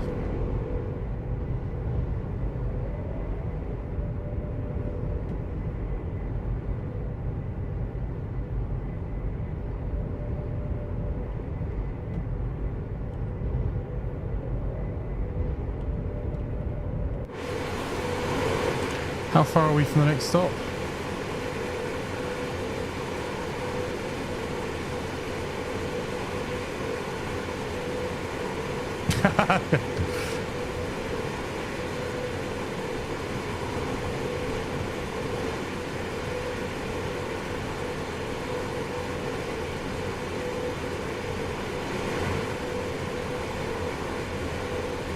There's a lot of sidings on this.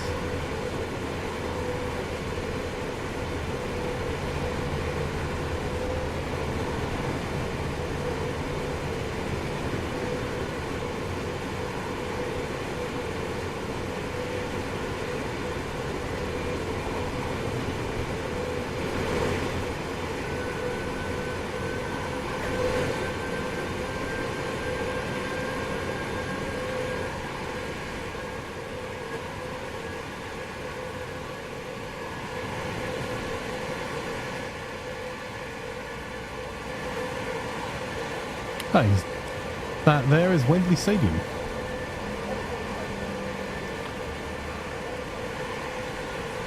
That archway.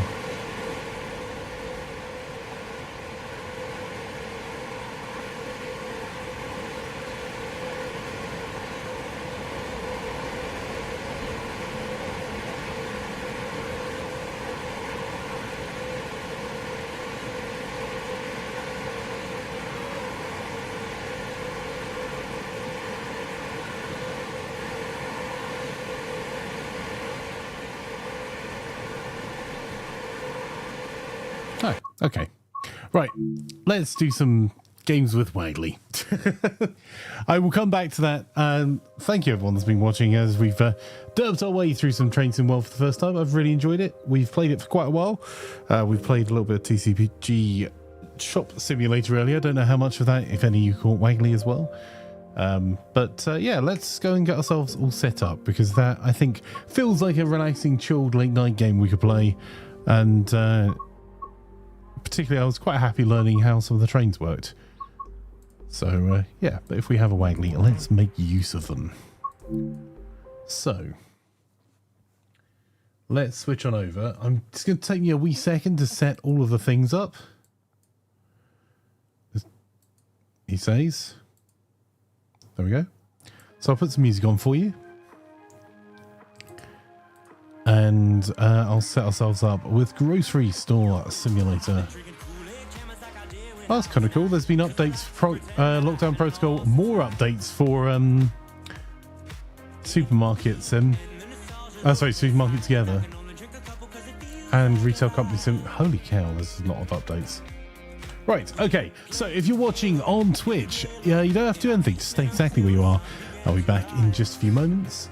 If you're watching on YouTube, I'll post a link in just a moment where you can watch the next stream before we switch over. So, let's get ourselves switched over. And I think for this one, I'll jump into the stream chat room, Waggly. So as I set up, you head over. But I enjoyed that. So, vote for Waggly rights. Who really needs rights though?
Months go by, the time it flies. Past the days that we drank Kool-Aid in the summertime.